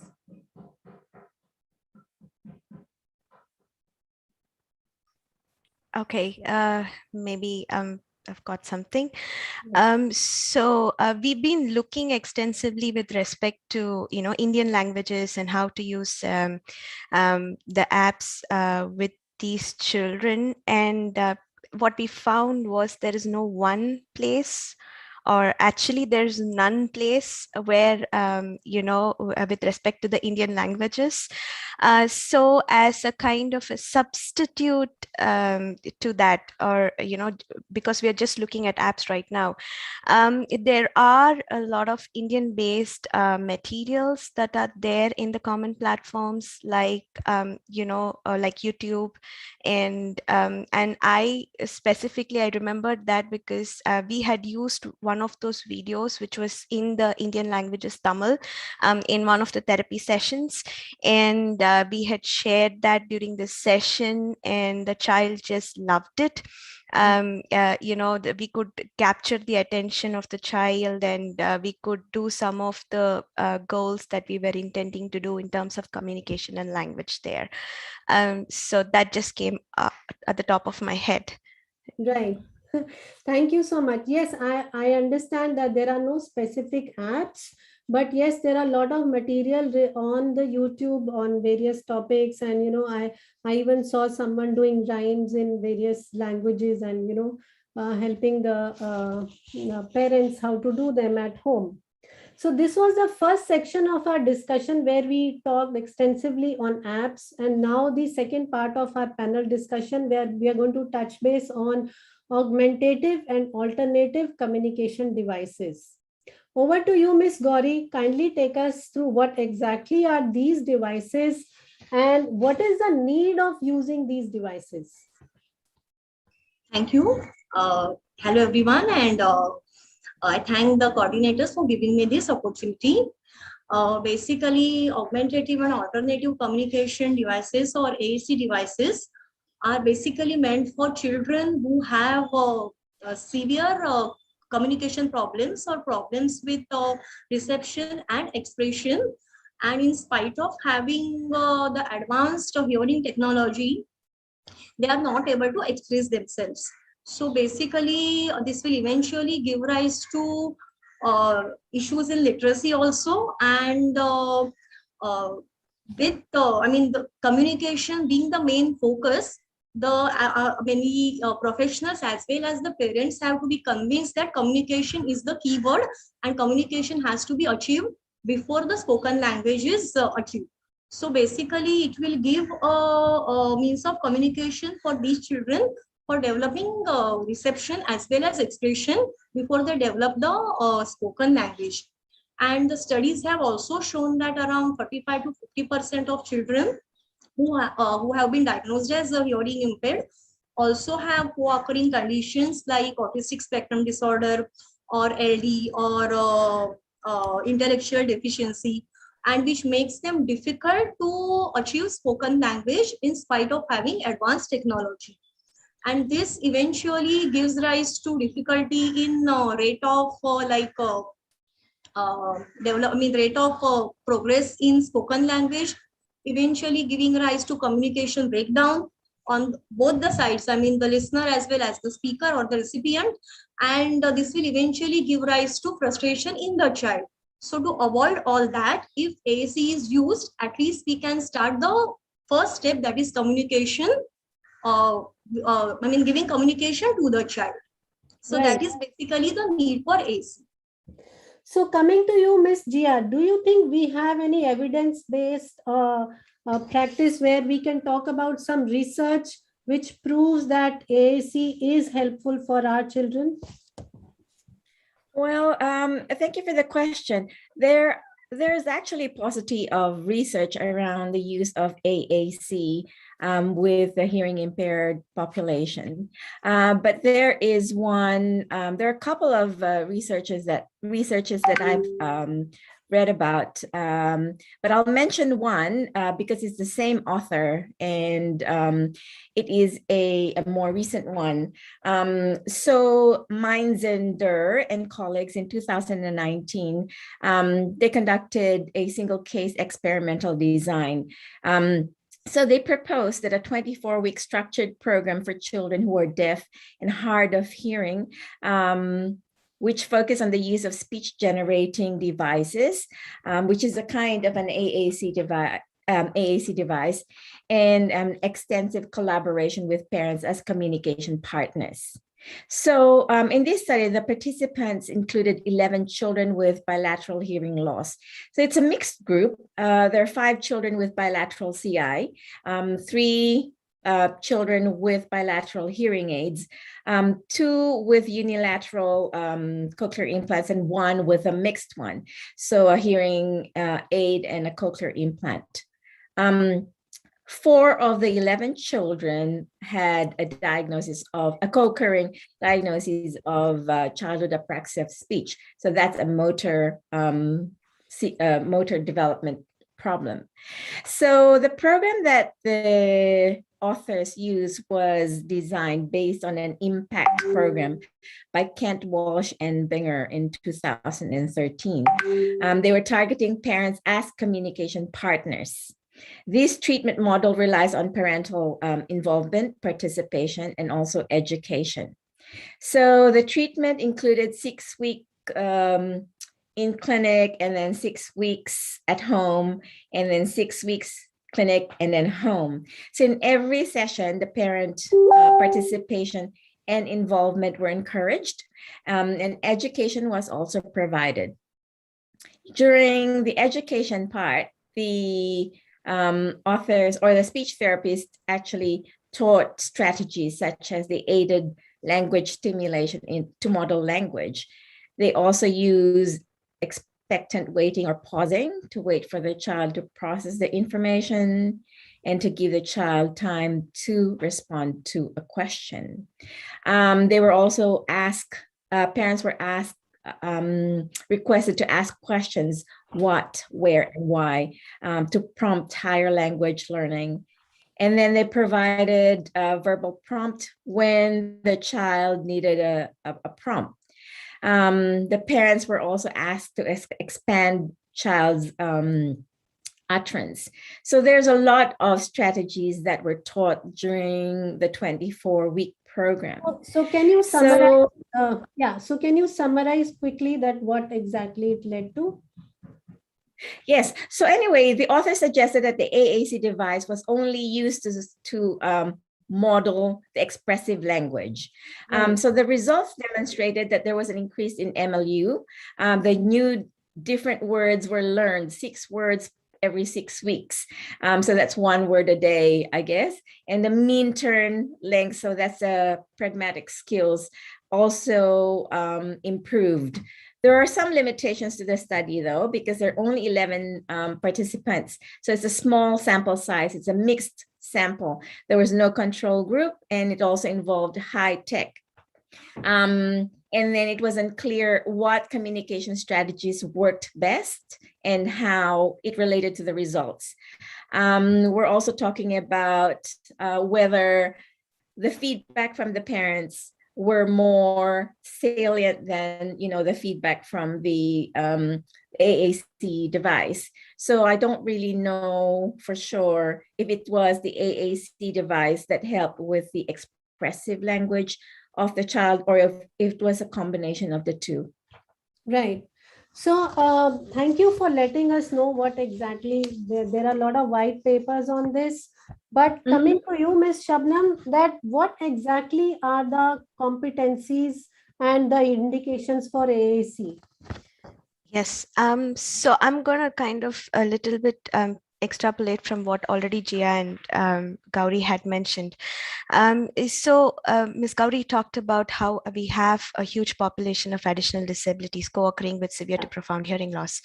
So we had kind of looked into the different disabilities that are there here in India from a multi-centric survey. And what we kind of found is that there is a huge population, like 14% of diagnosed disorders like autism and ADHD co-occurring, and another 20% among this 20 to 40%, another subcategory wherein we are not able to diagnose them, but we do know that, they have some delays in the developmental domains and things like that. So that is the kind of the impetus that led us to look into, what are we missing? And I think one of the things that we are missing, and Ms. Gauri pointed out, is the communication aspect of it, right? Obviously, having given this, technology, huge technological advantage to child. So I think one of the first things that we look for is spoken language. And, we strive to move towards that in a very strong way. But what we have to remember is that communication is the bigger umbrella term here. So the communication behaviors is going to tell us whether this child is going to develop speech or not. So we need to put our spotlight there and look into the communication behaviors and how they lead into how the child is using, the language, spoken language, or that would be a starting point. And of course, looking into the domains like emotional development, like I think even Ms. Gauri pointed out, there's going to be frustrations that's going to be there, that's going to come up ultimately. So that is something that we can look for and think about introducing an AAC system. Also, if the spoken language system is not fully used by the child and is not fully useful for the child in the current scenario or the environment that the child is. Now, that's another scenario where we really need to see to introduce an AAC system that will help the child and the family to communicate better. So I think these are the indications. And just maybe pulling it a little extra, there are studies that do say that AAC helps in literacy as well. But these studies have been done, like Ms. Jia pointed out, that they've been done with children with typical hearing with developmental disabilities. So we really need to look into that direction as well and see how we can use AAC as a kind of one of the support systems in the present conventional therapy for children with cochlear implants. Thank you, Ms. Shabnam. Now that we understand the importance of AAC devices, Ms. Gauri, can you exactly tell us what exactly are aided and unaided devices? Basically, AACs have two types, unaided and aided. Yes. Unaided basically focus on your own body usage, that is your speech reading or your uses of sign language, where you do not require any particular aid to start with AAC. So right. That would be the simplest thing which you can start using immediately, even before planning. And aided are the ones where you require basically aids. The aids can be starting from a low tech, like the simple use of paper pencil or a simple communication board, or it can be mid tech, like where you are using a speech generating device which are just battery operated, and going to the high tech AAC devices which are actually application based or having like high tech processing system. So on entire continuum, whichever is feasible and whichever is the most relevant for the child can be used. Right. So we understand the unaided ones, but Ms. Jia, can you tell us more about aided, where we are using technology starting from the low, mid, or high tech technology? Like what Gary was saying, so low tech is more paper based. Yes. So we don't use a device or anything like that. So we have books, we have pictures, we have a core board. That is an example of an AAC device. And if you look at the slide, you'll see, if you go back to the previous one, please. So the one on the lower part is a translated version. It's a free version from the United Nations. So you can just download it and change it. I think it comes in other dialects as well. I think Malayalam is there. So you can just change it, and it's a free AAC converter. So next slide, please. Then we have the mid-tech. It's a static speech generating device. As you can see there, it's very simple. It doesn't use any what you call these eye gaze generating devices. And then we'll go to the high-tech ones. This is what Stephen Hawkins was using. And then for him, he had this special sensor in his spectacles that triggers the computer when his cheeks twitch. So to get to this stage, he has to sit with a speech therapist who designs this. Okay, so let's see what that twitch means, and then it will generate that information on the computer. So that's why it's called a high tech. And quite. So is there any criteria when to use low tech, when to use, with whom to use mid tech? I mean, how do you select what technology to use? There are a lot of criteria. For instance, if there are sensory issues that a person has, then you'll have to switch on to maybe bigger or a lower tech. Or if there is problems with motor planning, then you go to a tech whereby you have guards and then you can use the AAC, that kind of AAC. Basically, based on the additional needs of an individual, we decide what technology to use. Coming to you, Miss Gauri, you've used Hackathon in your current practice. Can you tell us more about it? Okay, Hackathon is basically a system which uses the science symbols along with speech for communication. It has a core vocabulary as well as resource vocabulary, and the vocabulary levels are around 8 levels. So the beginning levels are basically more of concrete words and the vocabulary which is used in child's daily life. And moving from concrete, as the levels go high till the 8th level, there will be more abstract concepts. And as far as the usage is concerned, we actually sit with the parents and decide the vocabulary which will be relevant for the child. For example, in level 1, the words like family members, simple, table, chair, drink, eat, those words are there in level 1.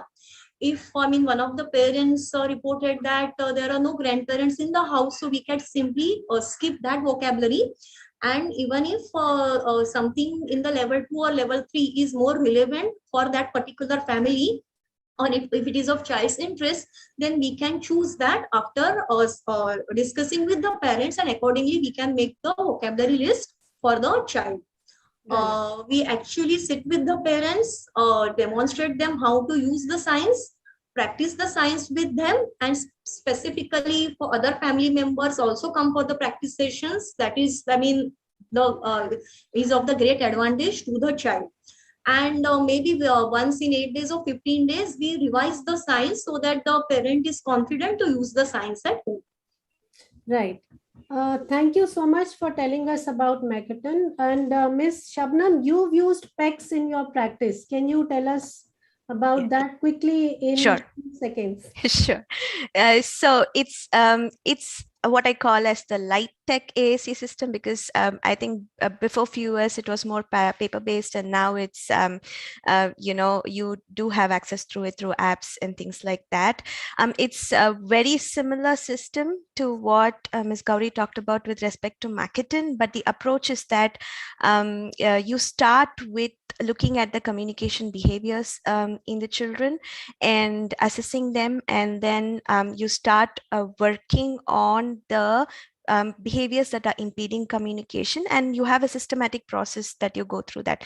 Because I'm an implementer, I can't really supposed to be commenting on that, but I would point out the audience towards the Pyramid Education Consultants website, where they can get extensive information how, if they are interested in going into PECs, and they can reach out there. But out of my personal experience as an implementer, I think I would say that I have seen remarkable changes in communication initiation, and that is for children during the initial stages after implantation and switch on.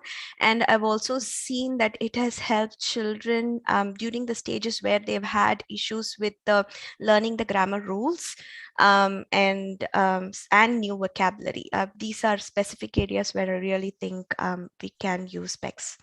Right. Thank you so much. And to coming to you, Ms. Jia, any tools which you would like to talk about when we are talking about AAC? Yes, we have. I think Ms. Gauri and Ms. Shabnam talked about communication functions. So these are just tools for parents to look at the milestones of their children. So these are free tools. We have First Words Project, and then we have the AS Detect. So children with autism. Okay. And anything else? Sorry. Yeah. And then this is the core board that we use a lot of.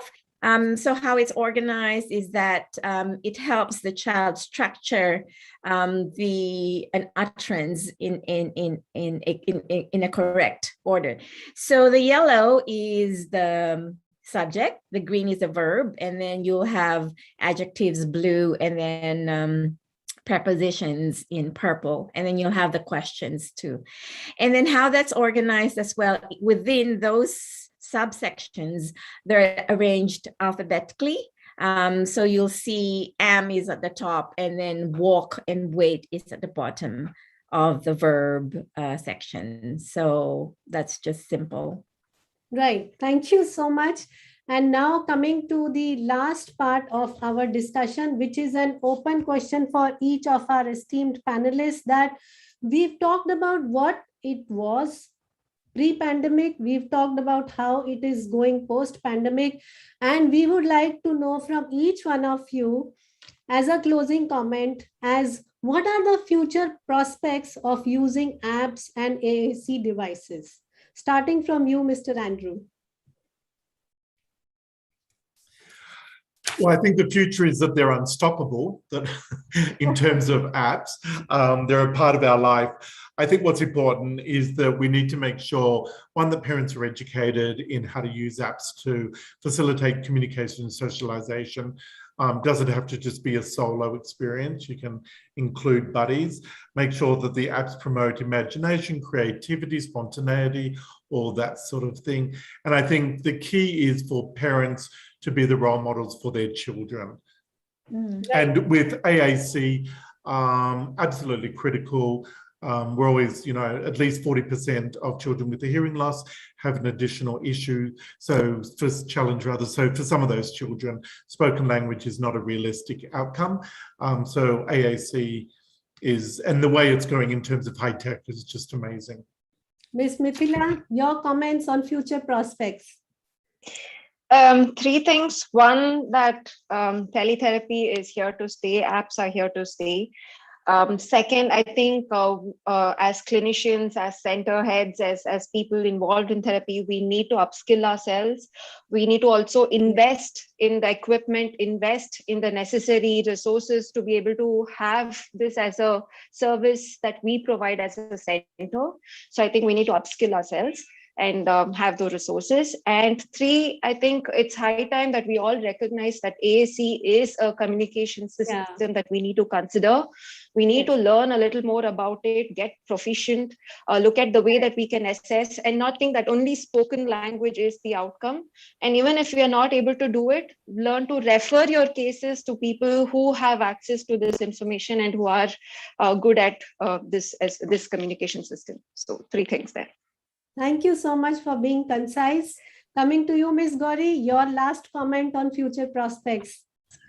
I feel all of us as a professional should be allowed to pick up the red flags in the child as to when to refer a child for AAC and which AAC can be used, and preparing the family accordingly, because as discussed by everyone, it's like after CI, the main focus is on developing of spoken language, and parents really get frustrated or disappointed when they come to know that spoken language may not be achieved. So we need to convince the parents, and accordingly identifying the red flags, immediately refer for usage of AACs. Absolutely, very well said. Coming to you, Ms. Jia, for the closing comment. I think AAC is here to stay. It's important to educate the parents, like everyone's saying, that spoken language is not the only way of sending out your message. So AAC is here to stay. Wow, superb. And to you, Ms. Shabnam? Yes, AAC is here to stay, apps are here to stay, but I also think that there needs to be a huge mindset change among us professionals first, about AAC can be used for this, it can be used for that, and like it cannot be used with less than 3 years and things like that. So I think there needs to be we need to look into a magnifying glass and into ourselves, our practice, whether what we are doing is sufficient for this child and family or not. I think that should be a better guideline for this. Absolutely. Wonderful closing comments from each one of you. And I would really like to thank each one of you for being, for giving an in-depth knowledge, information, and sharing your personal experiences. And thank you to CIGICON, organizing committee and scientific committee for taking up this topic and giving me this opportunity. Over to you, Ms. Rashmi. Hi. Thank you so much for such an amazing, comprehensive discussion, especially since this is a topic that we haven't really discussed well enough, or it's not been really taken up on any platform. So I really thank you for all of you with your expertise to take up this topic and giving us such wonderful insights. So thank you so much, Ritu. Thank you, Andrew, Jia, Gauri, Shabnam, and thank you so much, Mithila. It was a pleasure listening to all of you. And again, I do apologize for the delay. It was beyond our control, so I'm really sorry for that. But thank you so much for being so understanding. And thanks for an amazing discussion. Thank you so much. Thank you very much. Thank you very Thank much. you. Thank you for the invitation. Bye. Thank you so much. With this, we move on to the next topic.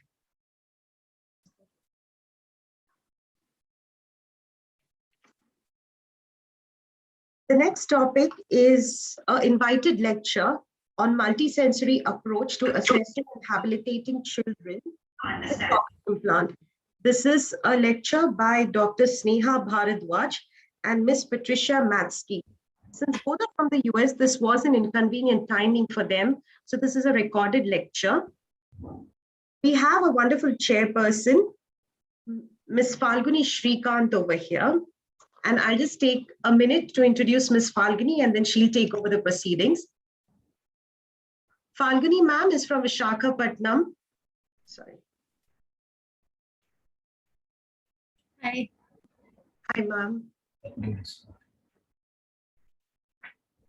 So Falguni ma'am is from Visakhapatnam, India. She has a master's from All India Institute of Speech and Hearing. She's worked in Andhra Pradesh Medical and Health Services as speech therapist for 33 years.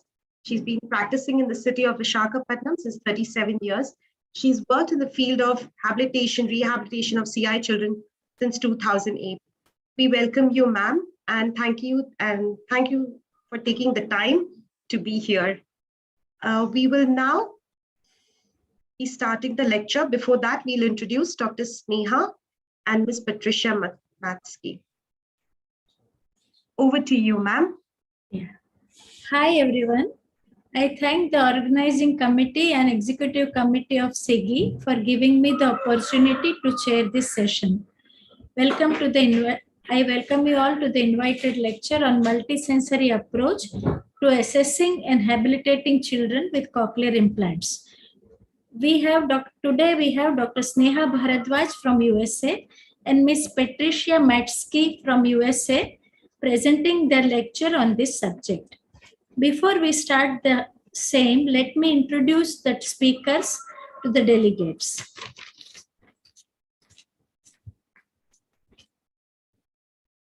Dr. Sneha Bharadwaj is a professor in the Department of Communication Sciences and Disorders at Texas Women's University, where she has been a faculty member since 2009.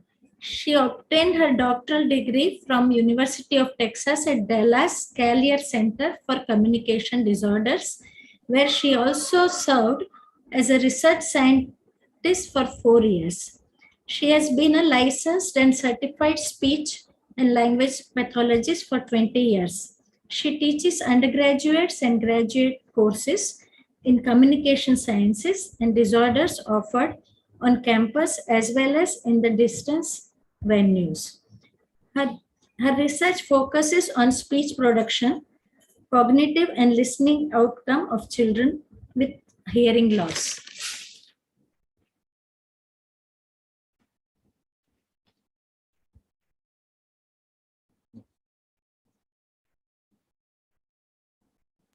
Ma'am, can we play the video? Record. Yeah. Yeah, thank you.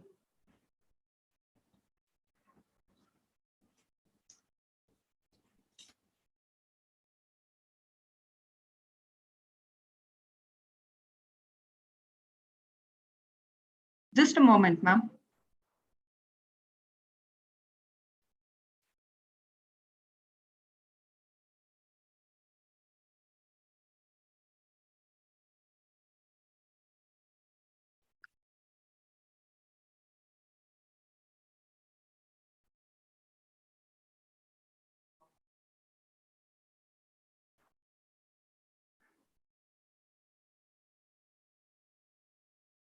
Good afternoon, everyone. The focus of our talk will be on multisensory approach to the habilitation of children with cochlear implants.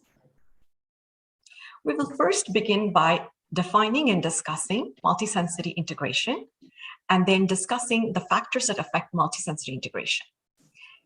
Then we will summarize findings of studies on unisensory perception and multisensory integration in children with hearing loss and some implications for habilitation. Lastly, we will discuss the sensory integration approach to assessing and treating children with hearing loss from an occupational therapy perspective. The human brain has a remarkable ability to combine information from various senses. Multisensory integration refers to the process by which information from two or more senses are combined to form an unified percept, a percept which cannot be easily deconstructed into its components. There are various neurons in the cortical and subcortical areas of the brain that are capable of receiving inputs from multiple senses and whose responses can be modulated by cross-modal or multisensory stimuli. These multisensory neurons require extensive experience to mature. The capabilities of these multisensory neurons develop over time in an experience-dependent manner due to interactions between the visual, auditory, and somatosensory systems. Naturally, sensory loss or sensory deprivation in one or more modalities can disrupt multisensory integration. Now, multisensory information is influenced by whether or not information from various senses are congruent or synchronous. If stimuli from different senses are congruent, multisensory integration leads to some advantages, including increased stimulus detection, improved localization and speech intelligibility, as well as speeded reaction times. Multisensory integration in children with cochlear implants are affected by two factors, namely comorbidities and cross-modal plasticity. There are various common developmental disabilities that are associated with hearing loss in children, including intellectual disabilities, cerebral palsy, autism spectrum disorders, and vision-related impairments. In addition, approximately 20 to 70% of the children with hearing loss have some sort of vestibular dysfunction. Furthermore, 1 in every 4 children with hearing loss also are born with low birth weight, which is associated with problems in cognition, attention, as well as neuromotor function. Here is data from one of our earlier studies, which included 30 families of children who used cochlear implants. In this study, parents completed a standardized instrument, namely sensory profile questionnaire. Data here show the percentage of children who are classified as at risk or definitely different in terms of vestibular processing, auditory processing, oral sensory processing, tactile processing, as well as visual processing. Obviously, there were individual differences, and the profile for each child was quite unique. There are 2 takeaways from data such as this. First, as professionals, we need to be aware of the various comorbidities that these children come with, and that it could be unique for each child. Second, sensory processing differences could affect multisensory integration. Overall, these data point to a need for comprehensive assessment of sensory motor functions in children with cochlear implants. A second factor that can affect multisensory integration is cross-modal plasticity. There are consequences of loss of sensory information in one modality. Studies have revealed that there are structural changes in the brain as a result of congenital hearing loss. Studies have also revealed abnormalities in functional connectivities within the auditory system, between the auditory systems and other sensory systems, as well as higher order neurocognitive centers, resulting in significant deficits in the areas of sequencing, working memory, as well as executive functions. So this neurocognitive reorganization that occurs consequent to hearing loss is known as cross-modal plasticity. There seems to be a sensitive period of approximately 3.5 years. And if auditory deprivation lasts beyond this age, there will be long-term implications for functional connectivity within and between brain regions. More recently, cross-modal plasticity has also been shown in the case of temporary hearing loss, acquired hearing loss, as well as various severity levels of hearing loss. Now, studies that have explored the behavioral consequences of cross-modal plasticity have led to two different viewpoints: the enhancement or the adaptive view, and the deficit or the maladaptive view. In the case of hearing loss, in general, there seems to be a takeover of the auditory cortex for processing visual and somatosensory information. This takeover is associated with enhancements in localization of visual information, enhanced visual peripheral sensitivity, as well as thresholds for visual motion detection. On the other hand, studies have also shown poor speech perception in the cases of extensive cross-modal plasticity. The abnormalities have also been revealed in terms of activation in the somatosensory cortex for auditory stimuli in the case of some late implanted children. In another study, we looked at evidence for these two viewpoints, namely the deficit view and the enhancement view, in a small sample of children who have cochlear implants, and we found support for both these hypotheses or viewpoints. First, we replicated previous studies by showing vestibular dysfunction in a majority of children. These are shown in the first two bars here, which are labeled as PRN, which stands for post-rotary nystagmus, as well as SWB, which is standing and walking balance. These are subtests of the sensory integration and praxis test. We also found that children with cochlear implants perform significantly poorly when compared to their typically hearing peers on a test called graphesthesia, which assesses temporal processing of tactile input. We also found that children with cochlear implants perform significantly poorly on a task called kinesthesia, which assesses temporal processing of kinesthetic or proprioceptive information. Finally, we also saw enhancements in the performance of children with cochlear implants when compared to their peers, normal hearing peers that is, on a task called localization of tactile stimuli, which is a spatial task pertaining to the tactile domain. In a more recent study, we collected data regarding visual perceptual and visual motor skills using a test called Test of Visual Perceptual Skills, as well as event-related potential measures. The findings of the study revealed individual differences in sequential abilities in children with cochlear implants, but significantly below average performance in visual sequential memory, as well as visual sequential motor tasks when compared to children that have normal hearing.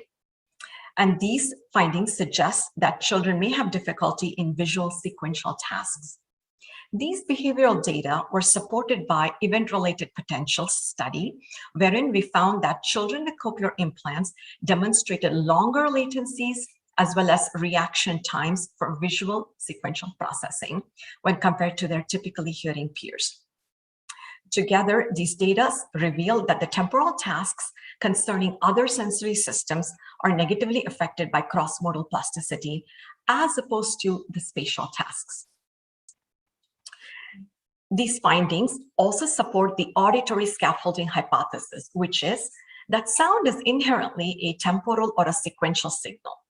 Experience with sound, therefore, may help bootstrap, or in other words, provide the kind of scaffolding for the development of general cognitive abilities that are inherently temporal or sequential in nature. Accordingly, the absence of sound early in life or early in development may result in disturbances in sequential skills. These findings may also support the view that auditory deprivation in early life places pressure on the spared sensory systems to assume different roles. This may canalize their development along an atypical path, leading to deficits in that modality as well. Lastly, the effects of cross-modal plasticity could be unique to each child, depending on the onset of hearing loss, severity of hearing loss, length of auditory deprivation, as well as the age of implantation. Now, these and other data raise some very important questions. First, does cross-modal plasticity hinder the recruitment of auditory cortex for auditory function following cochlear implants? On one hand, studies have shown poor speech perception scores in noise is associated with extensive cross-modal plasticity in children with cochlear implants. And these findings raise further questions such as, should we use visual and somatosensory information in conjunction with auditory input post-implantation or not? On the other hand, more recent studies have shown auditory and visual speech are processed synergistically in auditory cortex of children with cochlear implants, and that visual speech may not be an impediment to the processing of auditory information.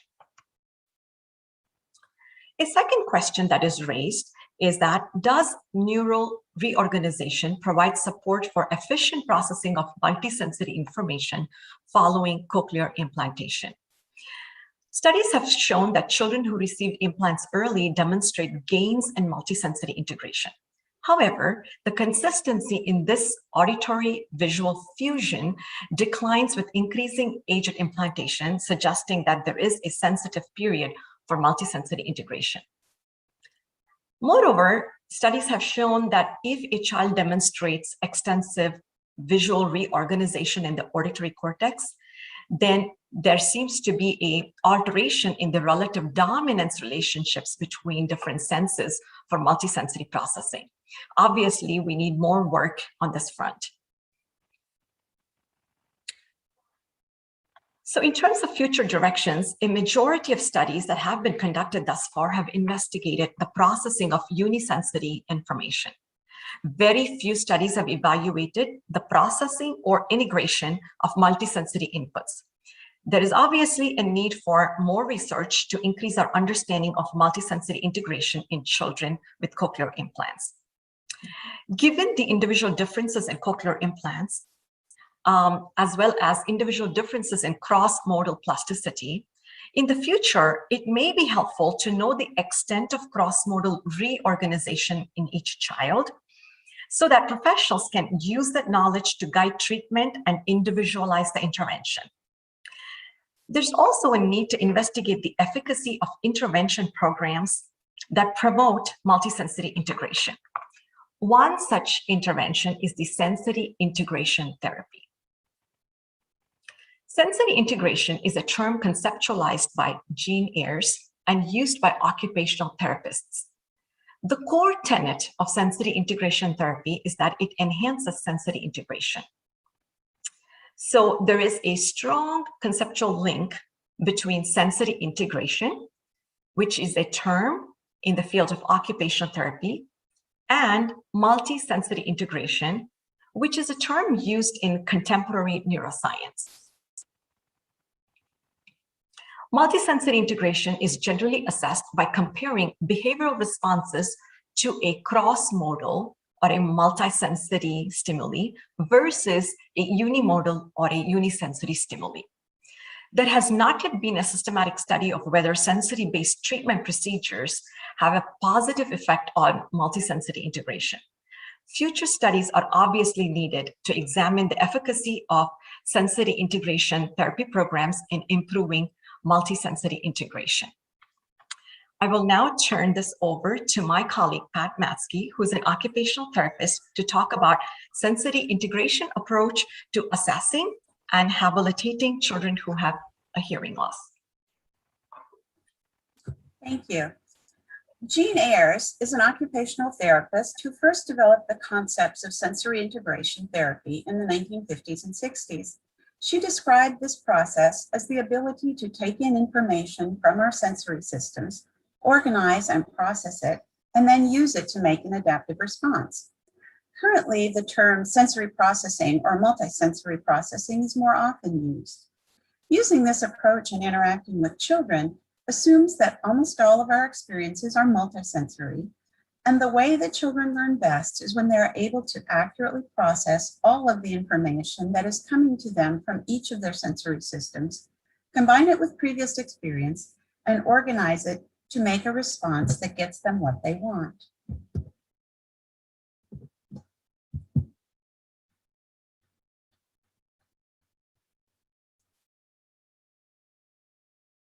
The vestibular and tactile systems are the most mature sensory systems in the newborn. These systems form the foundation for sensory and motor development, which in turn enables more complex development. This is true both developmentally and in each sensory experience. Basic body awareness systems, touch, movement, and body position, prepare the child to use the other senses, including hearing and vision. Virtually every experience is processed in relation to where the child is in space and the position of the child's body in the environment.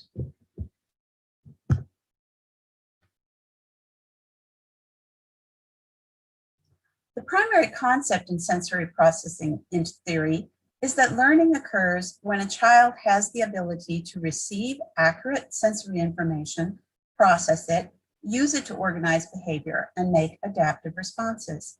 When children are not able to accurately process sensory information, whether due to end organ dysfunction or to disorders in higher level processing, their ability to create responses is disrupted.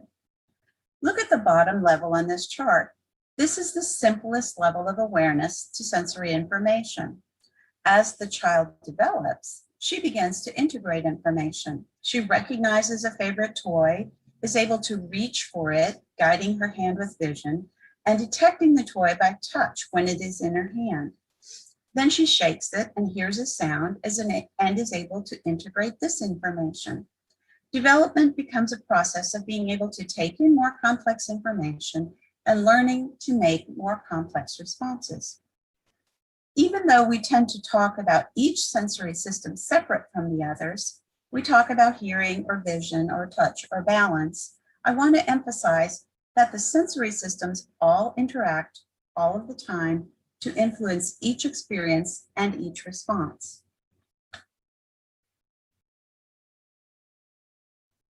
There are many types of specific sensory processing disorders, and there are different ways of categorizing them. I will describe 3 types of disorders in sensory processing, but understand that these are only broad overviews.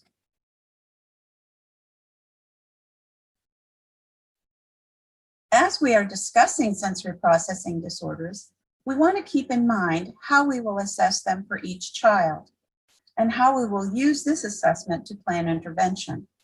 First, we spend time talking with the parents about what problems their child is having in their functional skills. Then we have the parent complete a sensory and developmental history and perhaps the sensory profile, which has information about the child's sensory responses.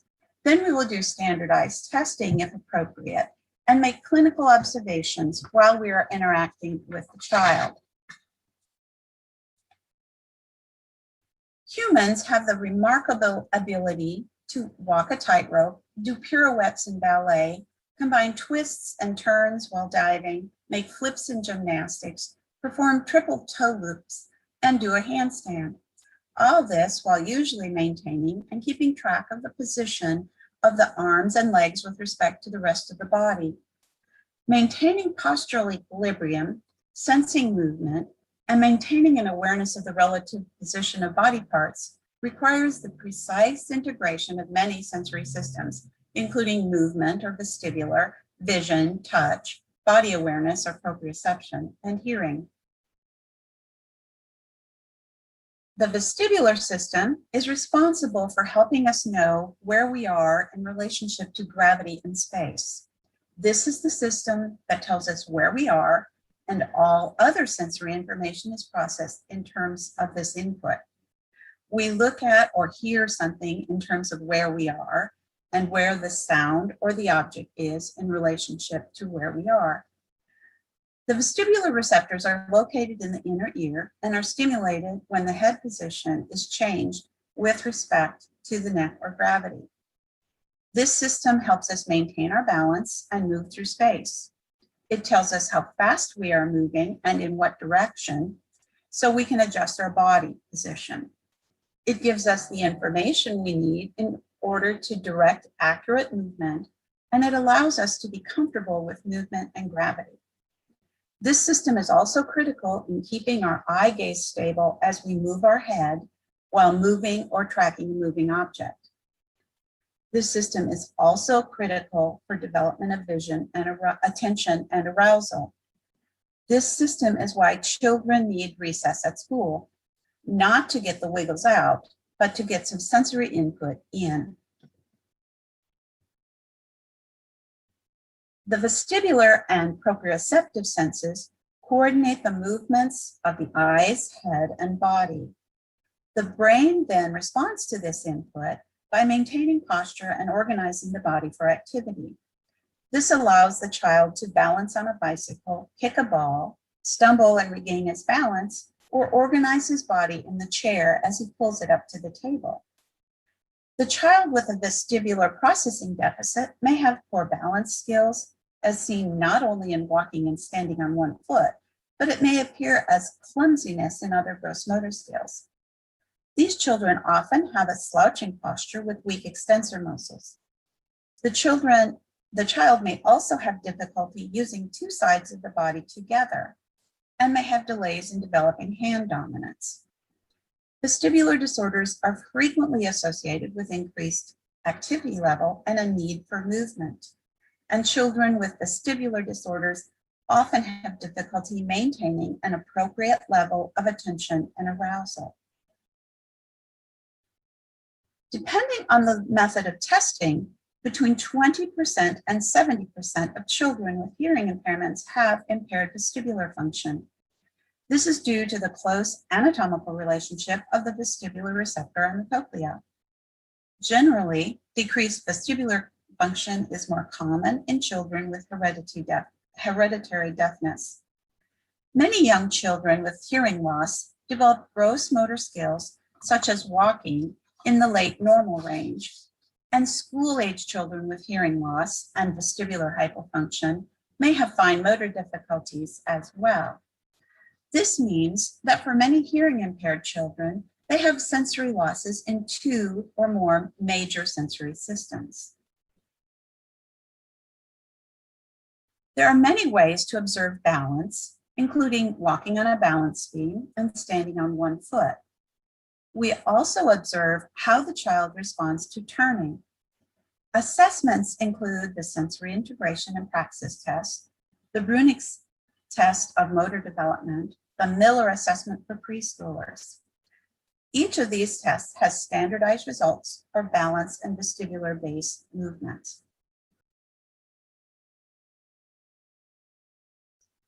We can observe sensory modulation disorders in many sensory systems, including touch, vision, and hearing.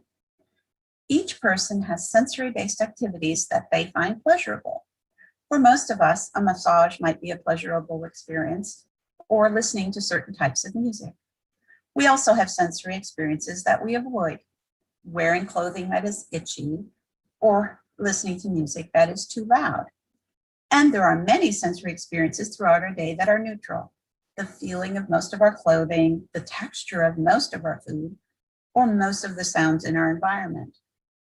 It is when intense seeking of certain experiences, such as seeking excessive spinning or movement activities, or seeking certain tactile activities, such as mouthing objects, or avoidance of sensory experiences, such as only wearing a few articles of clothing or eating only a limited variety of foods based on texture, that it becomes problematic.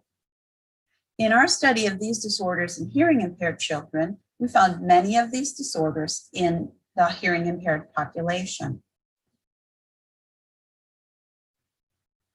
Much of the assessment for sensory modulation is based on parents' reports or clinical observation. The sensory profile gives us some objective results. We also assess visual and tactile discrimination. This child is matching a shape that she feels in her hand to one that she can see in front of her. To assess visual processing, we may ask the child to match or copy shapes, or to fit a shape into a matching puzzle piece. We use the sensory profile, sensory integration and praxis test, the Beery test of visual motor integration, and the test of visual motor skills to provide objective information about sensory processing. And we are able to make clinical observations about how the child is using his sensory systems, integrating visual cues and verbal directions while completing these assessments. Motor planning is the ability to carry out skilled, non-habitual motor acts in the correct sequence.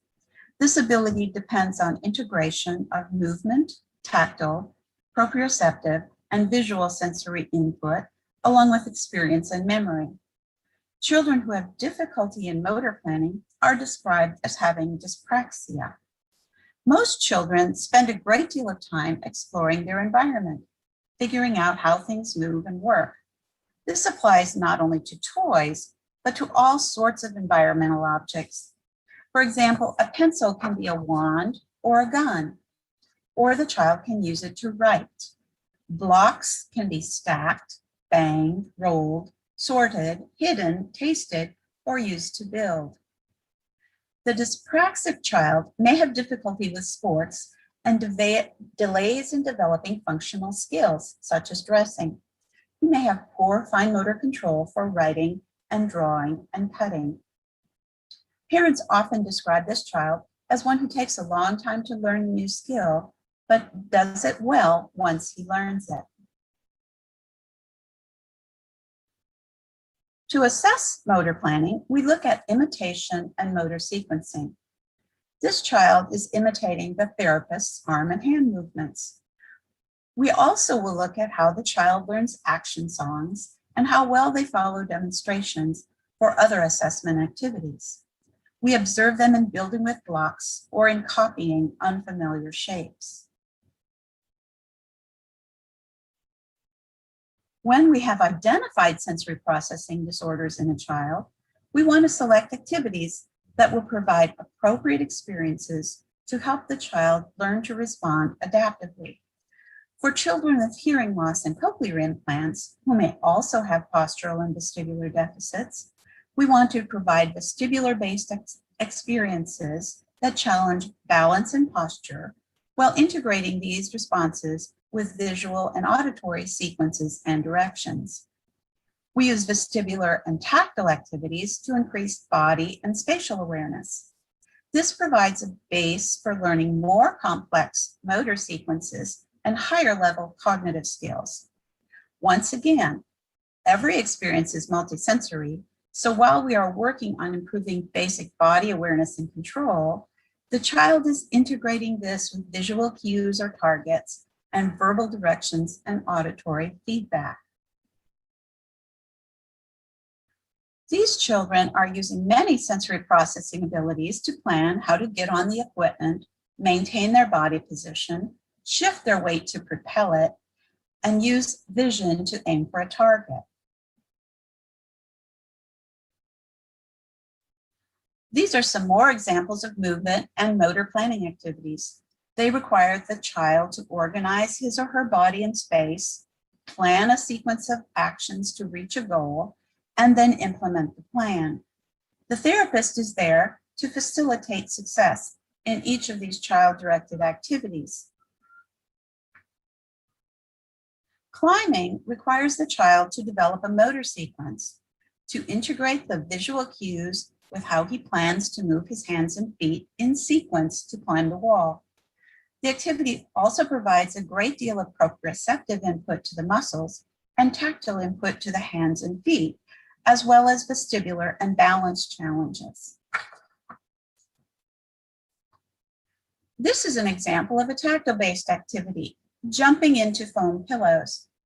This provides a lot of tactile input to help the child learn tactile information. Of course, it also requires postural and vestibular responses and motor sequencing. Other tactile activities could involve play in water, sand, or shaving cream. When we're working with a child with sensory processing disorders, we use sensory-based activities that engage the child in goal-directed activity. We use imaginative play, challenges, singing, target activities, anything to actively engage the child in the activity. We modify activities to make the challenge just right for the child, neither too difficult, which is discouraging, nor too easy, which does not engage their best effort. We choose activities based on where the child is developmentally, not where their age or curriculum suggests they should be. We allow the child as much control over the activity as we can. This ensures that the child is actively using all of their sensory systems. We also collaborate with the child's teachers and other therapists, and we can plan home programs for the child using activities in their natural environment to improve their sensory processing abilities. Thank you for your attention. It's been a pleasure to describe our research and therapy for you.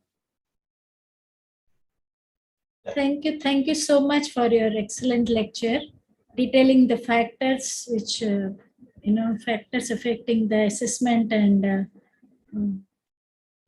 rehabilitation of CI children, and use of sensory tools and sensory testing and sensory integration in our assessment and therapy programs. Over to you, Rashmi. If there are any questions by the delegates, please send in your questions by emails. As the lectures are recorded, the questions will be sent to the speakers and we'll get back the replies and mail it to you, sir. Thank you for chairing this session, ma'am. I know it was delayed, so thank you so much for adjusting. And thank you to Dr. Sneha and Ms. Patricia too. So this completes our final day of the conference for the rehab stream. Now I request all of you to move to the surgery hall for the valedictory function. Please do stay with us for the valedictory function. Thank you.